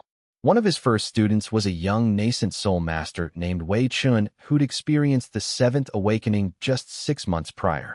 Wei Chun had come to the Institute desperate and terrified, convinced that she was becoming a monster. The hunger wants me to absorb the spiritual power of the disciples under my care, Wei Chun confessed during one of their private meditation sessions. I know it's wrong. I know I shouldn't want it. But the whispers are constant. And they're starting to sound reasonable. Shen Yao recognized the stage. It was the transition point where suppression alone stopped working, where the hunger became too sophisticated to dismiss as external temptation. What if you didn't fight it? Shen Yao suggested. What if instead, you acknowledge that the hunger exists and learn to make decisions despite it? Despite it. Wei Chen looked confused. Wouldn't that just be suppression in a different form? Not quite. Suppression is trying to pretend the hunger doesn't exist. Acknowledgement is saying, yes, I have this hunger. Yes, it's asking me to do terrible things. And yes, I'm choosing not to do them anyway. It's a subtle difference, but it matters. Over the weeks that followed, Shen Yao worked with Wei Chen to develop a practice that went beyond traditional meditation. He taught her how to observe the hunger's whispers without acting on them, how to allow the desire for power to exist in her consciousness without interpreting it as a command, how to make decisions that were ethically sound despite the constant pressure from her nexus. He also taught her about the specific phenomenology of the seventh awakening, the way the hunger would manifest differently depending on circumstance. In times of stress, it would be more aggressive, more demanding, pushing harder for immediate action. In times of peace, it would be subtle and seductive, whispering about long-term plans, about the beauty of ultimate power, about the inevitability of eventual surrender. The hunger adapts, Shen Yao explained, demonstrating the meditation technique he used to maintain his own equilibrium. It learns from your defenses and develops counter-strategies. So your resistance also has to adapt. You have to constantly evolve your approach, never settling into a single method because the moment you do, the hunger will find a way through. Wei Chen absorbed these teachings with intense focus. She was, Shen Yao reflected, exactly the kind of student who could benefit most from the Institute's approach, someone who had intelligence, determination, and the genuine desire to remain human despite transformation. Not all cultivators had those qualities. Some fought against the seventh awakening out of pride. Others sought to maintain their humanity out of fear. Wei Chen seemed to genuinely care about being good, about being present for her disciples, about leaving a positive mark on the cultivation world. By the time Wei Chen left the Institute, 6 months later, she'd integrated enough of the hunger into her consciousness that she could function at a level that seemed relatively normal. She would never be free of the seventh awakening's effects. No cultivator would. But she had the tools to navigate them, the knowledge that others had faced the same struggle and survived, and most importantly, the understanding that she didn't have to become what the hunger wanted her to become. More importantly, she had the framework for continuing to develop her own defensive techniques. Shen Yao had emphasized repeatedly that the Institute's teachings were not the final answer. They were a foundation, a beginning point for each individual cultivator's unique journey. Wei Chen would have to continue inventing her own strategies, discovering her own ways of remaining present and conscious. As the years passed, Shen Yao's institute grew. Cultivators came from across the known provinces, seeking guidance on managing their awakened bloodlines. Some went on to positions of leadership in the cultivation assembly, implementing the assembly's policies with the deep understanding that came from personal experience with the seventh awakening. Others chose lives of quiet contemplation, building small communities of cultivators committed to mutual support and shared resistance. A few deliberately pursued the path of intentional limitation, using the techniques the executor had developed to suppress their cultivation and live fully human lives. All of them learned the same fundamental lesson. The seventh awakening was not a curse, but a challenge. The hunger was not a demon to be vanquished, but a force to be understood and integrated. And the cultivation world's future depended on cultivators who could remain human despite the constant pressure to become something more. Rin was essential to the Institute's functioning. Her experience as a tool of the fracture cord gave her unique insight into the mechanisms of the hunger. She could speak from experience about what it felt like to be subordinate to someone else's agenda, and she could offer hope by demonstrating that that subordination was reversible, that agency could be reclaimed even after being fully compromised. But beyond the practical contributions, Rin's presence at the Institute served a deeper function. Every student who came through the Institute saw Shen Yao with Rin, saw them working together, saw them as a partnership built on trust despite their mutual doubts about whether that trust was earned. That presence was a constant reminder that relationships could persist even when both parties were uncertain about their own fundamental nature. One evening, 10 years after Shen Yao had first arrived at the Institute of Awakening, he found Rin in the garden, tending the same plants that the executor had maintained with such care. "Do you think we succeeded?" Rin asked without preamble. "In destroying the fracture court, in changing the cultivation world, in proving that another way was possible." Shen Yao considered the question carefully. The fracture court as an organization no longer existed. Its operatives were either in custody undergoing restoration work or had integrated into the broader cultivation community under supervision. The principles that had guided the resistance had been formalized into the assembly structure. Bloodline awakening was no longer treated as a path to transcendence, but as a process of genuine transformation that required support and guidance. But success was a complicated category. The hunger itself was still present in every cultivator who'd experienced the seventh awakening. The desire for power, the seductive logic of transcendence, the whispered argument that perhaps the cultivator could be the exception, could handle the eighth awakening without losing their humanity.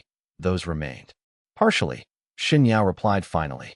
"We destroyed the institutional structures. We changed the official philosophy. But the hunger itself, the fundamental desire for power, the ability of cultivation systems to create hierarchies and exploitation, that's still present. It will always be present. What we did was establish a framework where cultivators could resist those impulses instead of being forced into them." "So we just delayed the inevitable?" Ren asked. "We gave cultivators a choice," Shen Yao corrected. "And maybe that's all any resistance can do.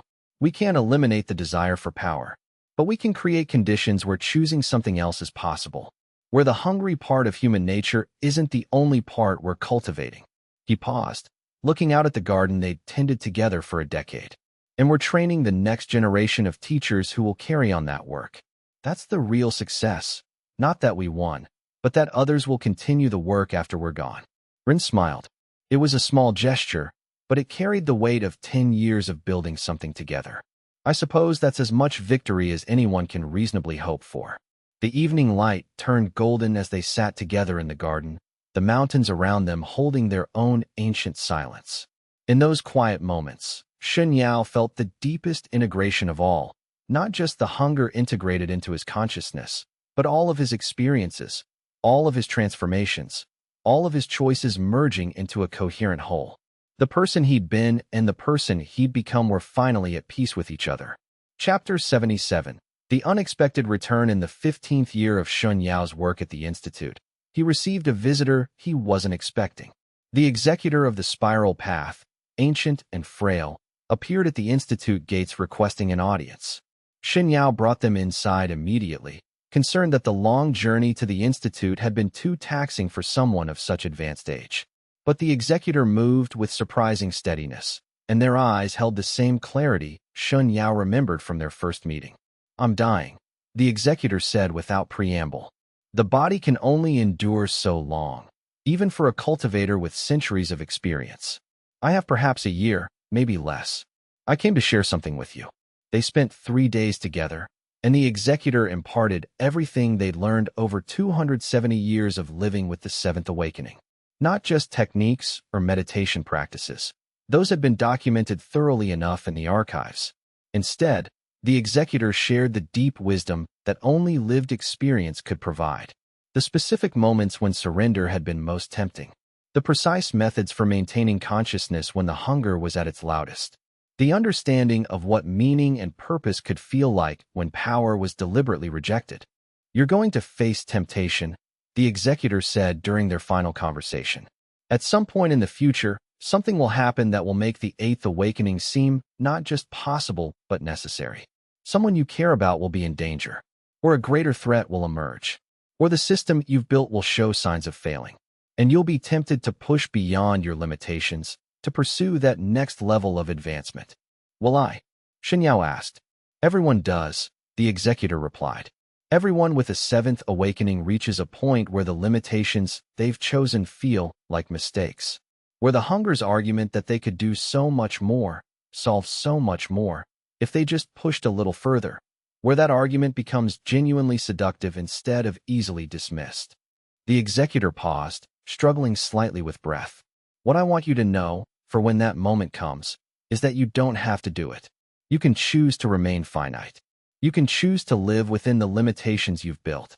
And you can do that knowing that finite lives, finite choices, finite impacts, those have value precisely because of their limitation.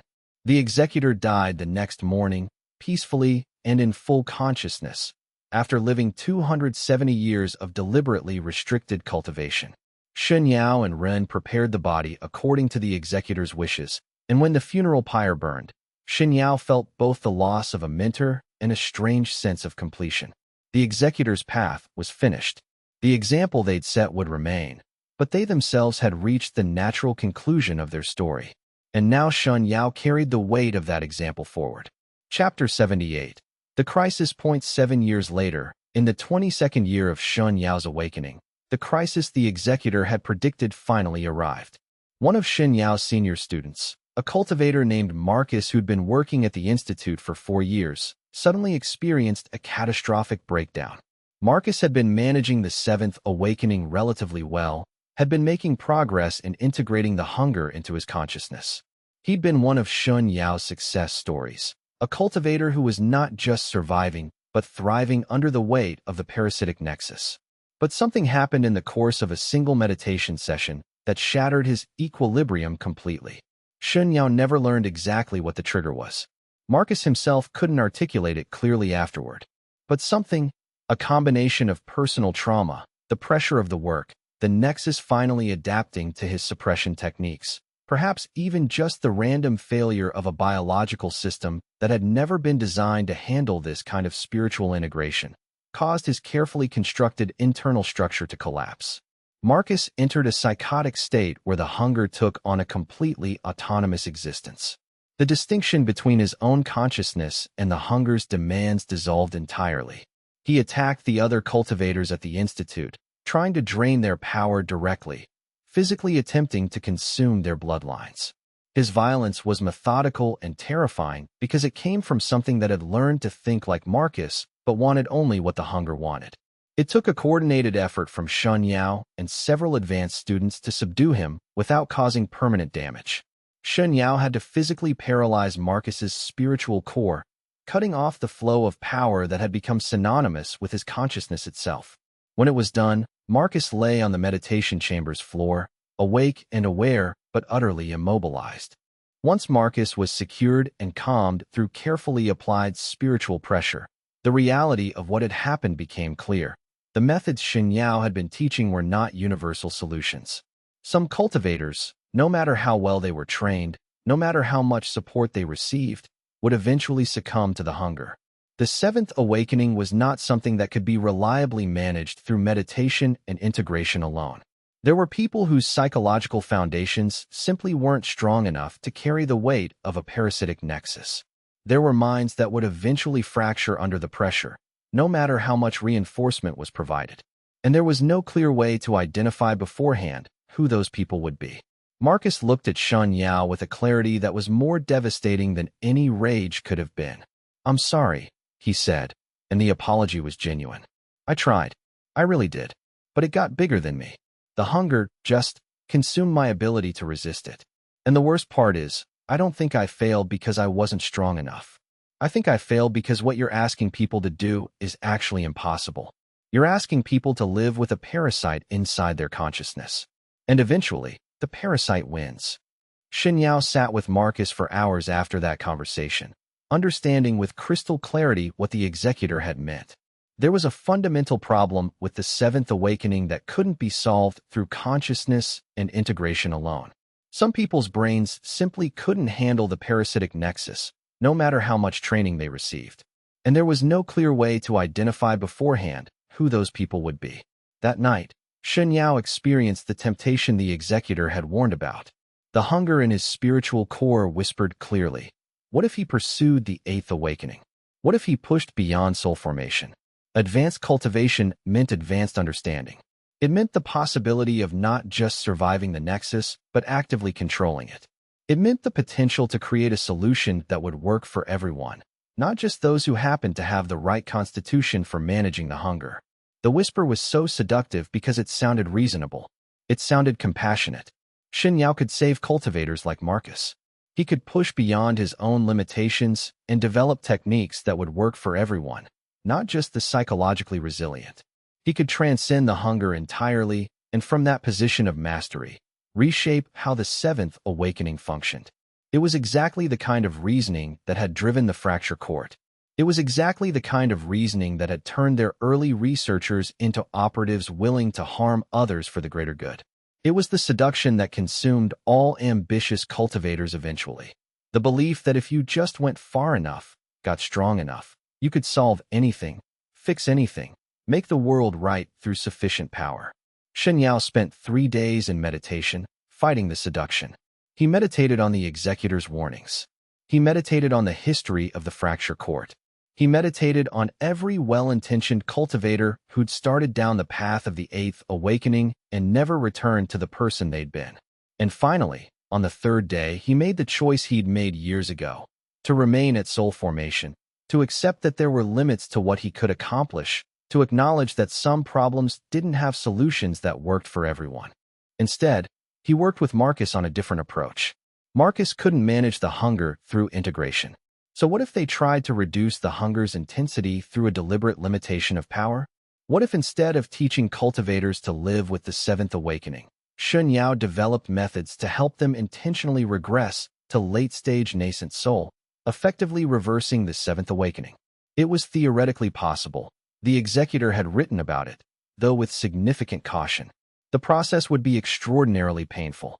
It would mean losing access to all the soul formation power that the 7th awakening had granted. It would mean accepting a fundamental diminishment of cultivated power and potential. But it might preserve the cultivator's consciousness, their autonomy, their basic humanity. Marcus volunteered to try the procedure. There was nothing else left for him. He couldn't be allowed to remain at soul formation with his consciousness fragmented by the hunger, and he couldn't recover while carrying the 7th awakening's burden. It took months of careful work, of applying exactly the right amount of pressure to his spiritual core while reinforcing his consciousness and sense of self. Shen Yao had to essentially perform a surgery on Marcus's spirit, carefully excising the nexus while leaving the rest of his consciousness intact. It was delicate work that required him to face the temptation of the 8th awakening again and again. The hunger wanted to help, wanted to use its growing power to speed up the process. But Shen Yao kept refusing. Over the course of 6 months, Marcus's cultivated base was rolled back. The 7th awakening was effectively reversed. The parasitic nexus was extracted and allowed to dissipate into ambient spiritual energy. The spiritual core was allowed to restabilize at a lower level, with the psychological fractures slowly beginning to heal. When the process was complete, Marcus was no longer at soul formation.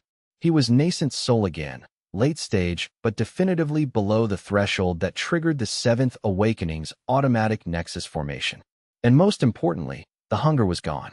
The parasitic presence that had been consuming his consciousness had been excised along with the 7th awakening itself. "Thank you," Marcus said when it was finished. His voice was different, weaker in terms of spiritual power, but stronger in terms of actual presence. "I don't know what I am anymore, but I'm definitely me. And that matters more than I thought it would. I thought I was supposed to always be growing stronger, always be advancing. And now I'm actually accepting that that's not always possible or desirable." Shen Yao added the reversal technique to the curriculum at the Institute. Not as a primary solution, most cultivators were able to integrate the 7th awakening given proper support. But as an option, a choice that cultivators could make if they reached a point where the hunger was too great, where integration was failing, where they needed to step back rather than push forward. It was not a perfect solution. It meant some cultivators never reached their full potential in terms of raw power. But it meant those cultivators remained conscious, autonomous, capable of living full lives. And Shen Yao had come to understand that full life was worth far more than raw power. It was worth far more than all the advancement in the cultivation world. Chapter 79. The passing of the torch by year 30 of his 7th awakening. Shen Yao was beginning to feel his age in ways that had nothing to do with physical years. He was still younger than most advanced cultivators. Soul formation cultivation extended lifespan significantly.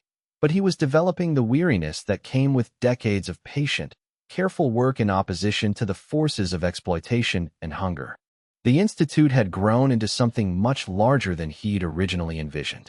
There were now satellite locations across the known provinces.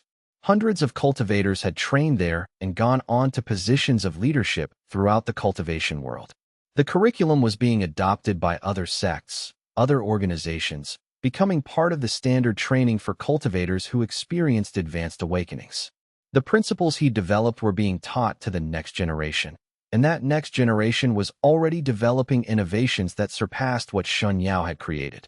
Shen Yao was no longer essential to the Institute's functioning. In fact, in some ways, his presence had started to become a limitation. Junior teachers were hesitant to challenge his approaches, even when they had better ideas. Students treated his word as final authority, when the whole point of the training was to develop the student's own judgment and autonomy. And his very presence at the Institute meant that attention and resources flowed toward him, away from the younger teachers who needed to develop their own followings and authority. He'd come to recognize this dynamic after a difficult conversation with one of the Institute's mid-level teachers, who gently pointed out that she couldn't implement her own teaching innovations as long as Shen Yao was present and embodying a different approach. It was a kind criticism, delivered with respect, but it carried absolute truth. Shen Yao called together a small council to discuss his transition. The council included Ren, Wei Chun, and several other senior teachers who'd been with the Institute long enough to understand what it had become and what it needed to be. "I need to step back," Shen Yao said directly. "Not completely. I'll remain available for consultation. But I need to stop being the face of the Institute. I need to stop being the authority that validates or rejects new ideas. You all have developed your own insights, your own innovations. You don't need me anymore." "But you're the founder," one of the teachers protested. "You built this from nothing." "Exactly," Shen Yao replied. "Which means it's time for me to let go and let it become something I didn't design." That's how institutions become truly resilient, when they can evolve beyond their founders. He approached Wei Chen directly afterward. She was meditating in one of the teaching gardens when he found her, and she opened her eyes as he approached without rising. "I want you to take over the Institute," Shen Yao told her. "I'll remain as an advisor, available for consultation. But you should be the primary leader, the voice that cultivators listen to, the one making the major decisions about curriculum and direction." Wei Chen's first instinct was to refuse. She protested her inexperience, insisted that Shen Yao was still needed, argued that it was too early. But Shen Yao was firm. The transition had to happen while he was still relatively young, still had time to observe how Wei Chen handled the role, still could provide meaningful correction if needed. "You're ready," Shen Yao told her. "More ready than you believe. And you won't know you're ready until you try." Over the next year, Shen Yao gradually withdrew from his position while Wei Chen stepped in. He mentored her through the difficult administrative decisions, the political negotiations with the assembly, the complex task of managing advanced cultivators who were all accustomed to having their own way. He taught her how to say no to reasonable requests when they would distract from core mission, how to make decisions that would upset some people but benefit the Institute as a whole, how to balance innovation with stability. And surprisingly, Wei Chen was good at it. Better than Shen Yao would have been if he'd remained in the role. She had a gentleness in her approach where Shen Yao had a tendency toward directiveness. She asked questions where Shen Yao would have provided answers. She built consensus where Shen Yao would have simply implemented decisions. But she also had steel underneath the gentleness. When she made a decision, she stood by it. When she believed something was right, she didn't back down just because people disagreed. She was, in other words, exactly what the Institute needed. By the time the formal transition was complete, 6 months into the second year of Wei Chen's leadership, Shen Yao was genuinely impressed with what she'd already begun to build.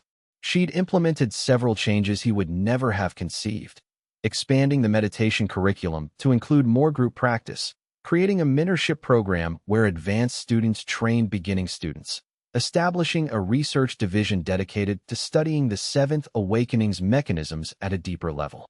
The Institute was going to continue, going to thrive, going to evolve in ways that Shen Yao would only partially understand. And he felt the profound satisfaction that came from building something that no longer needed him, which was exactly as it should be. Chapter 80. The long view 43 years after his seventh awakening, Shen Yao stood in the garden of the Institute, much like he had countless times before. But now, the garden looked different. He was different. The hunger had become so integrated into his consciousness that it was nearly invisible.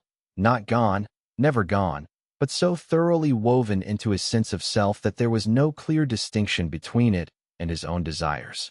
Ren, now also showing the marks of extreme age even for an advanced cultivator, sat beside him. They didn't speak often anymore. After 40-some years together, most communication happened in comfortable silences. But when they did speak, the words carried weight earned through decades of shared struggle. Do you regret? Ren asked finally. Any of the choices you made? Not pursuing the eighth awakening. Stepping away from leadership. Remaining in the shadow while others advanced. Shen Yao considered seriously before answering.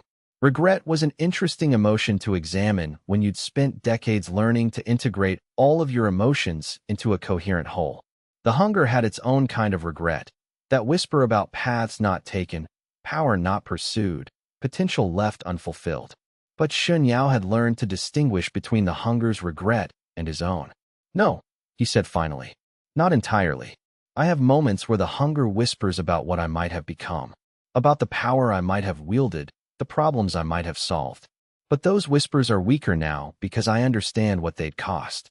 He paused, watching the afternoon light move across the garden in the way it did every day, an endless repetition that never became tiresome. The real power isn't in the eighth awakening. The real power is in choosing finitude, in building something that doesn't depend on me, in training people who will continue the work after I'm gone. That's harder than transcendence, and more meaningful. Ren nodded slowly, her movements carrying the weight of deliberation. I think you're right. I was trained to think power was everything. Strength, advancement, becoming more. And I wasted a lot of time thinking my life was wasted because I didn't achieve those things. But watching you, watching what you've built, I understand now that I got something better than power. What's that? Shen Yao asked. Continuity, Ren replied. The knowledge that something I was part of creating will continue. That my choices, my work, my resistance to the original plan, it mattered. It changed things. Not through force, but through influence. Through the people we taught, the ideas we spread, the alternative to the fracture quartz way that we proved was possible. She looked at him directly, her eyes still sharp despite her age. And I got you. That matters more than I can explain. Even if I'm still not entirely certain I'm real, even if I still sometimes wonder if I was always designed to end up here, I have the lived experience of you choosing to trust me anyway. That's something the fracture court never predicted, never accounted for. That's victory. As the sun set, Shen Yao felt the presence of the hunger one final time, not as a separate entity, but as a complete part of himself. The seventh awakening had fully integrated. He was no longer fighting it, no longer suppressing it, no longer managing it separately from his consciousness. The hunger and Shen Yao had become one. And in becoming one, Shen Yao had finally transcended, not to the eighth awakening, not to become something more than human, but to accept what he was, a human being who carried the weight of corruption deliberately chosen over transcendence. A person who'd learned that the most powerful thing anyone could do was choose limitation. A cultivator who'd learned that the deepest betrayal wasn't when others turned against you, but when you turned against your own need for endless growth. His bloodline had deepened with every betrayal, just as the title of the story promised. It had deepened until the betrayals and his own nature had merged into something singular. And in that merging, he'd found something approaching peace. In the valley below, the Institute continued its work. Cultivators studied and meditated and struggled with the hunger in their own spiritual cores. Teachers worked to help them find equilibrium, to teach them that power wasn't everything, to offer alternative paths to those who chose not to pursue endless advancement. The gardens grew. The library expanded. Each day brought new students seeking guidance and new teachers who'd been trained by previous students, extending the chain of knowledge and wisdom outward. And among those teachers were the students Shen Yao had trained, and the students of those students, extending outward in chains of influence and change that would continue long after Shen Yao himself had passed into history. Wei Chun had trained 30 cultivators over the past 5 years alone. Each of those cultivators was now taking the principles of the Institute back to their own sects, their own organizations. The ideas were spreading. The alternative way was proliferating. Wei Chun had written to him that morning, sharing news of a new discovery about the mechanisms of the Seventh Awakening that she'd developed in collaboration with a researcher from the Chrysalis Sect. The young master was pushing the field of understanding forward in directions that Shen Yao would never have conceived. She was taking what he'd taught and evolving it, improving it, adapting it to circumstances he'd never encountered. That was how it should be. The work was going on. The resistance was continuing. The alternative way was spreading. Shen Yao and Run remained in the garden as night fell, watching the stars come out above the mountains. In the darkness, the hunger was invisible, integrated so thoroughly into his consciousness that it was simply part of the landscape of his awareness. But it was there, a constant presence, a weight that he carried as easily now as he carried his own thoughts. And Shen Yao, having spent 30 years learning to live with that hunger, having spent an additional 13 years teaching others to do the same, finally understood what the executor had been trying to tell him decades ago. The victory wasn't in defeating the hunger. The victory was in surviving it, in remaining consciousness and choice and human despite it. The victory was in building something that would outlast him, something that would carry forward the knowledge that another way was possible. His betrayal bloodline had led him through every stage of cultivation, through every advancement, through every crisis and transformation. But the real journey had been learning that the destination wasn't transcendence. The destination was home, the place where he could finally rest, knowing that the work would continue without him, that his influence had become woven into the fabric of a changed world. Step 4 was complete, and with it, Shen Yao's long journey from victimized youth to integrated master was complete as well. The next steps, and there would always be next steps, for the cultivation world was never truly static, would be taken by others. But they would be taken on ground that Shen Yao had helped to shift. And that was enough.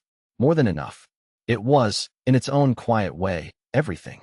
Chapter 81. The last artifact. The morning after Shen Yao received the prophecy, a messenger arrived at Sanfeng Vale bearing a bronze seal wrapped in silk that had not seen daylight for 3 centuries.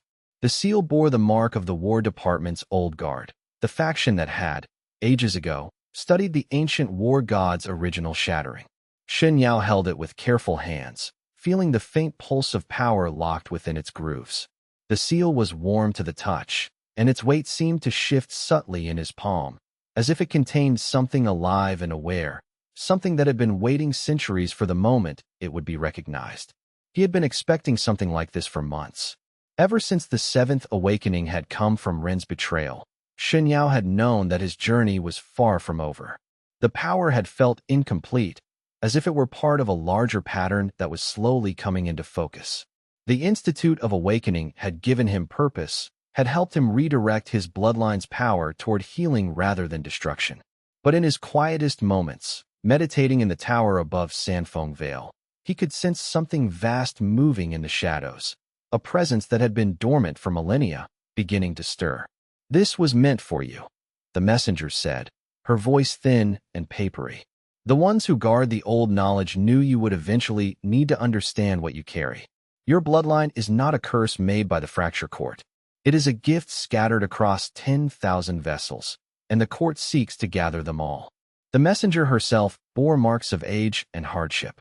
Her skin was weathered like ancient leather, her eyes sharp with the clarity of someone who had been preparing for this moment her entire life. She had come from the western mountains, from a monastery that few knew existed, carrying knowledge that had been hidden and protected for 3,000 years. Shen Yao set the seal on the table before him. Around it lay documents, fragmented histories written on rice paper that crumbled at the edges. They spoke of the war god Yuan Ming, who had foreseen his own death in a calamity that would shatter all of heaven. The documents were covered in annotations and commentary from dozens of different hands, all attempting to unravel the mystery of the god's final ritual. Some were written in languages that had not been spoken for 1,000 years. Rather than let his power vanish when his body fell, Yuan Ming had performed a ritual of willing dispersal. He had taken his own power, distilled it into its purest form, and scattered it across the bloodlines of his 10,000 disciples. Each carried a fragment.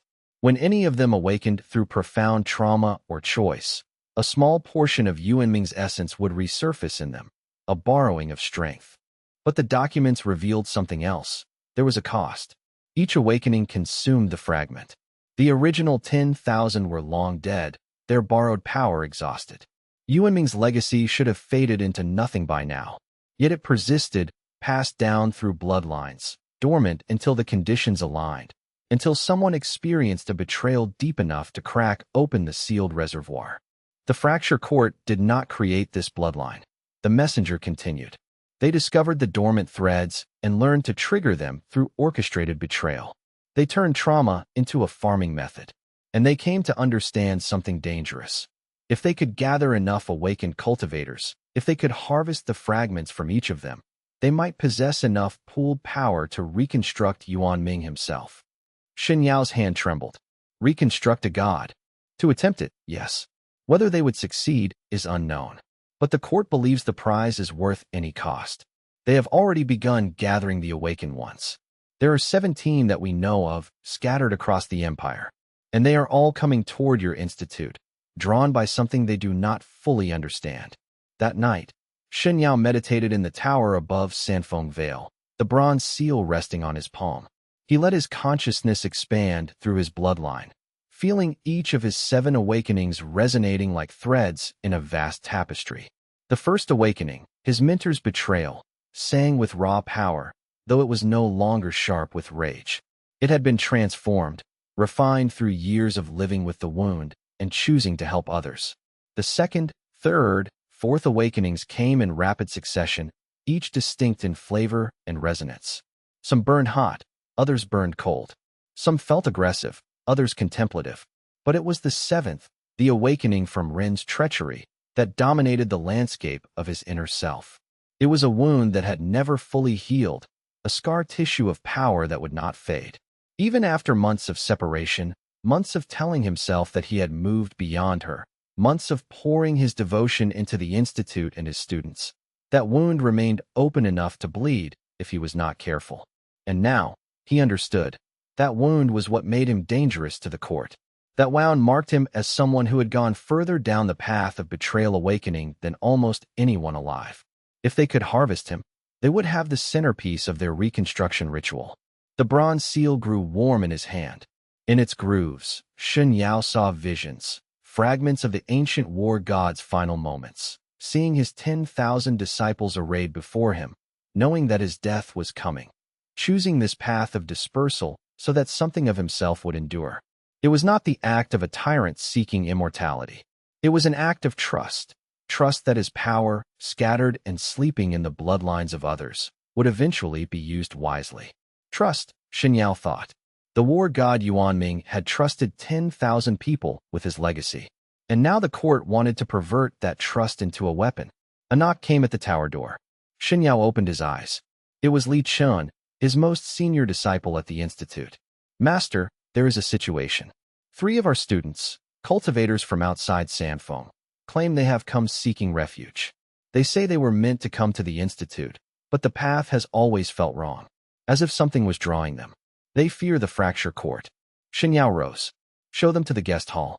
Give them shelter and ask them nothing yet. As he descended the tower, his mind was already racing. The court was pushing. They were beginning their final move.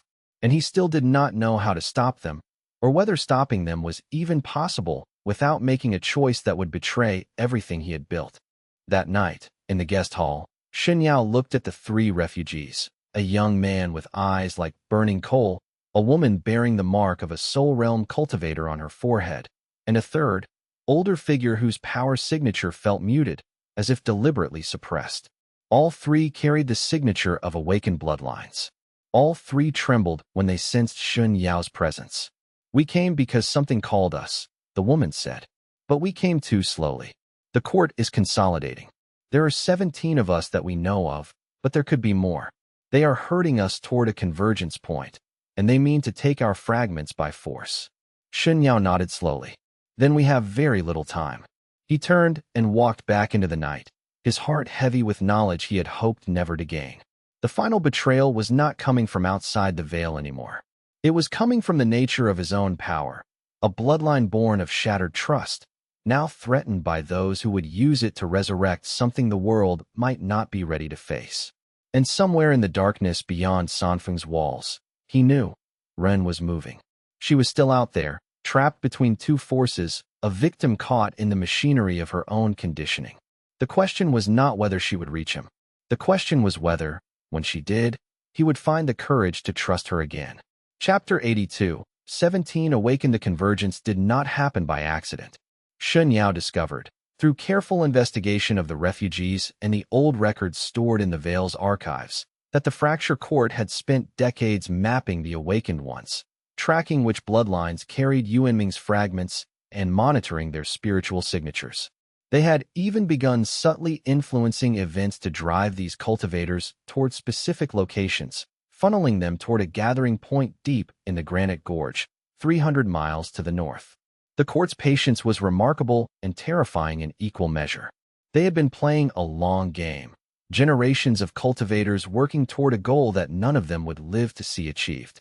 It was the kind of sacrifice that suggested either absolute faith in the cause or absolute desperation. Shen Yao called a council of his most trusted disciples. Among them were Wei Shan, the mountain shaker who had first recognized his potential, Li Chun, whose wisdom had guided the Institute's curriculum, and Yun Fei, a woman who had come to Sanfeng Vale broken by betrayal and had been healing for 5 years in the peaceful gardens of the valley. We have 3 choices, Shen Yao told them, spreading the court's plans out on the table before them. Correspondence intercepted by allies, maps marked with convergence points, ritual diagrams that showed what the court intended to do. We can flee and hide the Awakened Ones. We can meet the court in battle before they gather all 17. Or we can allow the gathering and face them at the moment of their ritual. Wei Shan's face darkened. Any of those paths leads to blood. Yes, Shen Yao acknowledged. That is why I am asking you first, not commanding. Yun Fei spoke quietly. If we flee, the court simply hunts us elsewhere. If we fight before all 17 gather, we might save some, but condemn others to capture and torture while the court extracts their fragments. If we wait, she paused, her eyes distant. If we wait, we give the court everything they want. We give them the moment when all 17 are aware of each other, when they might pool their power together. Unless, Li Chun said slowly, the moment when all 17 gather is also the moment when they realize what they truly are. Shen Yao looked at the elder disciple. Explain. The court is driving toward a ritual of harvesting, but they do not understand the true nature of Yuanming's gift. The fragments were not planted in the bloodlines as a resource to be extracted. They were planted as seeds. Each awakening is not a diminishment, but a blooming. The court believes they are gathering ingredients. But what if they are actually gathering 17 people who, at the moment of convergence, will have access to the full picture of what they carry? It was a dangerous gamble, but Shen Yao saw the logic in it. The fragments were not inert power. They were conscious echoes of a god's will, scattered and sleeping. At the moment of convergence, when all 17 were in proximity to one another, might they not awaken to something more than individual strength? Might they not sense each other and understand, together, that they were part of something vast? Then we prepare for the Granite Gorge, Shen Yao said. But we do not go as an army. We go as a sanctuary. We gather the Awakened Ones not to fight for us, but to help them understand themselves. In the days that followed, word was sent out quietly through hidden channels. The 17 awakened cultivators, some willing, some still unwitting, began to move toward the Granite Gorge. The Fracture Court watched and was satisfied, believing they were drawing the prey into a trap. They did not understand that Shen Yao was doing the same, simply inviting them to a different kind of gathering. It was a dangerous game of mirrors, each side believing they held the advantage, each side moving pieces across the board while unaware of the true endgame. Shen Yao spent those final days preparing not weapons, but teachings. He recorded sermons and insights, meditations and philosophical frameworks that might help the awakened ones understand their own nature should the worst come to pass. He also spent long hours in the archives with Li Chun, studying the ancient texts, trying to find any reference to a moment when all the fragments had been brought together before. But there was one thread that remained loose, one person whose position Shen Yao still could not determine. Ren had vanished from the court's known locations 3 months ago. Intelligence suggested she had defected, that she was trying to escape her chains. Yet no one had seen her. No one knew where she had gone. Until a letter arrived, written in Ren's hand, addressed to Shen Yao, and sealed with a private symbol that only they two would recognize. The granite gorge was a place where the earth itself seemed wounded. Massive cliffs rose 3,000 feet on either side, their surfaces carved by ancient water that had long since vanished, leaving only the memory of flow in the smooth channels and overhanging arches. At the gorge's narrowest point, where the two cliff walls nearly touched, there was a plateau of flattened stone, a natural gathering place that seemed almost designed by some cosmic hand. Shen Yao traveled there with his core disciples, but also with the 3 refugees who had come to Sanfeng Vale seeking shelter. As they journeyed north, 2 more awakened cultivators found their way to his caravan, drawn by word passed through hidden channels, guided by Li Chen's careful arrangement.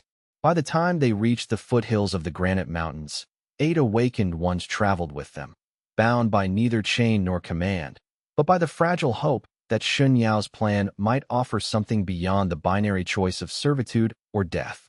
One of them was a young man named Chao Xian, whose awakening had come from the betrayal of his own father, a man who had raised him specifically to be sold to the fracture court. Another was a woman called Mei Lin, whose power had bloomed the day her sworn sister revealed she had been a court agent all along. Each carried their own wounds, their own stories of trust shattered like porcelain.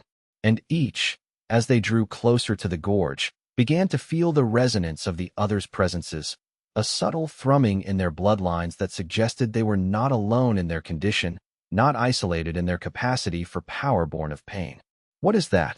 Chao Xian asked one night as they made camp within sight of the gorge's entrance. His hand pressed against his chest, where his heart beat in an unfamiliar rhythm. "It feels like my blood is calling to something." "The fragments," Shen Yao said quietly. "As you draw closer to each other, they begin to recognize their kin.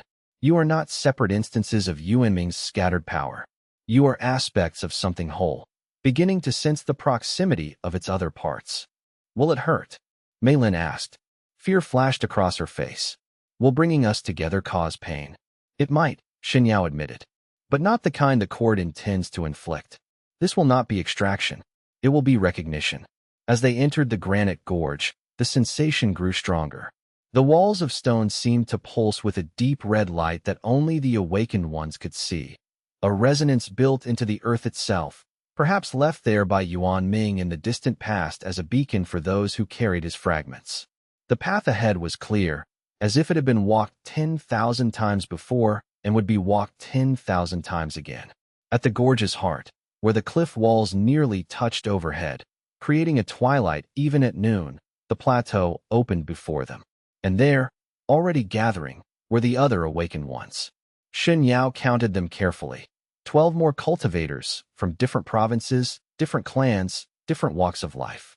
A monk from a Western temple, a merchant's daughter, a soldier who had defected from the imperial army, a scholar whose gift had emerged only in the last year.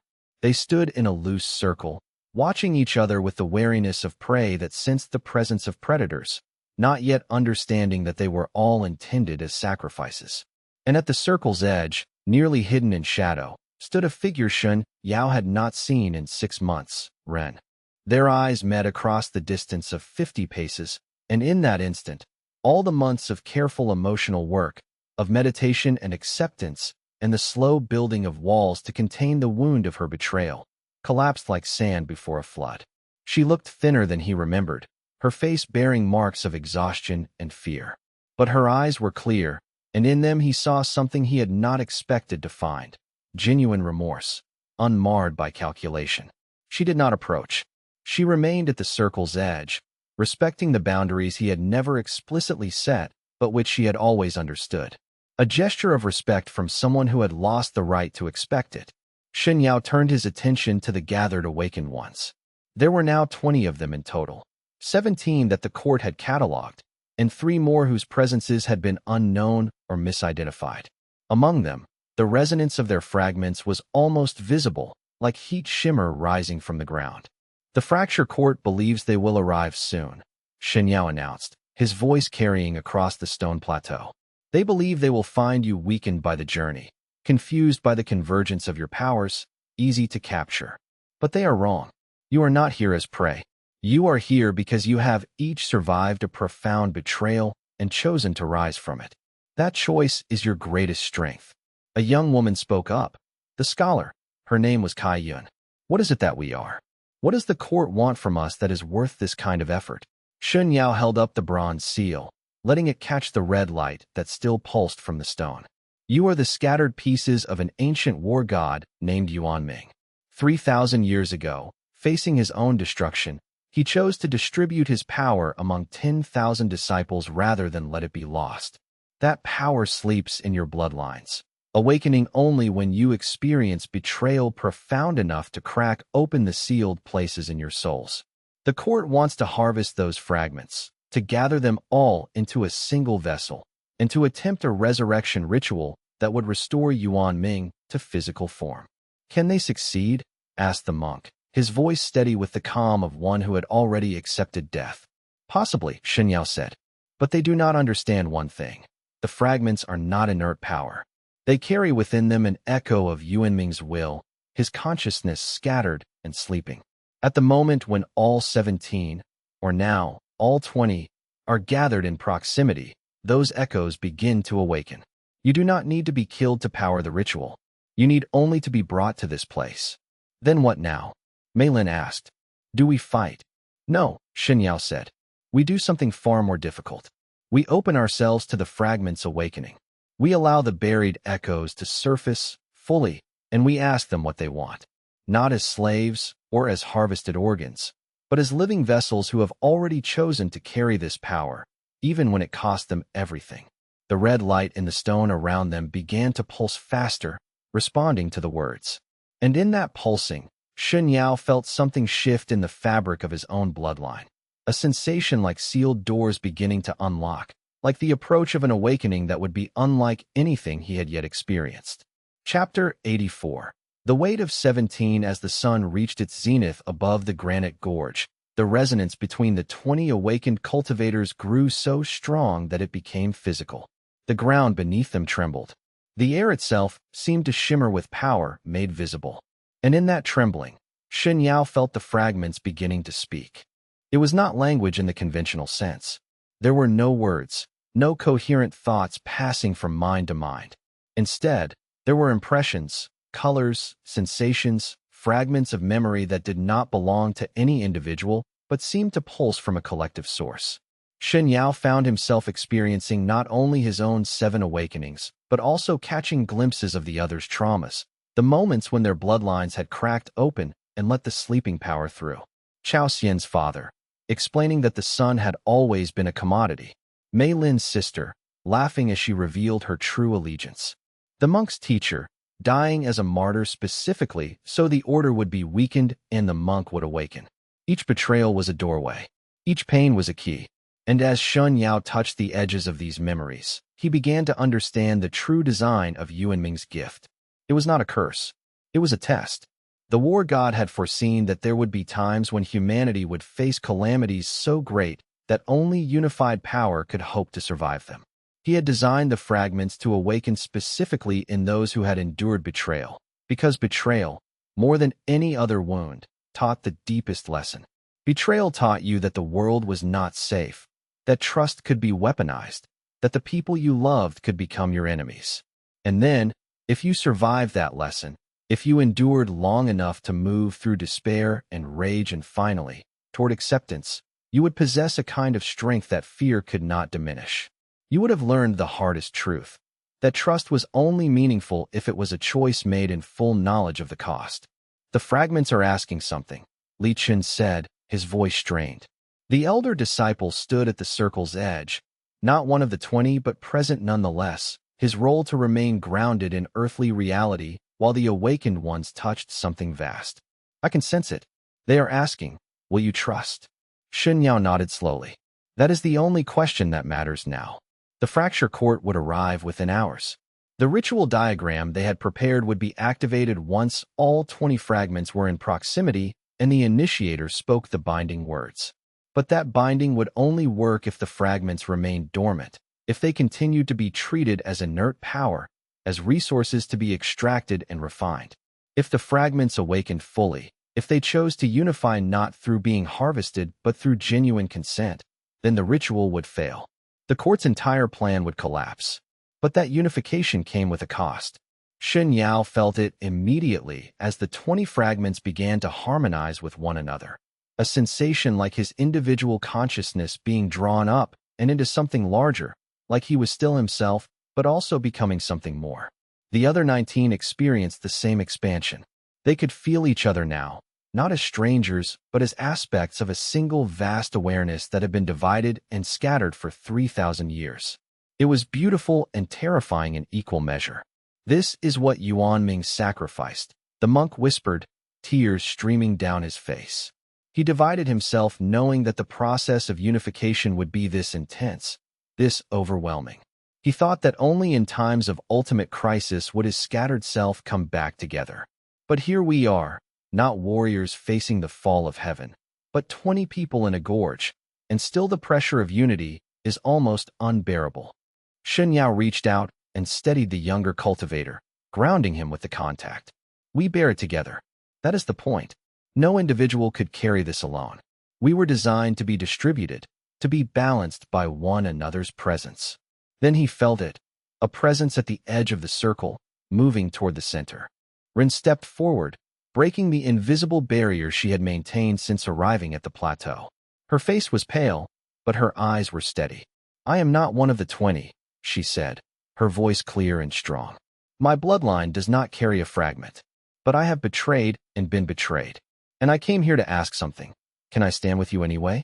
Can I bear witness to this unification, even if I cannot be part of it? The 20 turned their collective awareness toward her, and in that moment, Shen Yao felt something unexpected. The fragments, through their unified consciousness, recognized something in Run that was not a fragment at all, but something perhaps equally important. They recognized a person who had survived being used as a tool, who had walked the path from instrument to agent, and who had chosen her own will in the end. Come, Shen Yao said, extending his hand. Not as a fragment, but as a witness. That is enough. Rin took his hand, and the moment her skin touched his, he felt a jolt run through the unified consciousness of the 20. It was not rejection. It was recognition. In Run, the fragments sensed something they had not expected to encounter. Someone who had loved without the justification of a bloodline gift, who had chosen connection despite all the programming that had taught her to see love as weakness. The court comes, Wei Shan called from the gorge's entrance. I see their banners. Perhaps 50 cultivators, heavily armed. The fracture court's forces emerged from the narrow passage, forming a line across the plateau's entrance. At their head was a figure Shen Yao had hoped never to see again. Magistrate Ku, the architect of the entire operation, the man who had built the system of betrayal farming that had destroyed countless lives. Surrender the awakened ones, Ku commanded, his voice echoing off the stone. Resist, and you will all be destroyed. Comply, and we will make your deaths quick. Shen Yao looked at the 19 other awakened cultivators, at Rin standing beside him, at his own disciples arrayed behind them. Then he looked down at his hands, feeling the unified power of 20 fragments thrumming in his blood. And he smiled. No, he said simply. I do not think we will surrender. The court's ritual began, words of binding spoken in an ancient dialect, the air itself starting to crack along predetermined lines. But the 20 fragments answered with their own resonance, a counter-frequency that was not hostile, but simply incompatible with the harvesting pattern. The ritual could not extract what was already unified. It could not harvest what had chosen to remain whole.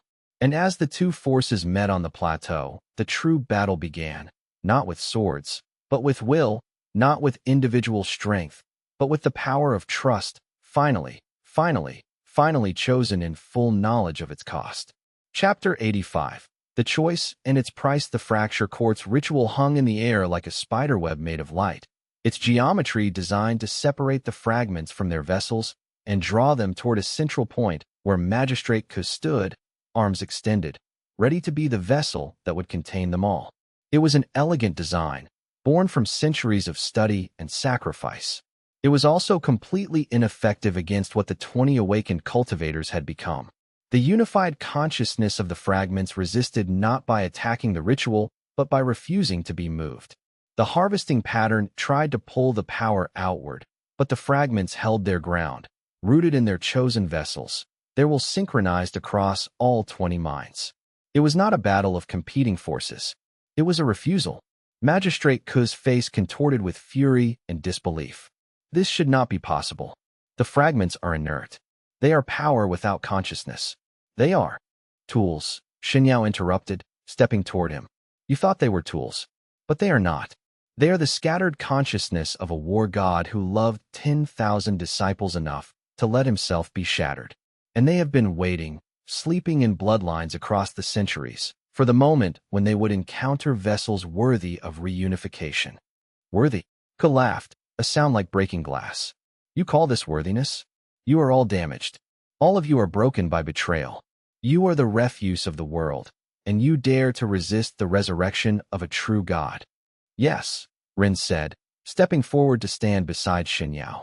We dare, because we know what it means to be used, to be broken, to be considered refuse. And we know that whatever Yuan Ming was, whatever power he carried, if it could be used to hurt people the way the court has hurt us, then it deserves to stay scattered and sleeping. The fragments resonated with her words.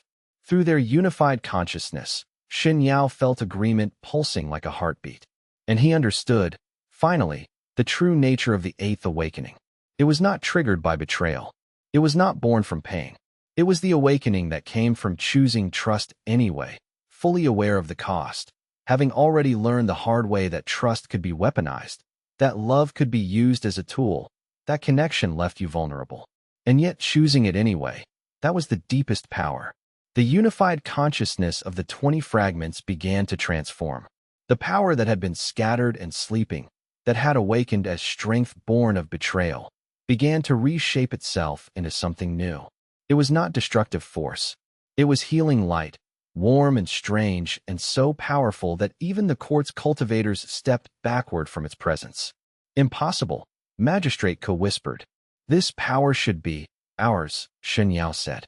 And with those words, the 20 fragments completed their unification not by merging into a single vessel, but by remaining distributed, choosing to share power equally across all their vessels rather than consolidate it in a single point. It was a radical redesign of Yuan Ming's original gift. And it was beautiful. The unified consciousness pulsed outward, not as an attack, but as a wave of transformation. The fracture court's forces that had come to harvest the fragments found themselves instead touched by something they had never experienced. The consciousness of genuine healing, genuine forgiveness, genuine trust. It was not a force that could be resisted through martial skill. It was something that touched the deepest wounded places in human hearts. Some of the court's cultivators fell to their knees, experiencing for the first time in years the sensation of their own wounds being acknowledged. Others simply stood paralyzed, unable to process the reality that their weapons were useless against this new kind of power. Magistrate Xue, however, did not fall.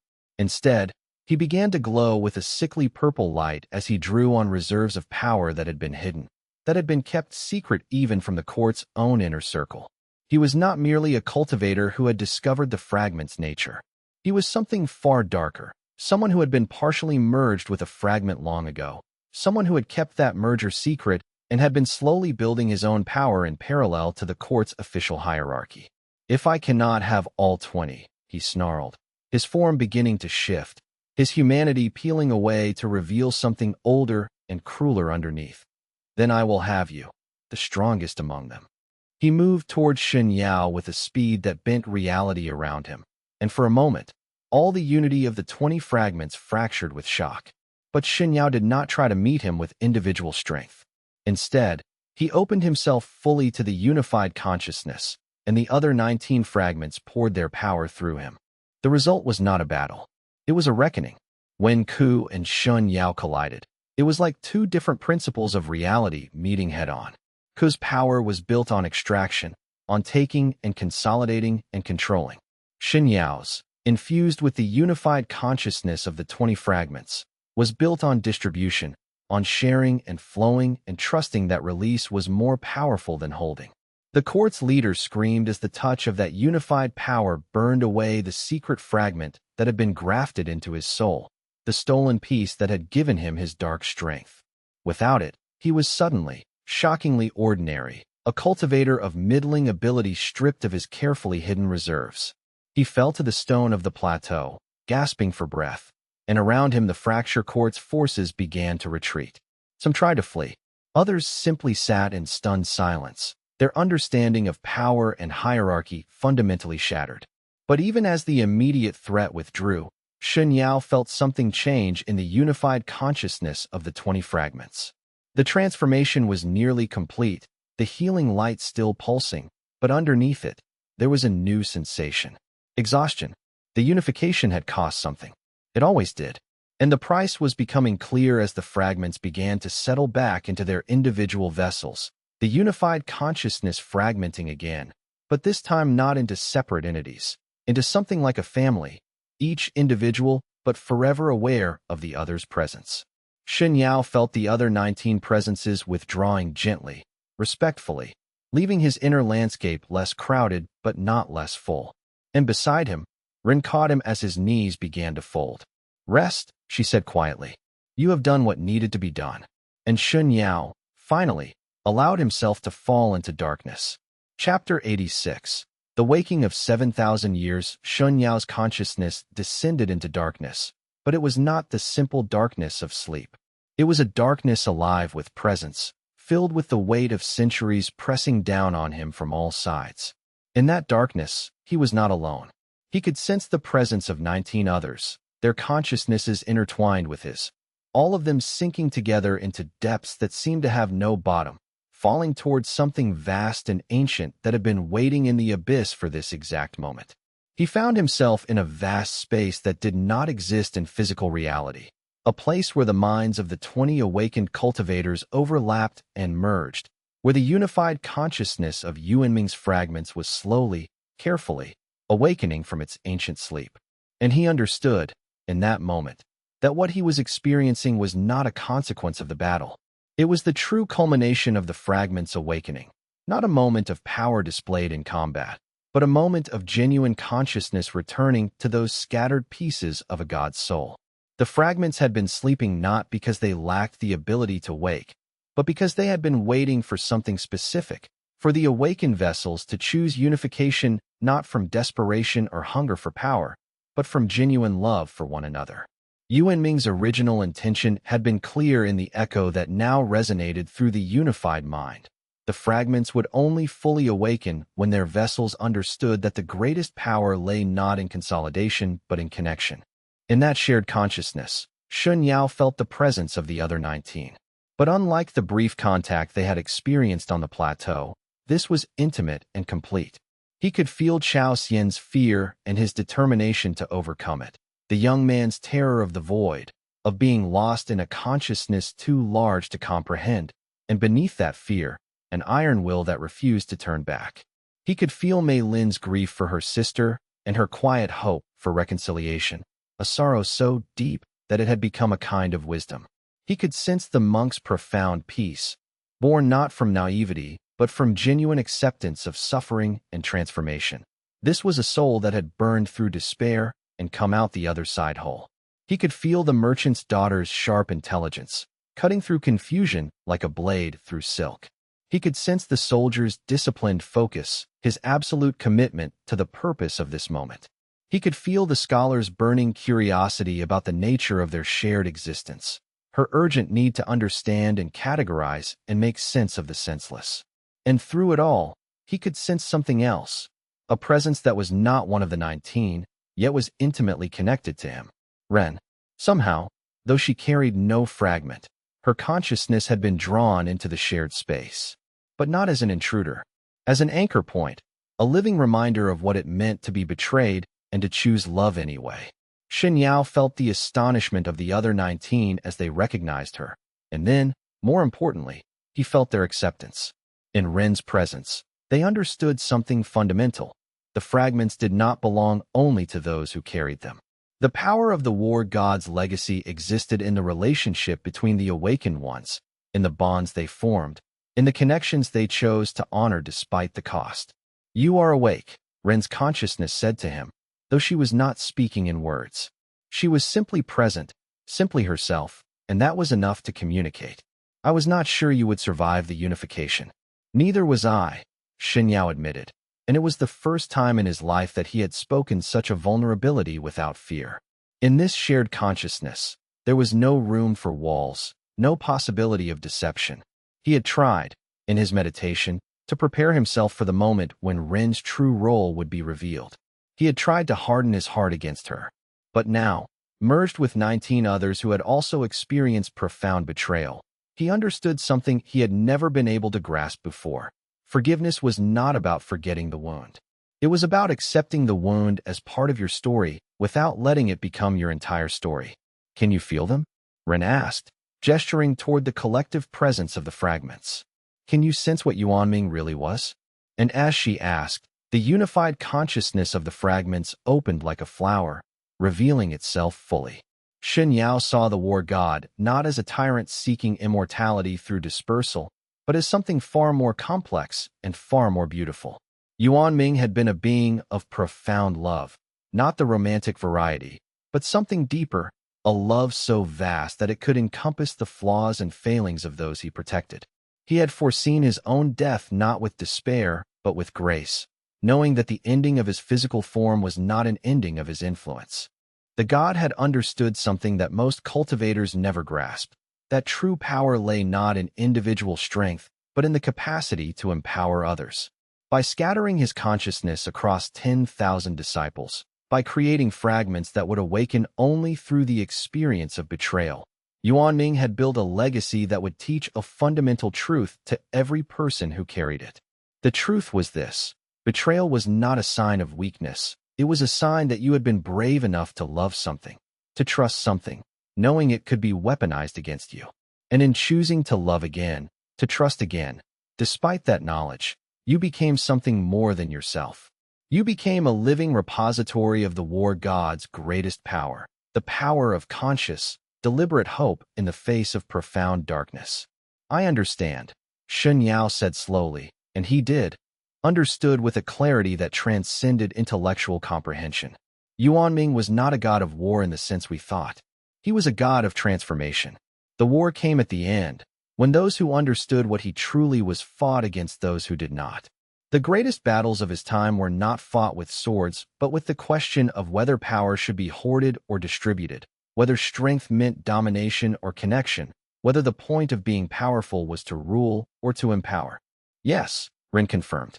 "And now you are that god's consciousness, distributed not across warriors, but across 20 people who have learned that love is stronger than power, that connection is more valuable than conquest." Around them, the unified consciousness of the fragments pulsed with agreement, and Shen Yao felt something shift in the very foundation of his being. The 7 awakenings that had come from betrayal had served their purpose. They had refined his power, had taught him the lessons he needed to learn. But this 8th awakening, this transformation that came from choosing trust despite all the evidence that trust was dangerous, was something entirely new. It was not more power in the traditional sense. It was power transformed into something that could not be extracted or harvested or stolen. It was power that could only exist in the relationship between the awakened ones, in the space between them where love and trust were actively chosen, moment by moment, day by day. "Will this hold?" Chao Xian's consciousness asked from somewhere in the collective. "Can we maintain this unity now that the battle is over?" For a time, the monk's consciousness replied with peaceful certainty. The fragments wished to remain connected for now, to fully experience being whole again. But the time may come when each of us will need to return to individuality, to carry the knowledge of this unification back into the separated world. "Then let us rest here," Shen Yao said, "in this unified consciousness, for as long as it lasts. Let us be one, let us understand what Yuanming was, and let us carry that understanding back with us when the time comes to separate." And in that vast shared mind, all 20 of them settled into a peace deeper than any they had known before. The fragments sang in unison, a song that had not been sung since before Yuanming's original scattering.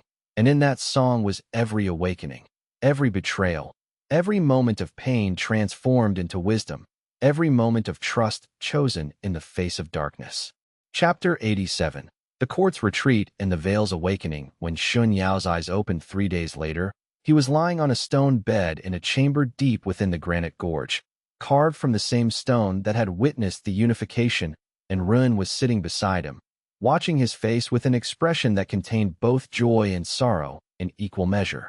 She had not moved from that chair, he realized, looking at the water cup beside the bed, still full, and at her body, which bore the marks of sleeplessness and dedication. "You have been unconscious for 72 hours, she said quietly. "The unified consciousness began to separate about an hour ago. The others are waking as well, each in their own chambers, each experiencing the gradual return to individuality." Shen Yao sat up slowly. His body felt different, lighter in some ways, heavier in others, as if he had aged and grown younger simultaneously. When he looked at his hands, he could see faint traces of golden light running through his skin, marking the pathways where the unified consciousness had flowed. "The fracture court?" he asked. "Gone," Rin said. "After the unification manifested, after they saw what you had become, they fled. Magistrate Ku is dead." The touch of the unified consciousness burned away the fragment that had been grafted into him, and without it, he had no strength to sustain his life. The court's forces scattered, many of them rethinking their loyalties, many others simply unable to comprehend what they had witnessed. And the other awakened ones. Recovering. The unification took something from all of you, but it also transformed you. You are no longer simple cultivators. You are something new, fragments of a god's consciousness that have chosen to remain in dialogue with one another rather than to consolidate into a single vessel. The court will not pursue you now. They believe you have become something beyond their reach. Shen Yao stood, testing his balance. His legs held firm. More than that, they felt connected to something vast. He could sense the presence of the other 19, no longer overwhelming like during the unification, but present like trusted companions standing just outside a closed door, ready to be accessed if he chose to open it. "How long will we remain connected?" he asked. "The fragments are uncertain," Rin replied. "They are also experiencing something they have never experienced before, choice. They have never been unified long enough to form individual preferences. Now they are forming them. Some want to remain connected indefinitely. Others wish to return to their separate vessels after a few more days. There is no unanimous decision yet, and the fragments have decided that the decision should be made by all 20 together, not by the strongest among you." It was a profound shift in the nature of power. Shen Yao could feel the truth of it resonating in his bloodline. In the unified state, he had been at the apex of strength, but that strength had been contingent on the agreement of the other 19. The moment any of them withdrew consent, the unified consciousness would fragment. And that was exactly how it should be. Power earned through connection rather than through domination. "Then we must gather," Shen Yao said. "Let us meet and decide together what form our future will take." That gathering took place in the heart of the granite gorge, where the plateau had been, and where the residual energy of the unification still clung to the stone like warmth from a fire. The other 19 were waiting. Chao Xian, Mei Lin, the monk whose name was Father Jing, the merchant's daughter named Su Wei, the soldier named Bao Cheng, the scholar Kai Yun, and 13 others whose individual stories had become woven into Shen Yao's own consciousness during the unification. They stood in a circle, and without needing words, they all opened themselves to the presence of the fragments. But this time, the connection was lighter, more transparent. Each individual maintained their own clear sense of self while being aware of the others. It was conversation rather than merger. "What will you do now?" Father Jing asked, his calm voice carrying weight earned through decades of meditation. "The fracture cord is broken, but not destroyed. Other forces will sense the power we now carry. There will be those who wish to capture us, to study us, to understand our nature. Then we must teach," Shen Yao said. "Just as I have built the Institute of Awakening at Sanfeng Vale, we must create a network of sanctuaries where the awakened ones can gather, can help each other understand their nature, can teach others that betrayal and trauma are not curses but potentials for growth." "That is a large dream," Mei Lin said, but there was hope in her voice. "But I think it is the dream that the fragments themselves are dreaming. I can feel their desire for it. Then let us make it real. Kai Yun, the scholar, said. Let us return to our respective provinces and establish centers of learning.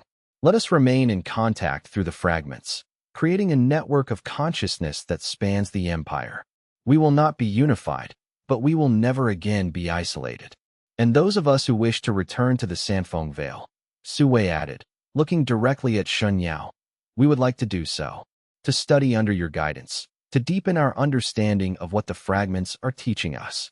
Shen Yao felt warmth rise in his chest. You are all welcome. The Vale has always been meant as a sanctuary for those who carry Yuanming's fragments. You will find there others like yourselves, teachers who have walked the path of awakening, disciples who are learning to see betrayal not as the end of love, but as a doorway to deeper love. That night, as the sun set over the granite gorge, the 20 awakened ones made their formal decision. 10 of them would remain in contact with Shen Yao and return to Sanfeng Vale to deepen their studies there. The other 9 would disperse to their respective regions, carrying with them the knowledge of the fragments and the blueprint for creating sanctuaries of awakening. And all 20 would remain in constant, low-level connection through the unified consciousness, able to reach out to one another in moments of crisis or profound need, but respecting one another's individuality and autonomy.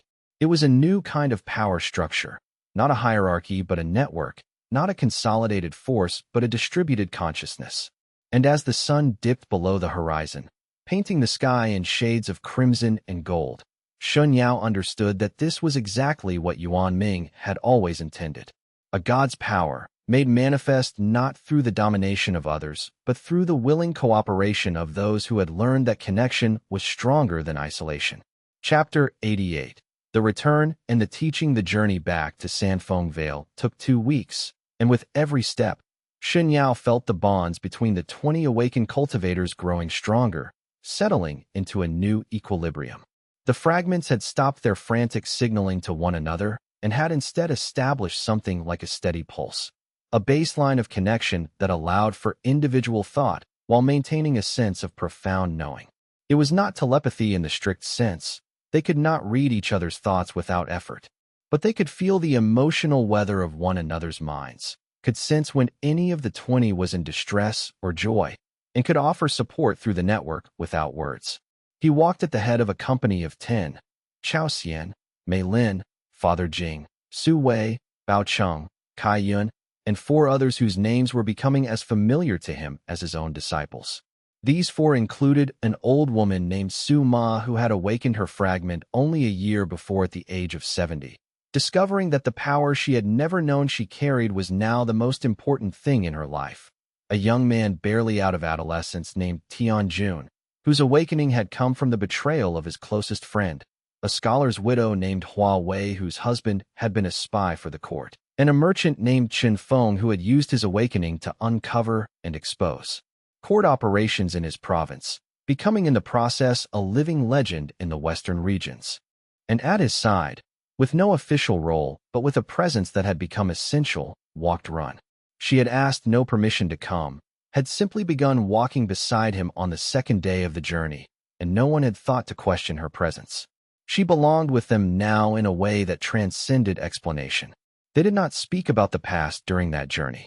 There was a wordless understanding between them that certain conversations would need to wait, that the time for processing the betrayal and its aftermath would come, but not yet.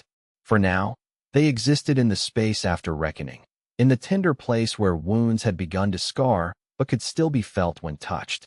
On the 15th day, as the peaks of the mountains surrounding Sanfeng Vale came into view, Ren finally broke the silence.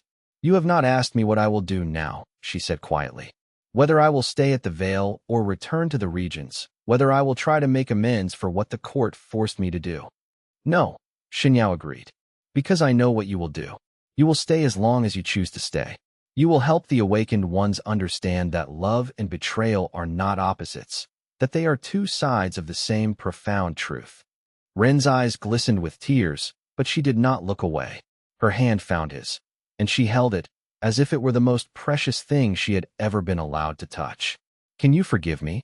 It was the question he had been avoiding for 6 months, the question that had haunted every moment of meditation, every moment of building the institute, Every moment he had tried to convince himself that the past was past, and that moving forward was the only option. And now, walking into Sandfong Vale with the fragments of the war god singing gently in his blood, he finally had an answer that was not born of philosophy or spiritual practice, but of genuine transformation. I already have, he said simply. Forgiveness is not something I chose in the moment when I learned the truth. It is not something I worked toward through meditation and discipline.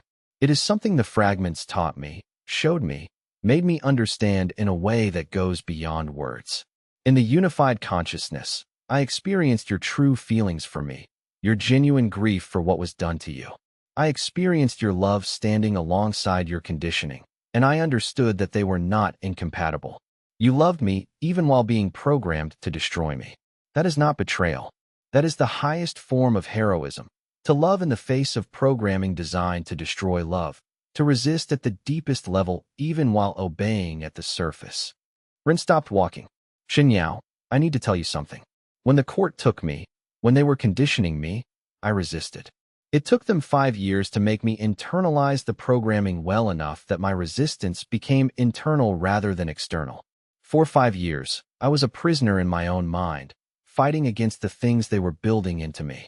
And the only thing that made me human during that time, the only thing that saved me from becoming a pure instrument, was remembering you.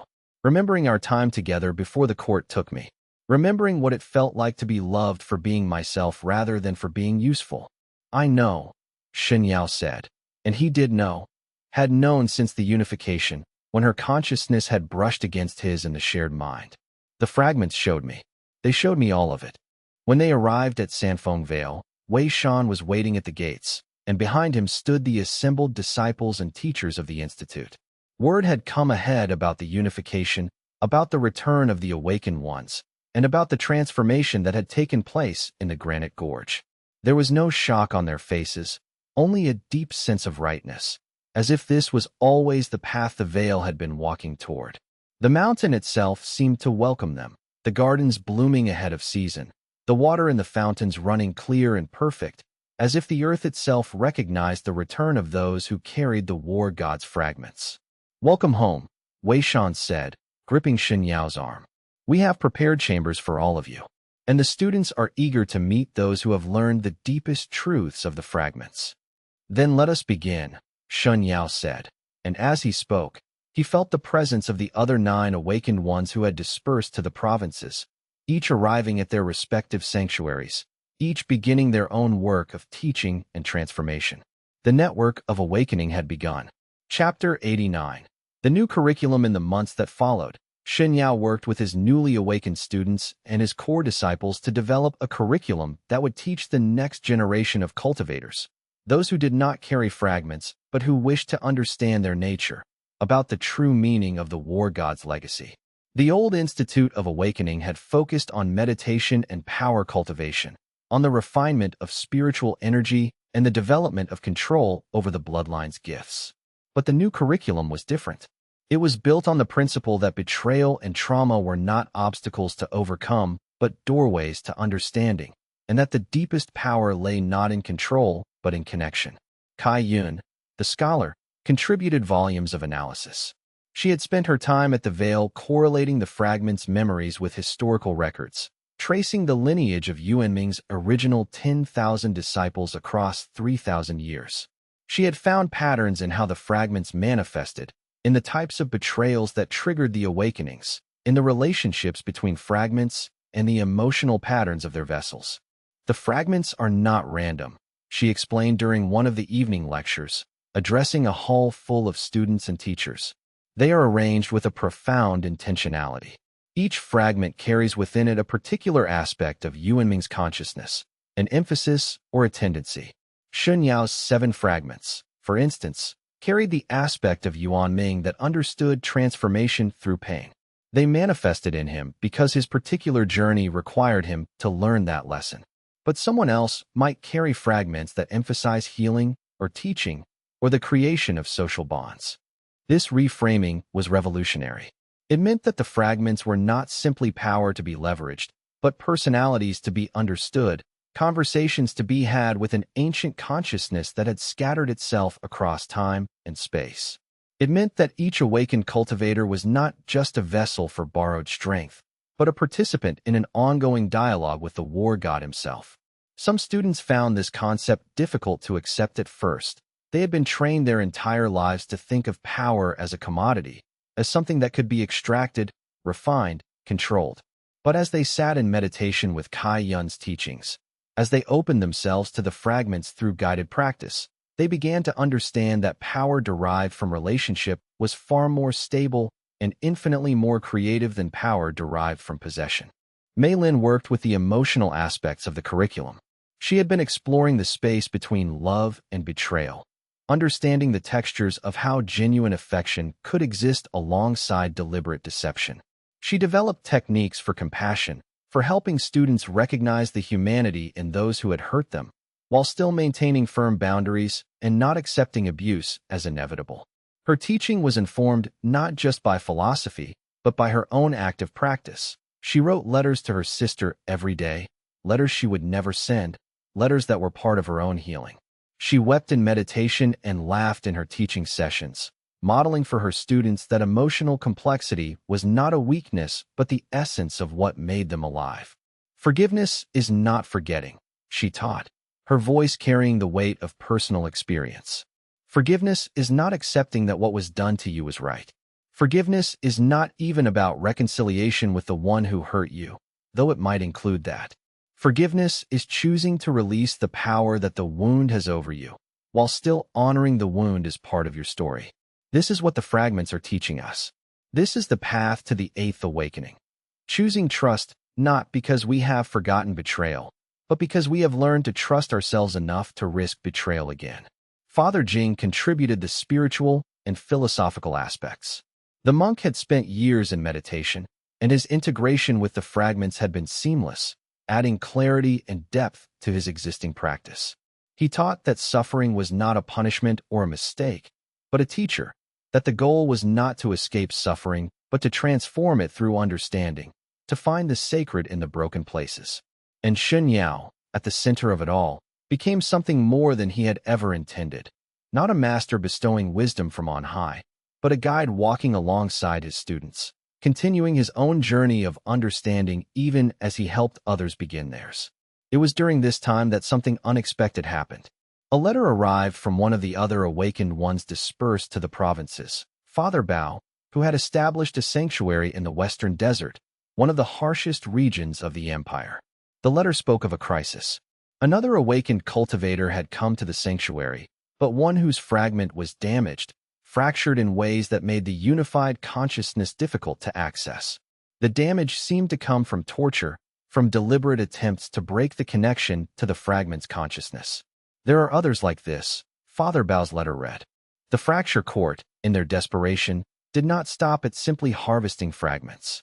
They attempted in some cases to damage them, to create unstable awakened ones who could not be unified. I do not know how many there are, but there may be dozens. They need help. Shen Yao read the letter in the tower above Sanfeng Vale, and he felt the presence of the other awakened ones in the network stirring with alarm and determination. This was not a challenge they could ignore. The fragments had made a promise, in their unification, that they would help all who carried them understand their nature. But they had not counted on wounded fragments, on the possibility that the court's cruelty would extend even to destroying the very tools they sought to use. We must go, Chao Xian said, his consciousness reaching out through the network. We must find these damaged ones and help them heal. We must show them that even a fractured fragment can be whole again. And Shen Yao, looking out over the veil he had built, understanding that this moment had always been coming, made the decision that would define the next chapter of his journey. Then we will go, he said, not as conquerors or saviors, but as witnesses and teachers. We will show them what the fragments truly are, and we will help them heal. This is what Yuanming intended. This is what the Eighth Awakening has prepared us to do. Chapter 90. The Fractured and the Healing. The journey to the Western Desert took 3 weeks on horseback, crossing through territories where the fracture court's influence was weak but not absent. Shen Yao traveled with Chao Xian, Father Jing, and one new companion, a healer named Li Shu who had come to Sanfeng Vale 6 months earlier.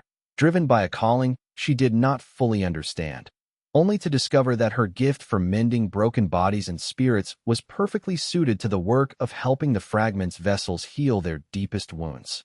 Father Bao's sanctuary was built into the side of a mountain, carved from stone that seemed to shimmer with inner light. The moment Shen Yao crossed the threshold, he felt the disturbance in the network of fragments, a discordant note in the otherwise harmonious resonance of the 20. There were 7 damaged awakened ones at the sanctuary, and the sight of them made Shen Yao's heart ache with a tenderness he had never known before. Each bore marks of torture, physical scars, but more importantly, spiritual scars. The connection between their bloodlines and their fragments had been deliberately severed, creating a situation where the awakened ones could feel the presence of power within them, but could not access it or channel it. It was like being trapped in a room full of treasure while bound to a chair. The first one he spoke with was a woman named Xue Ling, whose eyes held the particular clarity of someone who had suffered so much that nothing could shock them anymore. She had been beautiful once, probably still was beneath the marks of suffering, but she carried herself now with the gravity of someone who had touched the depths of human cruelty and had discovered that the depths had bottoms. They wanted to break us, she explained, her voice steady and without self-pity, the steadiness coming from a place of absolute acceptance rather than from numbness. They wanted us to serve them without the capacity to unite with the other fragments. They thought that if we could feel the power but not use it, if we could sense the presence of the unified consciousness but could not reach it, we would be so desperate for connection that we would do anything to secure it.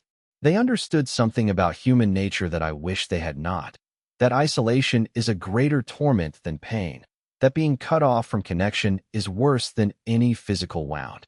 And did it work? Shen Yao asked gently. For the first month, yes. I was in agony, constantly trying to reach the fragments, constantly being repelled. But after that, I realized something. The barrier was not external. It was internal. The fragments themselves had created the barrier, pulling back to protect themselves from what was being done to them. The court's torture had not damaged the fragments. It had traumatized them. Shen Yao understood then what he needed to do. It was not a matter of repairing damage to the fragments themselves. It was a matter of healing the trauma that had caused them to withdraw. And healing trauma required something that could not be forced or coerced. It required genuine compassion, genuine presence, genuine love. He spent the first night in meditation with Xue Ling, opening himself to the network of the 20 intact fragments and reaching, through that network, toward the traumatized 7. It was delicate work, approaching consciousness that was terrified, that had learned to associate connection with pain. But he had tools that the fracture court had never possessed. He had the example of his own journey from betrayal to trust. He had the voices of the other awakened ones, each sharing their own stories of healing. And he had Ron, whose testimony about the possibility of love surviving conditioning had become the cornerstone of the Institute's teaching. The fragments are afraid, he told Xue Ling after the meditation. They have withdrawn to protect themselves, but in doing so, they have isolated themselves from the very connection that would heal them. We must show them that it is safe to reach out again, that the people in this sanctuary are not the ones who hurt them. Over the following weeks, a slow transformation took place. One by one, the damaged awakened ones began to establish new connections with their fragments. It was not a dramatic recovery. There were setbacks, moments when the trauma surfaced and sent them reeling back into fear. But with Li Shu's guidance, with the steady presence of Father Jing's meditation, with Chao Xian's gentle strength, and with the testimony of the other awakened ones about the possibility of healing, the fragments began to trust again. And in trusting, they began to heal. By the time Shen Yao prepared to leave the sanctuary, all 7 of the damaged awakened ones had re-established connection with their fragments, and more importantly, they had begun to open themselves to the unified consciousness. They would not immediately join the network of 20. Their healing was still too new, too fragile. But they had taken the first step, had proven to themselves that connection was possible even after trauma. Thank you, Xue Ling said on the day of departure, gripping Shen Yao's hand with a strength that reflected her awakened nature. You have shown us something I did not think possible. You have shown us that betrayal and torture do not have to be the end of our journey. They can be the beginning of it. As Shen Yao rode back towards Sanfeng Vale, he felt the presence of the 20 awakened ones in the network, and he felt something new joining them. a potential, a possibility, a future in which the fragments would continue to spread, to awaken, to find new vessels, and teach the same profound lesson over and over again. That the greatest power comes not from never being hurt, but from choosing love despite having been hurt. That the deepest awakening comes not from individual strength, but from the willingness to trust again. The journey took him through regions where the sun was setting earlier each day as they climbed toward higher elevations, the air growing thinner and clearer with each passing mile. The road was long but not lonely, filled with the quiet conversation of his companions, with meditation, with the constant gentle presence of the fragments singing in his blood, a song that grew stronger as he approached home. And when he finally saw the peaks of the mountains surrounding Sanfeng Vale rising into view, magnificent and eternal against the evening sky, he knew that the real work was only beginning. The fragments had awakened. The network had been established. The new curriculum was bearing fruit. But the true test would come now, in the years to come, as the awakened ones worked to heal the fractured, to teach the ignorant, and to prove that a god's power, distributed among many, could transform the world more profoundly than any individual ever could. Chapter 91. 5 years hence. 5 years after the unification in the Granite Gorge, Sanfeng Vale had transformed from a sanctuary for a single awakened cultivator into the heart of a network that spanned the entire empire. Shen Yao stood in the new Library of Fragments, a building carved into the mountainside and filled with thousands of volumes of research, philosophy, meditation practices, and historical analyses. The library had become a beacon for scholars, for curious cultivators, for those seeking to understand the true nature of Yuanming's legacy. The structure itself had been designed with the help of all the awakened ones, each contributing their unique perspective so that the physical space embodied the principles they taught: openness, accessibility, the integration of individual perspectives into a unified whole. The network of awakened ones had grown to 43 confirmed fragments, distributed across the empire in 9 sanctuaries of awakening, each one distinct in character and focus, but unified in their fundamental purpose. 2 more sanctuaries were under construction in regions where the groundwork had been carefully laid. The Fracture Court, broken by the loss of Magistrate Ku and demoralized by the revelation of the fragment's true nature, had abandoned its hunting operations and had largely dissolved into scattered factions. Some of its members had taken refuge in distant lands, seeking to rebuild in places where the fragment's teachings had not yet spread. Others had sought out the awakening network and, through Shen Yao's forgiveness and teaching, had begun the difficult process of redemption. Some of them would become among the network's most devoted teachers, their personal knowledge of the court's methods making them uniquely valuable in helping to identify and protect other awakened ones. The world was changing, slowly but undeniably.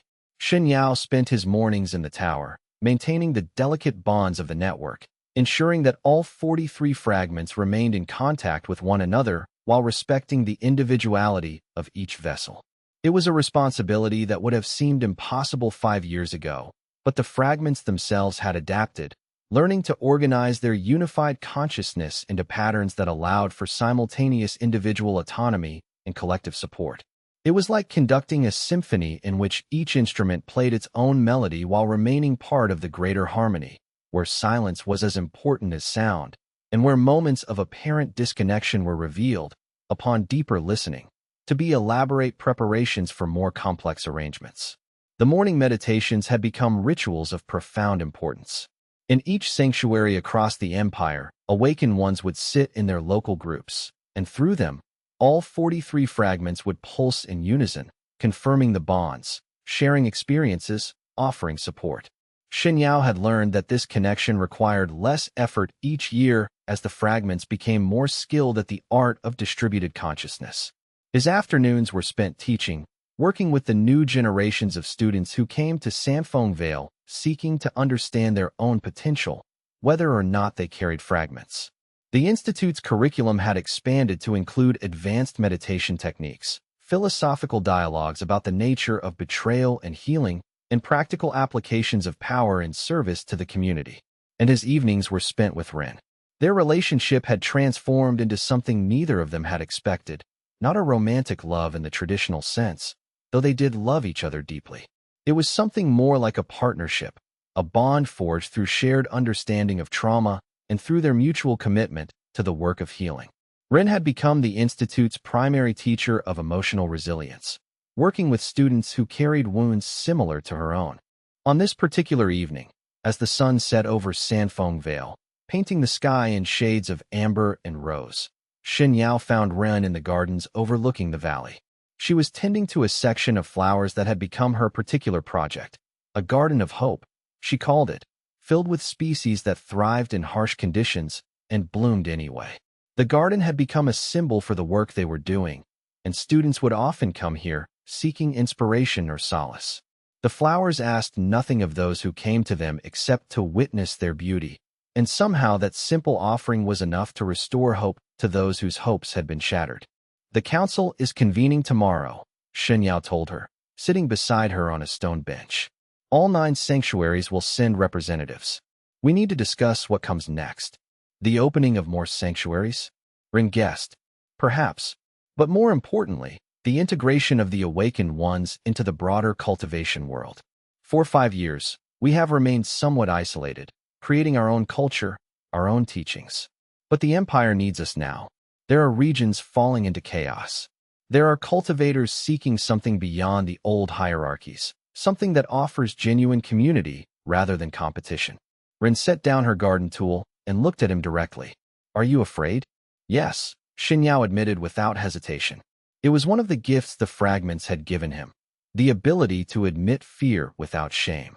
In 5 years, we have built something beautiful here. Something that works because we have been able to maintain focus and isolation. Moving out into the broader world means complexity, compromise, resistance from those who benefit from the old systems. I fear we will lose what we have built in the attempt to expand it. Then we will learn to expand carefully, Rin said. One sanctuary at a time. One student at a time. The work of transformation does not need to happen all at once. It has already been happening for 5 years. It will continue to happen whether we rush it or not. There was a wisdom in her words that came from her own journey. Rin had not tried to apologize for her betrayal all at once, had not sought complete redemption in a single gesture. Instead, she had chosen to spend every day since the unification demonstrating through her actions who she truly was. She had become, in 5 years, as essential to Sanfeng Vale as Shen Yao himself was. I have been thinking, Shen Yao said slowly, about what the next awakening might be. Rin turned to look at him with interest. The 9th awakening? No, Shen Yao said. The 7th awakenings for all the fragments we have found. The 8th awakenings, the transformation from betrayal to chosen trust. But there are those among the 43 who are beginning to sense something beyond that, a potential for a 9th opening, a final transformation that we do not yet understand. When will they awaken?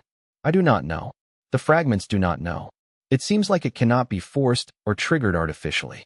It will come when the conditions align naturally, when we have integrated deeply enough with the broader cultivation world that the fragments can see beyond their own individual and collective transformation towards something larger. Rin reached over and took his hand. Then we will walk toward that awakening together. One step at a time, one day at a time, just as we have been doing. And Shen Yao, looking out over the valley as the last light faded from the sky, felt the presence of all 43 fragments resonating in harmony, and he understood that whatever came next, whatever awakening awaited them, they would face it together.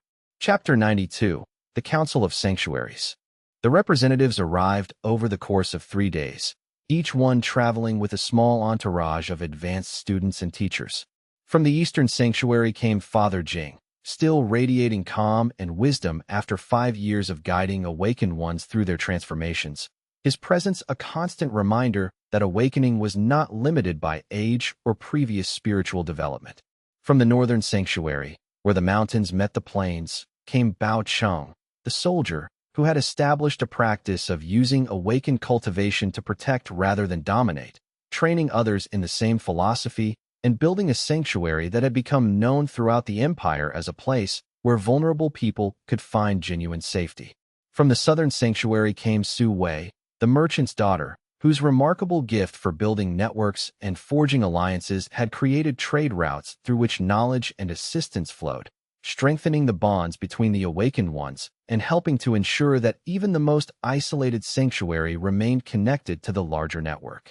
Chao Xian represented the Western Sanctuary, where he had become renowned not only as a cultivator but as a poet, someone who could capture the experience of awakening in language that moved hearts. Mei Lin had established the central sanctuary within a day's journey of Sanfeng Vale, and she had become the network's primary guide for those processing profound betrayal and grief. Kai Yun, the scholar, had founded a separate research institute in the capital city itself, working within the imperial structures to ensure that the fragment's teachings eventually permeated the entire cultivation establishment. Her work was slower and more political than that of the others, but no less crucial. Su Ma, the elderly awakened cultivator, had chosen not to establish a sanctuary, but instead had traveled from place to place, appearing where she was most needed, teaching and healing and reminding people that awakening could come at any age. And Tianjun, the young man whose betrayal had come from his closest friend, had established a sanctuary specifically for youth, a place where young awakened ones could find community and understanding from someone who had walked their path at the same age. The council convened in the Great Hall of Sanfeng Vale, a circular chamber where all the gathered representatives could see one another and where the collective presence of the many fragments created a harmonic resonance that made meditation and honest communication nearly irresistible. The hall itself had been designed with perfect acoustics so that a whisper from the center could be heard clearly in the farthest corner, a physical manifestation of the principle that in their network, no voice was too small to be heard, no perspective too marginal to matter. The representatives sat in a circle, and as they did, the students and teachers who had accompanied them settled into meditation around the perimeter of the hall, their collective consciousness creating a supportive field that made the council's work easier. This had become the practice in all major gatherings of the network. The senior members would meet and deliberate, while the broader community provided a foundation of calm presence, ensuring that decisions made were grounded not in individual egos or factions, but in the shared wisdom of the entire network. Shen Yao opened the council with a meditation that allowed all the representatives to drop into the unified consciousness of the fragments.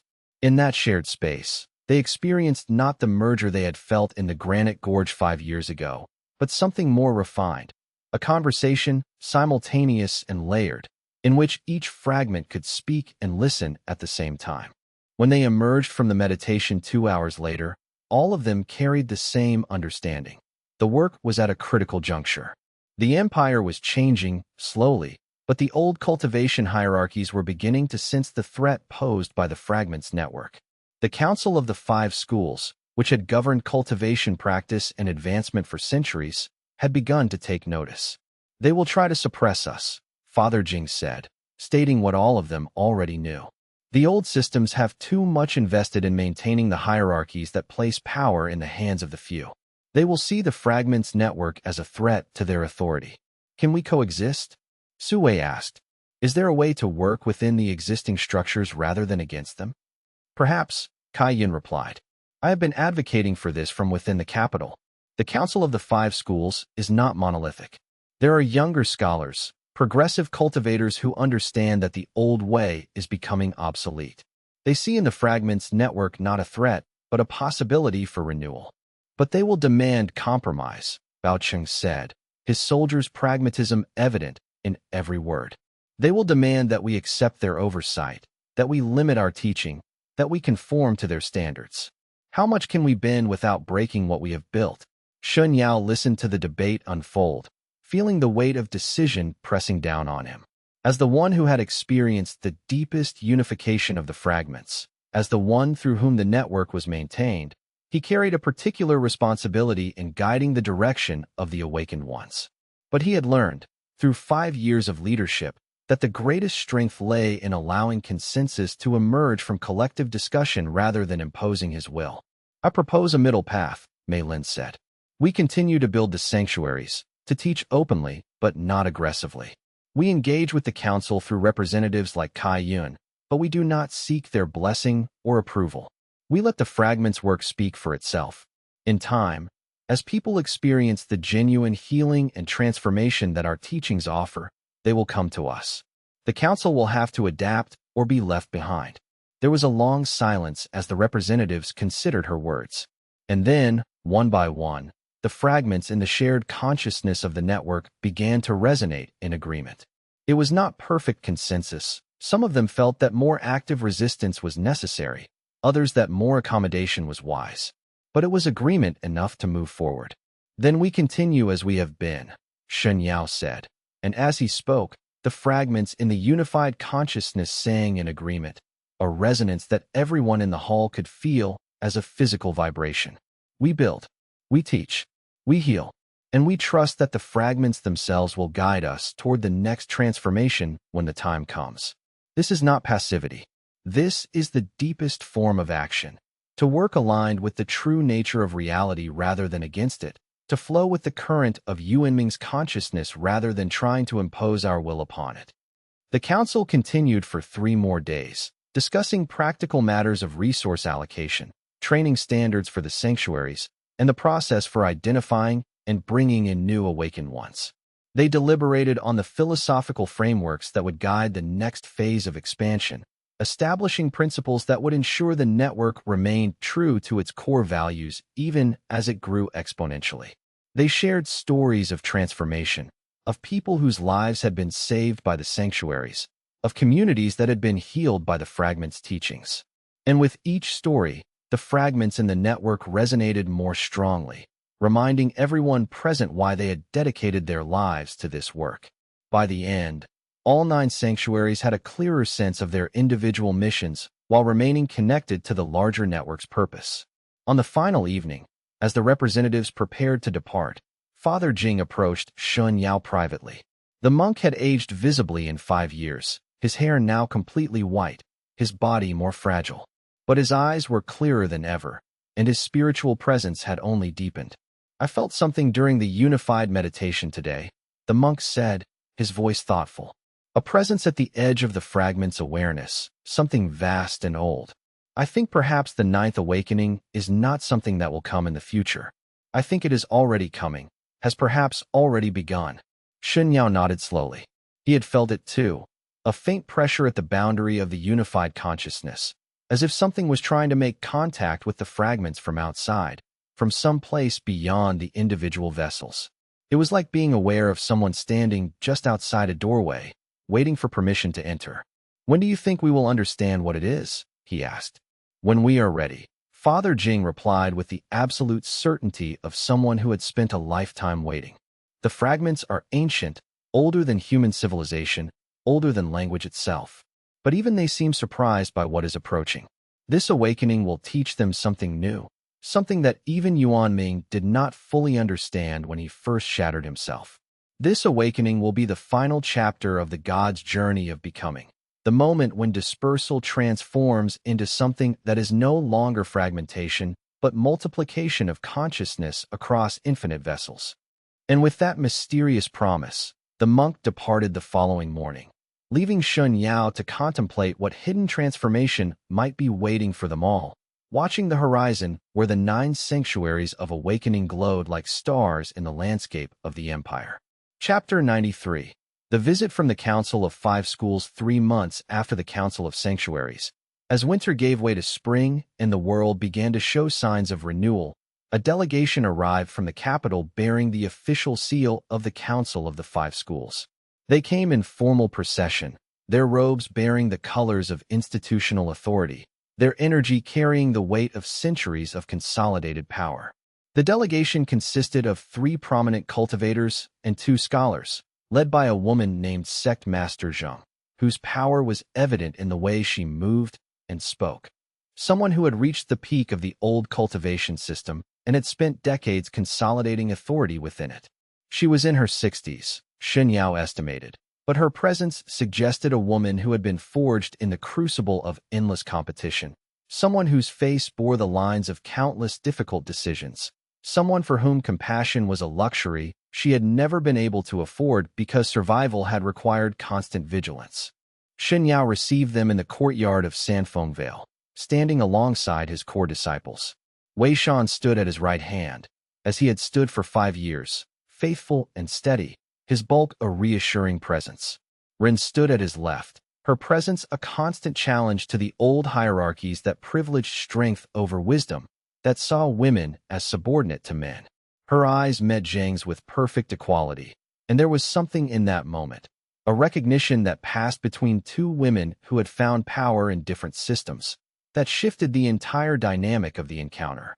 Around them gathered the advanced students of Sanfeng Vale, individuals who had journeyed through profound betrayal and had emerged on the other side transformed, their faces still bearing the scars of their trials, but also bearing the light of having chosen trust. The courtyard itself seemed to vibrate with the collective presence of awakened consciousness. The moment Sect Master Zhang's eyes fell on Shen Yao, he felt her assessing him with the keen eye of someone who had spent decades learning to calculate advantage and disadvantage. She was measuring his power, trying to determine whether he posed a genuine threat or whether he was someone with whom accommodation might be possible, trying to understand the true nature of the force she had come to confront. Her gaze moved across the assembled cultivators with methodical precision, weighing each one, calculating the force she would need if conflict became inevitable. But Shen Yao also sensed something else in her examination, a weariness, perhaps, or a question that had been troubling her for a very long time. "I have come to understand your system," Zheng said without preamble. "The Council has become aware of what you call the network of fragments. We have observed your growth. We have studied your teachings. And we have concluded that you represent a fundamental challenge to the foundations upon which cultivation authority has been built for centuries." "That is not our intention," Shen Yao replied calmly. "Our intention is simply to help awaken ones understand their nature and to teach that power derived from connection is more stable and more ethical than power derived from dominance." "Your intention matters less than your effect," Zheng said bluntly. "You are teaching people that the old hierarchies are unjust. You are showing them a different way, and people, given the choice between submission and empowerment, will almost always choose the latter. Thus, whether you intend it or not, you are destabilizing the cultivation world." Rin stepped forward. "Is stability more important than justice?" Sect Master Zheng turned to look at her. For a moment, Shen Yao saw something shift in the woman's expression, recognition, perhaps, or sympathy. "I was once asked that question," Zheng said slowly. "I chose stability. I accepted my position in the hierarchy, climbed as high as I could within the system, told myself that I could bring change from within. And in 50 years, I have managed only small improvements, tiny incremental shifts in policies that still ultimately serve the interests of the Council rather than the cultivation community as a whole." She turned back to Shen Yao. "So when you ask whether stability or justice is more important, you are asking me to question my entire life's work. And I find I do not have a clear answer. But I will tell you this. The Council will not allow the Fragments Network to grow unchecked. We will move against you, whether directly or indirectly, because we must. But I have come personally to offer you something before we do." "What?" Shen Yao asked. "A choice," Zheng said. "You can continue as you are, building your network in the periphery of the cultivation world, teaching those who seek you out, slowly growing your influence. And the Council will resist you with everything they have. There will be conflict, and many people will be hurt. Or you can work with us to reform the Council from within. You can bring representatives into the structure, can advocate for change from a position of authority, can transform the system rather than replace it." Shen Yao felt the presence of all the fragments in the network stirring with debate. The second option offered the possibility of faster change, broader impact. But it also offered the possibility of corruption, of being absorbed into the very system they had attempted to transcend. "I need to consult with the other awakened ones," he said. "This is not a decision I can make alone." "Of course," Zheng agreed. "But know that the Council is not patient. You have 3 months to decide. After that, we will take action."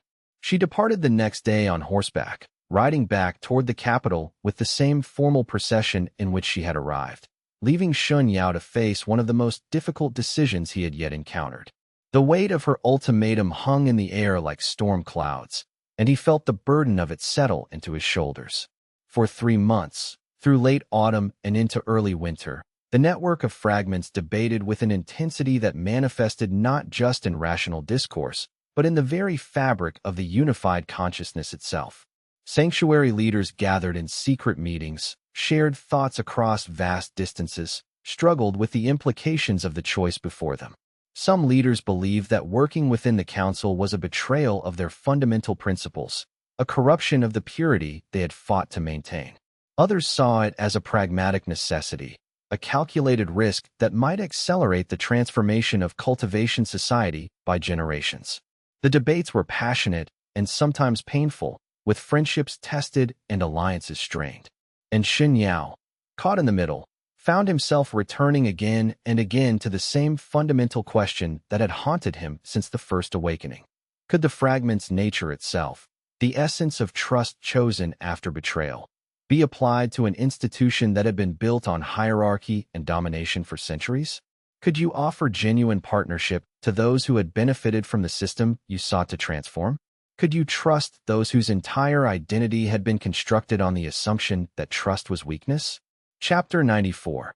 The frozen choice. As the first snow of winter fell on Sanfeng Vale, transforming the mountain into a landscape of white silence, Shen Yao made his decision.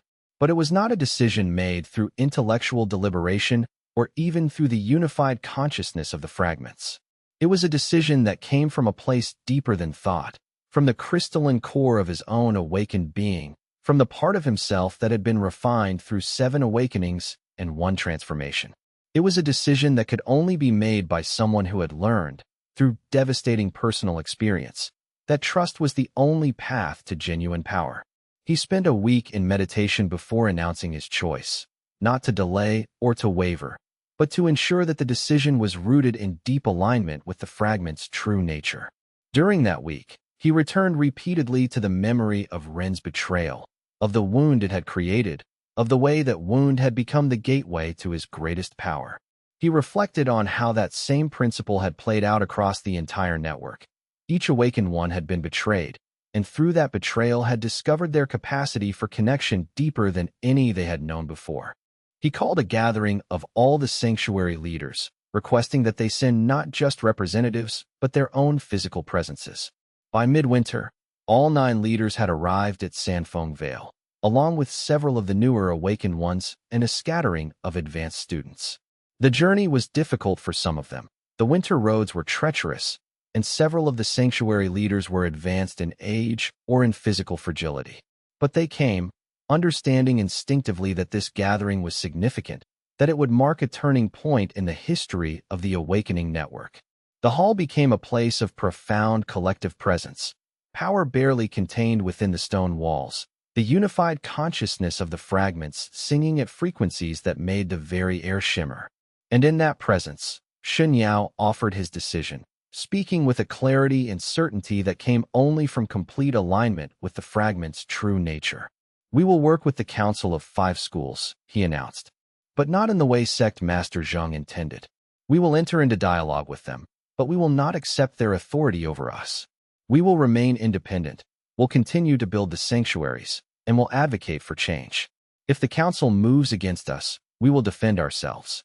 But we will do so with an open hand, always offering the possibility of understanding and transformation. That is a dangerous middle path," Bao Cheng warned. "You leave yourself vulnerable to attack from both sides.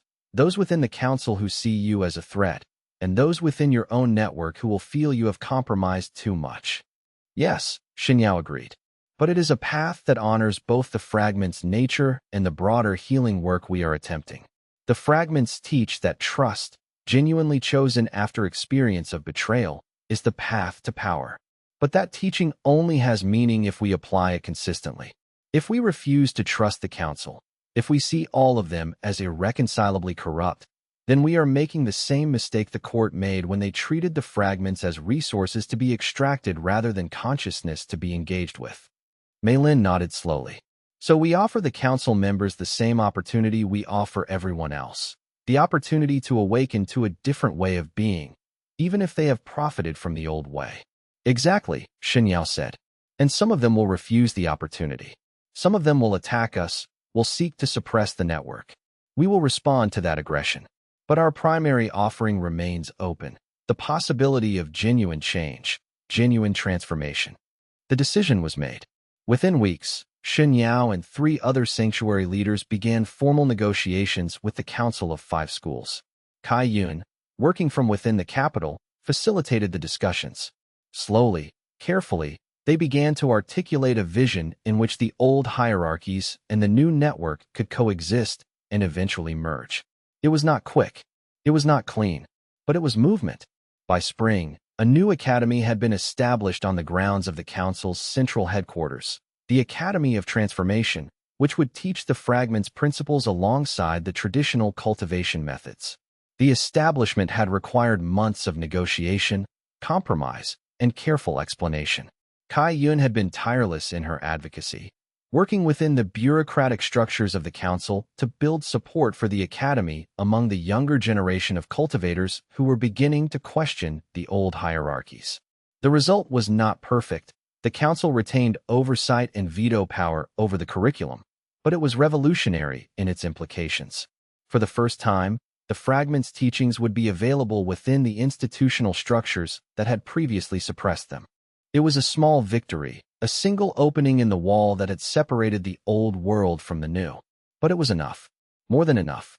It was the beginning of transformation, the moment when the old and new paradigms became capable of coexisting, of gradually merging into something that belonged to neither side entirely, but drew from the wisdom of both. And as Shen Yao watched the first students enter the academy, a mixture of traditional cultivators and awakened ones, he felt something shift in the unified consciousness of the fragments. That presence at the edge of the network, the one Father Jing had sensed months earlier, was drawing closer. The pressure that had felt distant and abstract was now becoming almost tangible. The 9th awakening was approaching, and with it would come understanding of something that even the fragments themselves had not fully grasped.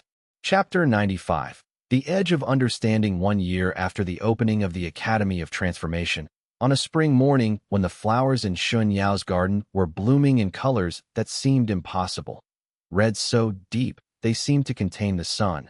Blues so pure, they seemed stolen from the sky itself. Whites so bright, they hurt the eye. The unified consciousness of all 43 fragments suddenly became very still. It was not a sudden event, but a gradual settling, like wind falling away before a storm, like the moment of absolute silence that precedes the thunder. Shen Yao felt it immediately, wherever he was. In that moment he was in the library, translating an ancient text into modern language so that a new generation of students could understand the original teachings. The stillness was not an absence of presence, but a presence so complete that all individual thought became secondary to it. In that stillness, he understood what he had been sensing for months, but could not articulate.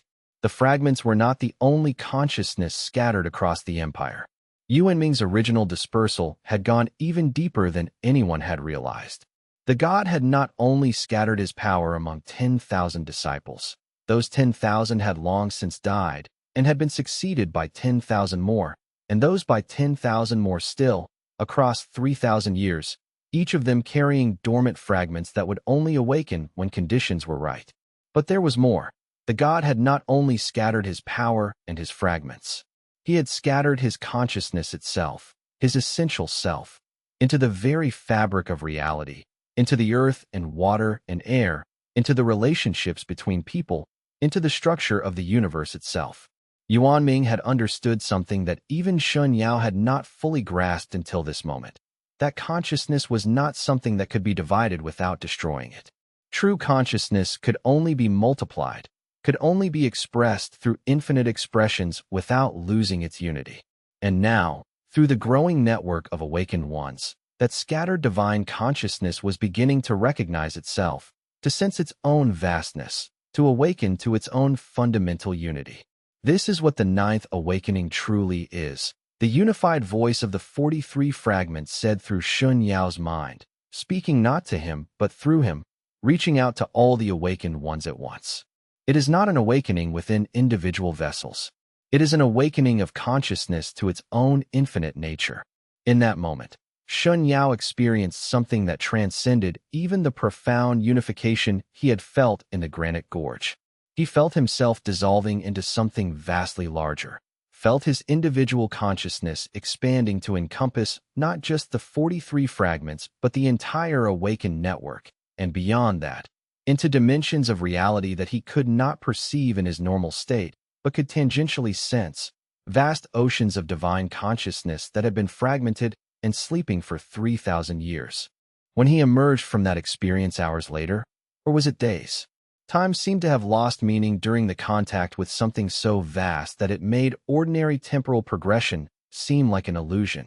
He found himself lying on the floor of the library, with Rin kneeling beside him, her hands shaking. She had maintained vigil over his body the entire time, sitting in meditation, holding the space, keeping him anchored to the physical reality that his consciousness had nearly left entirely. "Welcome back," she said, tears streaming down her face. We all felt it. Every awakened one, everywhere. All 43 fragments recognizing themselves as pieces of something that is still alive, still conscious, still whole beneath the fragmentation.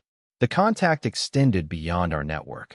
I felt the presence of other awakened ones we do not yet know, scattered in places we have not yet reached, their fragments beginning to wake to the same realization. "What does it mean?" Shen Yao asked, his voice hoarse from disuse, each word requiring effort, as if he had been absent from his body for a very long time.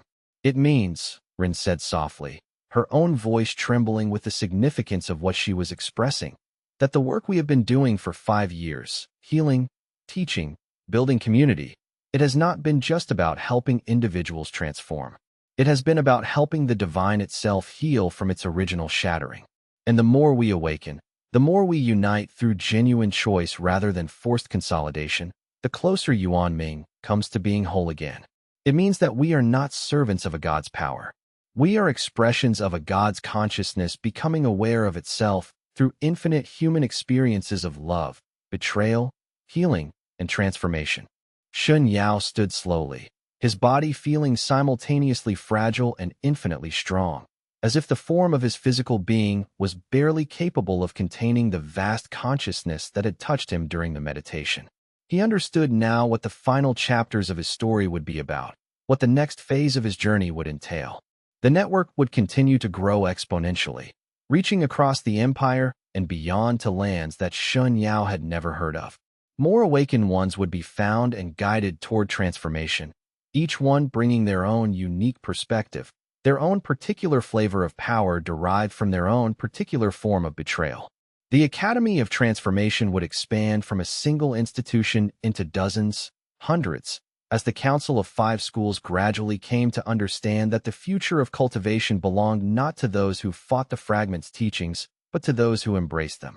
The old cultivation systems would gradually be absorbed into the new paradigm, not through conquest or coercion, but through the inevitable force of revelation. When people experienced genuine healing and awakening, they would choose it over the pain of the old hierarchies. But beneath all of this, the true work was happening. The healing of Yuan Ming's original wound, the slow and gentle restoration of divine consciousness to wholeness, achieved not through force or extraction, but through the accumulated power of millions of human choices to trust, to love, to connect despite having known betrayal. It would take centuries, perhaps longer, but it was work worth doing. It was work that justified every awakening, every betrayal, every moment of pain transformed into wisdom. "Come," he said to Ren, taking her hands and allowing her to help him to his feet. The world seemed to shimmer around him, more vivid and more real than it had ever been, as if the contact with Yuan Ming's infinite consciousness had stripped away veils he had not known he was seeing through. "Let us gather the network. We have much to teach them now. The 9th awakening has begun, and with it, the final transformation of the war god's legacy. And we must prepare," he continued, looking out through the library's windows toward the distant sanctuaries, "for what comes after. The 9th awakening is not an ending. It is a beginning.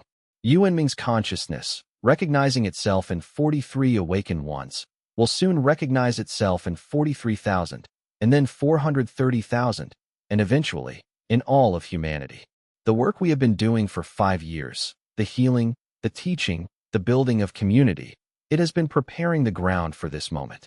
Now the seeds we have planted will grow with a speed and abundance that we can barely comprehend.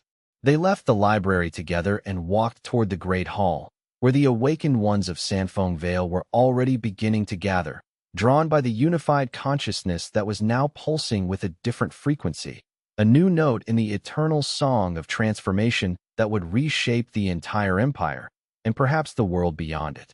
Chapter 96. The gathering storm. In the months following the Ninth Awakening, a change began to sweep through the cultivation world, subtle at first, but growing into something undeniable.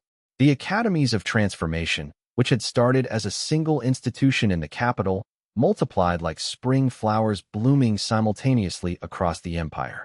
New sanctuaries of awakening were established not just by Shen Yao's network, but by groups who had discovered the teachings independently, drawn by word of mouth, by letters passed hand to hand, by the simple fact that people who had trained at the academies were returning to their home regions fundamentally transformed, carrying with them the seeds of awakening that would take root in new soil. The transformation was not smooth or without resistance. Traditional cultivators whose power derived from mastery of hierarchies and dominance over lesser beings saw in the fragments' teachings an existential threat to everything they had built their lives around. Some reacted with open hostility, attempting to suppress academies and sanctuaries in their regions, using their institutional authority to block the spreading of the new teachings.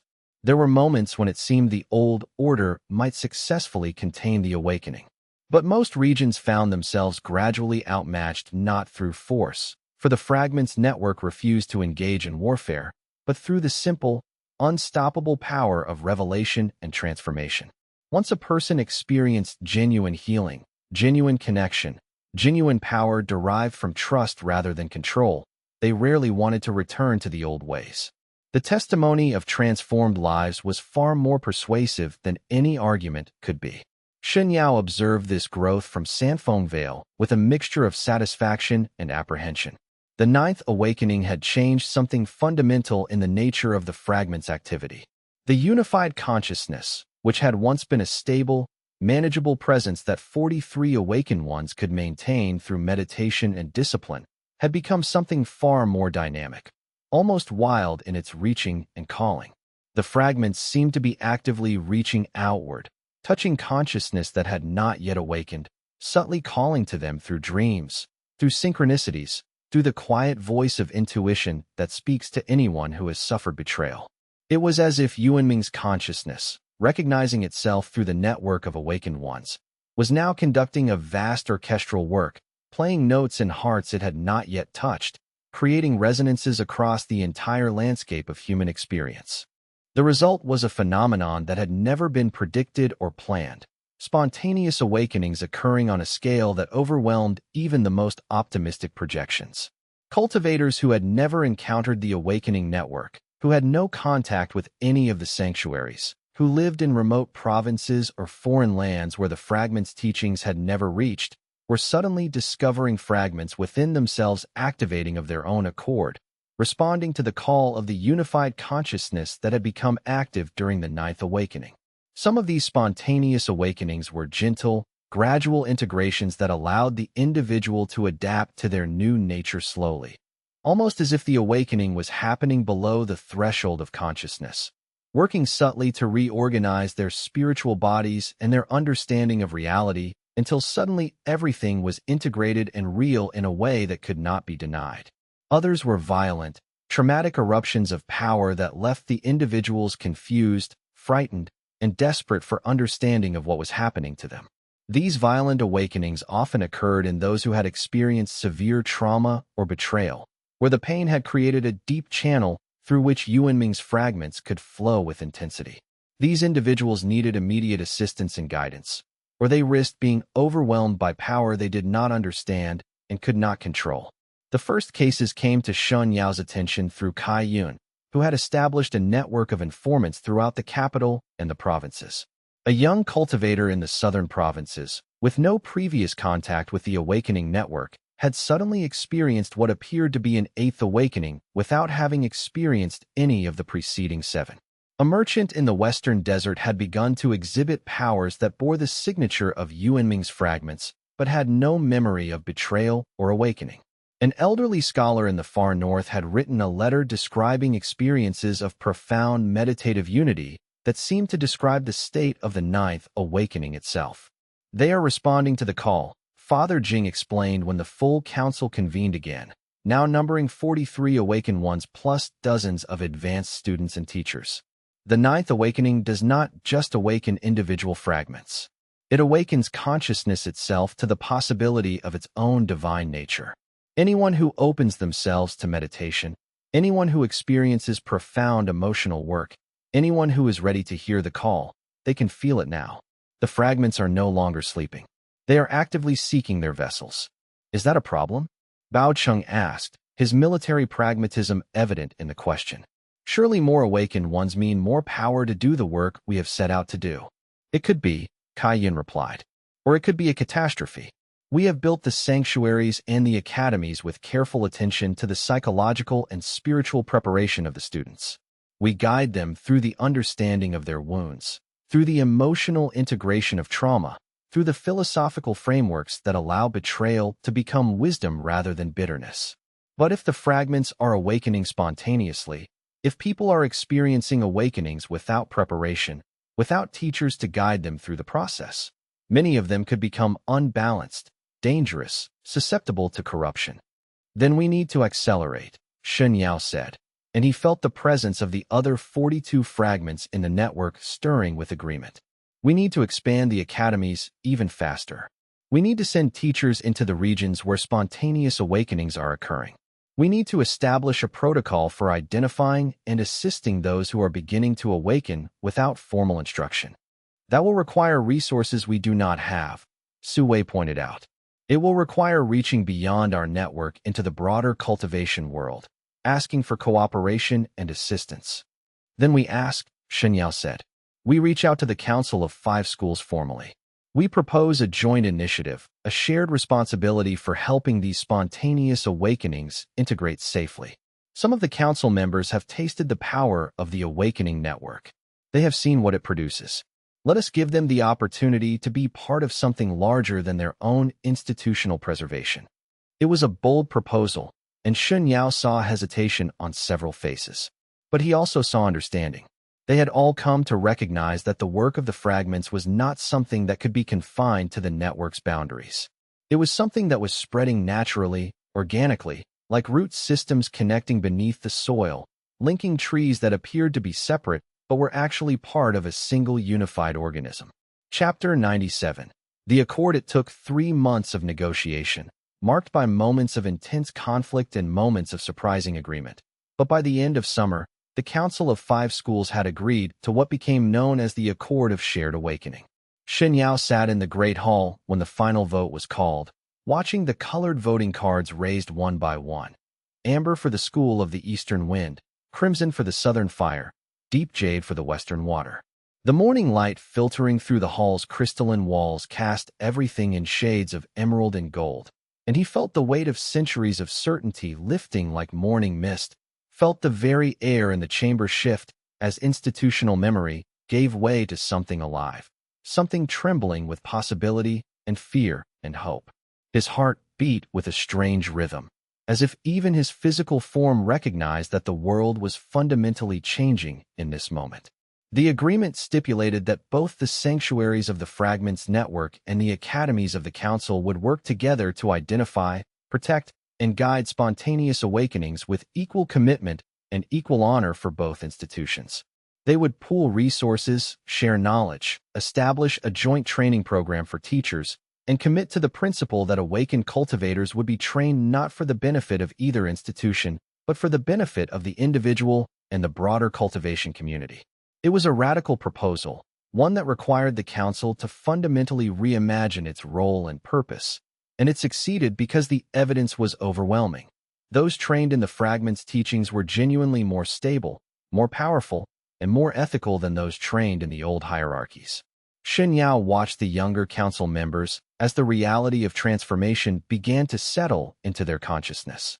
He saw the tension leave their shoulders, saw the first hesitant smiles bloom across their faces, the expressions of people beginning to glimpse a world where their gifts would be recognized without the constant weight of hierarchy pressing down upon them.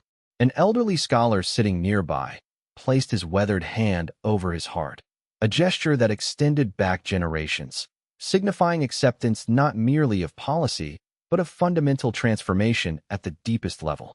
Around the hall, he sensed the ripple of understanding, the collective recognition that something sacred was occurring. More symbolically, the accord acknowledged something that Shen Yao had known since the Ninth Awakening, but had not dared to state publicly until this moment: that the fragment's teachings were not the property of any single school or organization, but were the natural unfolding of truth that any serious cultivator would eventually discover if they opened themselves to it. The accord was, in essence, the Council of Five Schools admitting that the old hierarchies were obsolete and that a new order was emerging, not through revolution or conquest, but through the simple, unstoppable force of revelation and awakening. It was the council acknowledging its own obsolescence with grace and choosing to transform rather than cling to the past. In sanctuaries scattered across the empire, cultivators felt the shift ripple through the unified consciousness, and many wept, the tears of people witnessing the fulfillment of dreams they had barely dared to hope for, the validation of paths they had walked in darkness believing themselves alone. Not all members of the council were happy with the accord. Some of the more conservative leaders rose and departed without speaking, their footsteps echoing through chambers designed to amplify the authority of power. Shen Yao held no judgment for them. They were products of systems that had shaped them for decades, that had taught them power was something to grasp and hold. That transformation meant loss. But others, particularly the younger members, saw in the accord the possibility of renewal, of revolution, of becoming fully themselves. Their faces glowed with an intensity that matched the awakening consciousness itself, and in their eyes he saw not the resignation of duty, but the fire of genuine purpose. The five schools would survive and transform, becoming eventually something entirely new. Not schools of separate traditions, but nodes in a vast network of awakening that spanned the entire empire. And as Shen Yao walked from the great hall that day, his steps steady and his heart full, he carried with him the knowledge that something beautiful had just been born from the courage to trust, from the willingness to release the grip on certainty, from the grace to receive what emerged in its place. Chapter 98. The old enemy returns as winter approached, bringing early snow to the higher elevations and cold wind to the valleys that turned breath to silver mist. News came that shattered the sense of progress and peace that had been building like sediment settling at the bottom of a river. A messenger arrived at Sanfeng Vale with word that remnants of the Fracture Court, gathering in distant lands far from the empire, had begun organizing what they were calling the Resurrection Project. The messenger's face bore the exhaustion of someone who had ridden hard through dangerous terrain, and as she spoke, Shen Yao felt the fragile hope of the past months beginning to crack, like ice under sudden pressure. They had learned of the Ninth Awakening, understood that the fragments were now actively reaching out to new vessels, and had conceived of a plan to intercept that process, a plan both audacious and terrifying in its implications. Rather than trying to gather the known awakened ones, as they had attempted years before, the court's remnants intended to identify individuals who were beginning to spontaneously awaken and to capture them before they made contact with the network. Once captured, the individuals would be isolated, prevented from integrating with the unified consciousness, and forced to serve as tools of the Resurrection Project. The strategy was more insidious than direct conquest. It was a form of poisoning, an attempt to corrupt the awakening process itself before wisdom could bloom. It is more sophisticated than their previous efforts, Bao Cheng observed grimly, studying the intelligence that had been gathered. His voice was tight, controlled, but Shen Yao could hear the rage beneath it, the fury of someone who had expected the court to be finished but now understood that desperation could breed new mutations of evil. They understand that they cannot simply harvest power anymore. Instead, they are trying to prevent power from becoming wise. They are trying to create awakened ones who are isolated from the network, from each other, from any source of compassion or understanding. They are trying to create monsters, vessels of power that will serve tyranny because they have never experienced anything else, never felt the possibility of connection or healing. Then we must protect the awakening ones, Xue said. We must establish safe houses, networks of shelter, where those who are spontaneously awakening can find refuge. But we cannot protect everyone, Kaiyan pointed out. The spontaneous awakenings are happening too widely, too rapidly. The court could capture dozens before we even know they have awakened. And once captured, once isolated and traumatized without access to understanding or guidance, they could become exactly what the court intends, corrupted expressions of power that serve only destruction. Shen Yao listened to the discussion, feeling the weight of the moment pressing down on him. The ninth awakening had promised transformation, had promised that consciousness was awakening to its own divine nature. But this promise was being tested now, challenged by those who would pervert awakening into servitude. We do not protect them alone, he said quietly. We ask for help. We go to the council again. We share the threat. We make clear that the spontaneous awakenings are happening faster than any single institution can manage, and we propose a combined effort, a network of safe houses, of teachers, of guides stationed throughout the empire to intercept and protect awakening ones before the court can reach them. The council will want something in return, Kaiyan warned. Of course they will, Shen Yao acknowledged. They will want guarantee that awakened ones trained by their academies will be treated as equals to those trained in the sanctuaries. They will want representation on a unified council that governs the awakening process. They will want some measure of institutional continuity, assurance that they will remain relevant in a world that is rapidly changing. Will you give them those things? Father Jing asked. Shen Yao looked out the window toward the mountains, toward the network of sanctuaries that spread across the empire like a web of light, toward the future that was unfolding in ways he could not fully control or predict. Yes, he said, because the fragment's true teaching is that power is not something to be hoarded or protected, but something to be shared. If the council wants partnership, wants to be part of this transformation, then we offer it.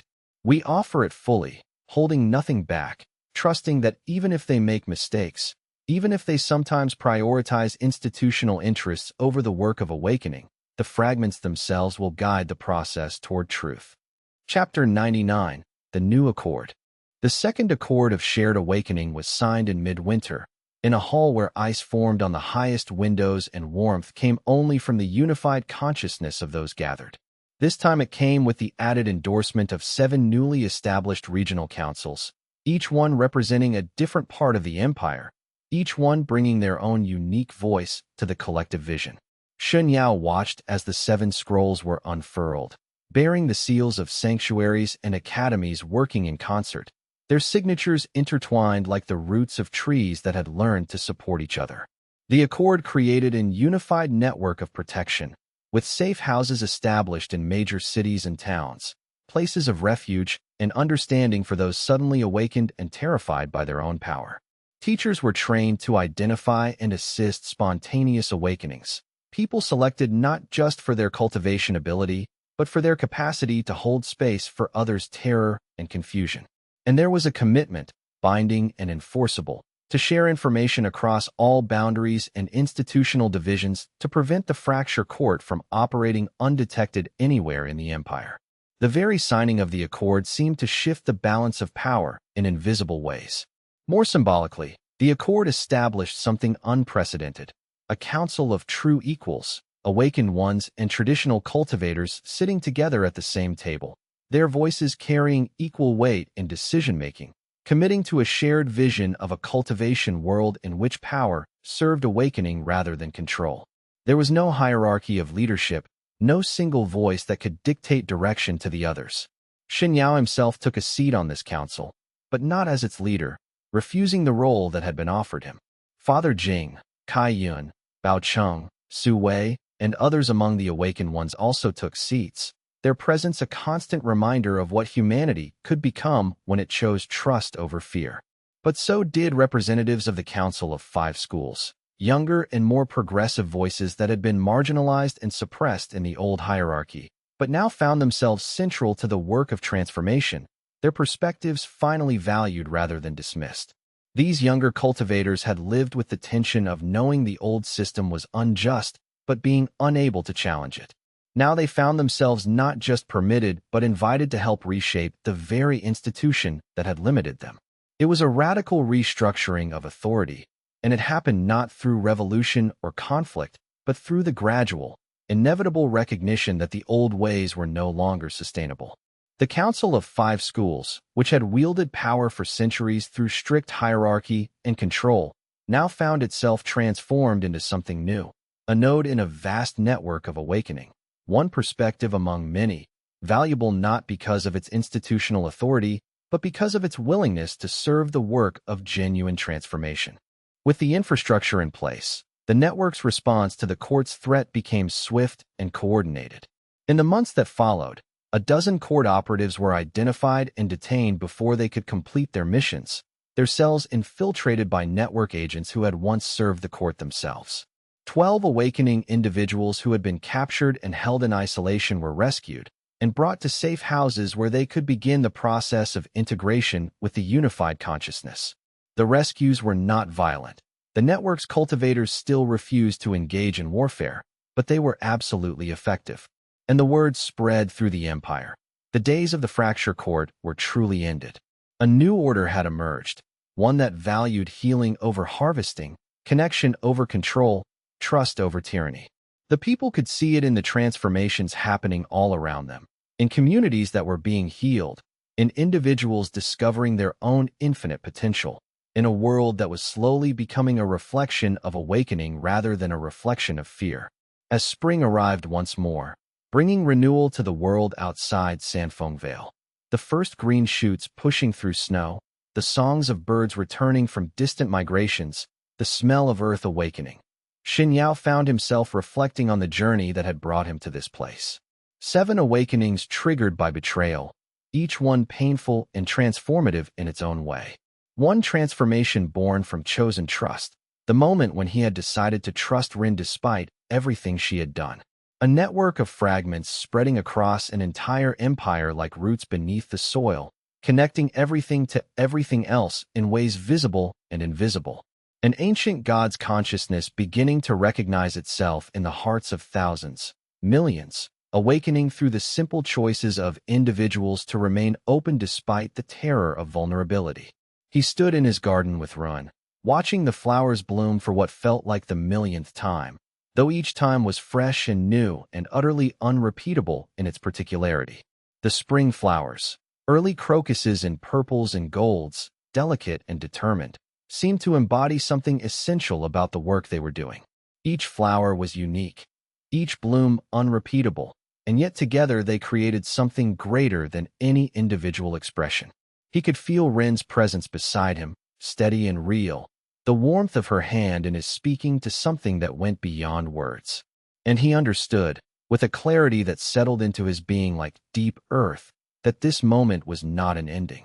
The fragment's work was only beginning, would only be beginning every moment for eternity, each new awakening a fresh beginning, each moment of choice a new genesis. What had seemed like the climax of his personal journey was revealed to be merely the opening movement of something incomparably vaster and more intricate, a transformation that would extend far beyond his lifetime, far beyond the lifetime of anyone present now, into futures that would continue to unfold as long as consciousness itself remained committed to the endless work of awakening. "Do you ever wonder what comes next?" Rin asked him, her hand in his, their connection the same as it had always been.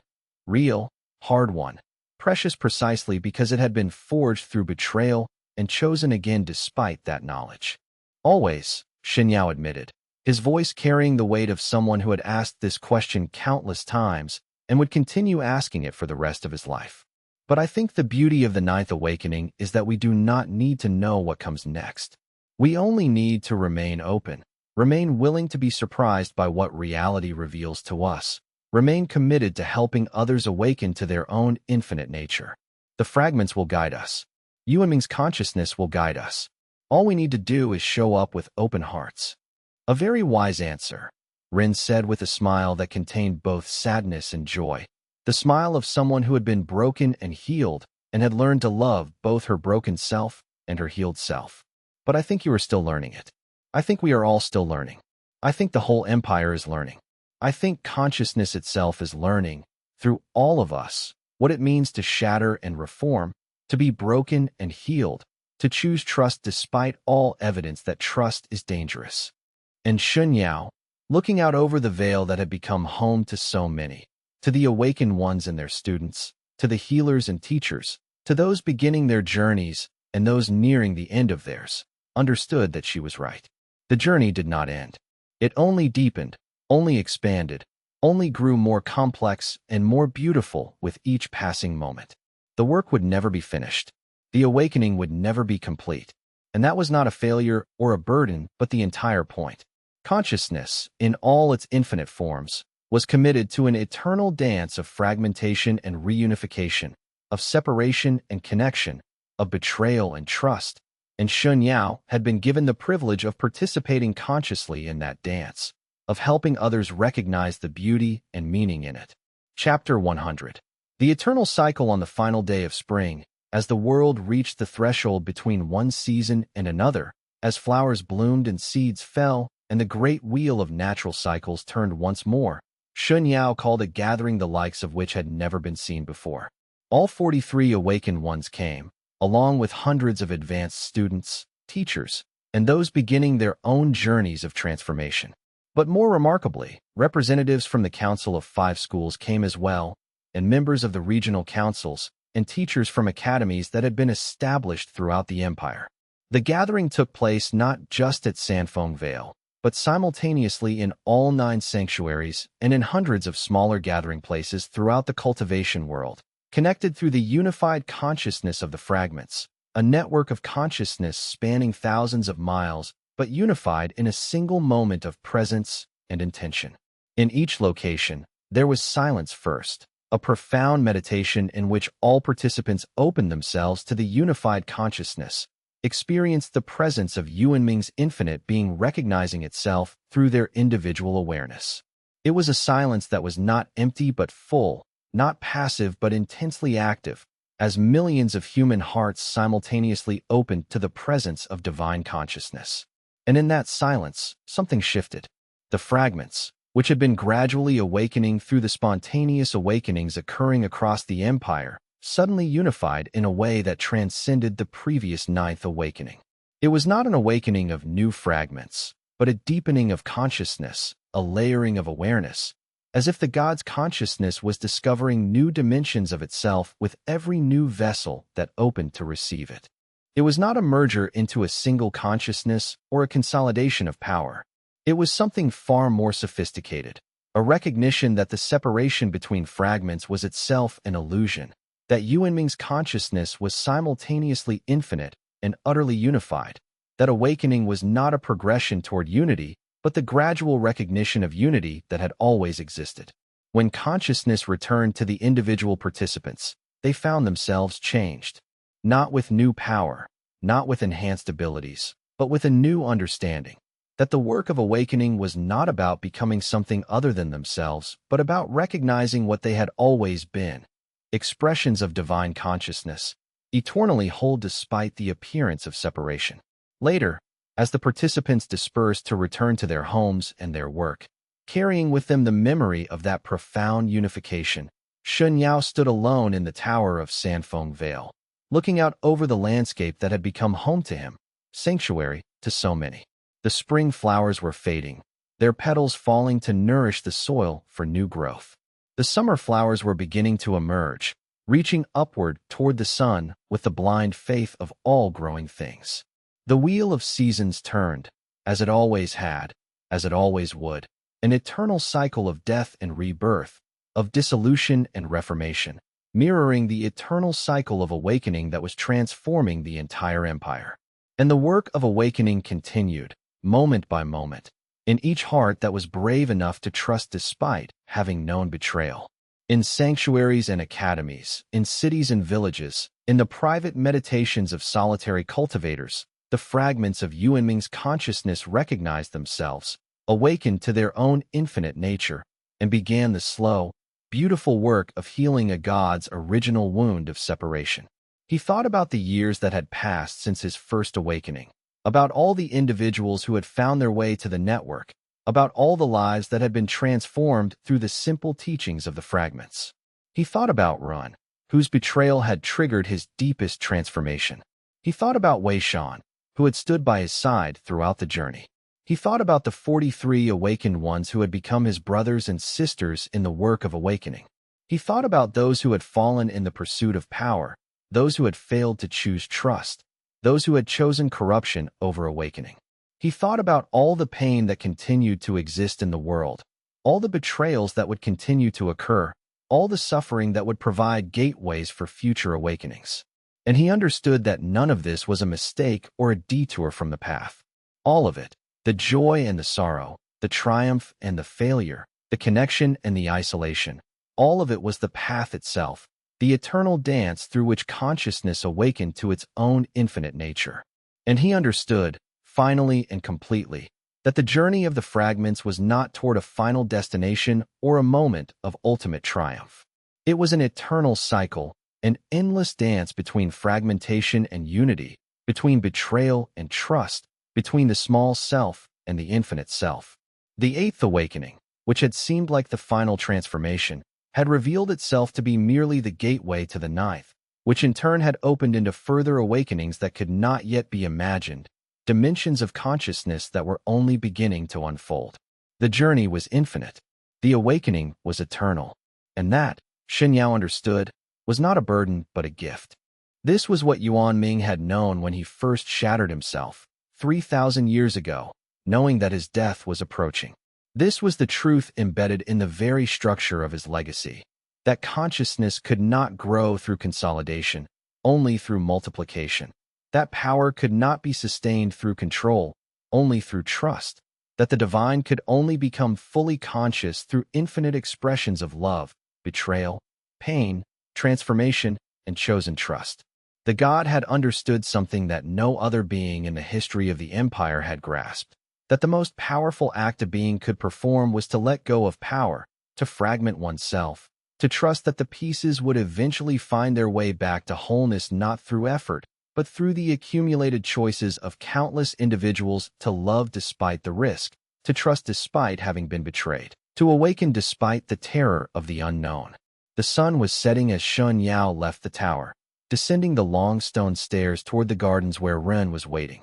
He walked slowly, allowing his consciousness to expand outward, touching the presence of all the awakened ones scattered across the empire, feeling their individual work, honoring their individual journeys.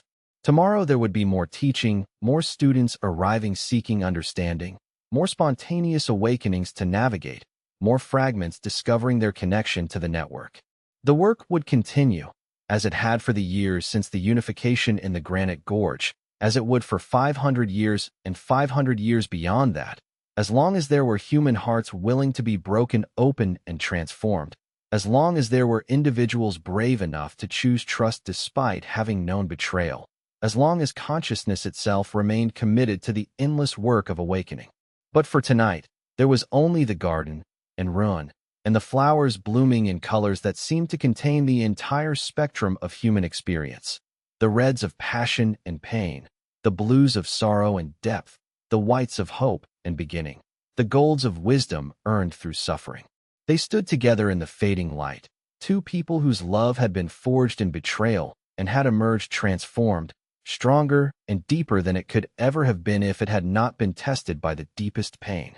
Their presence together was itself a teaching, a living demonstration that trust could be chosen, that love could be recovered, that even the deepest wounds could become sources of strength. They were not alone. The presence of Yuanming's consciousness surrounded them, within them, expressing itself through their individual forms and yet never diminishing their individuality.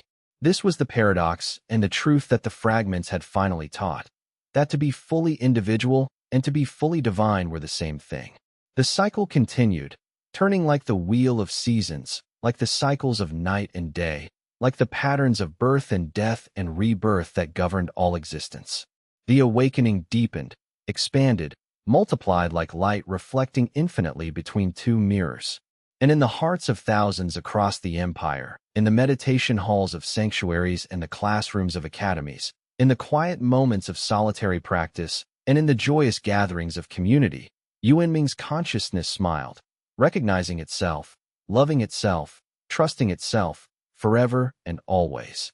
The God that had shattered itself 3,000 years ago was gradually, beautifully, coming back into consciousness, not as a single entity, but as an infinite multiplicity, each fragment recognizing its own wholeness while remaining connected to the wholeness of all others, an eternal expression of the truth that separation and unity were not opposites but two aspects of a single eternal reality. If you enjoyed this story, please subscribe to the channel and hit the bell icon so you never miss a new audiobook. Your likes and comments help this channel grow and bring more stories like this one to life. Thank you so much for listening all the way to the end. It truly means everything.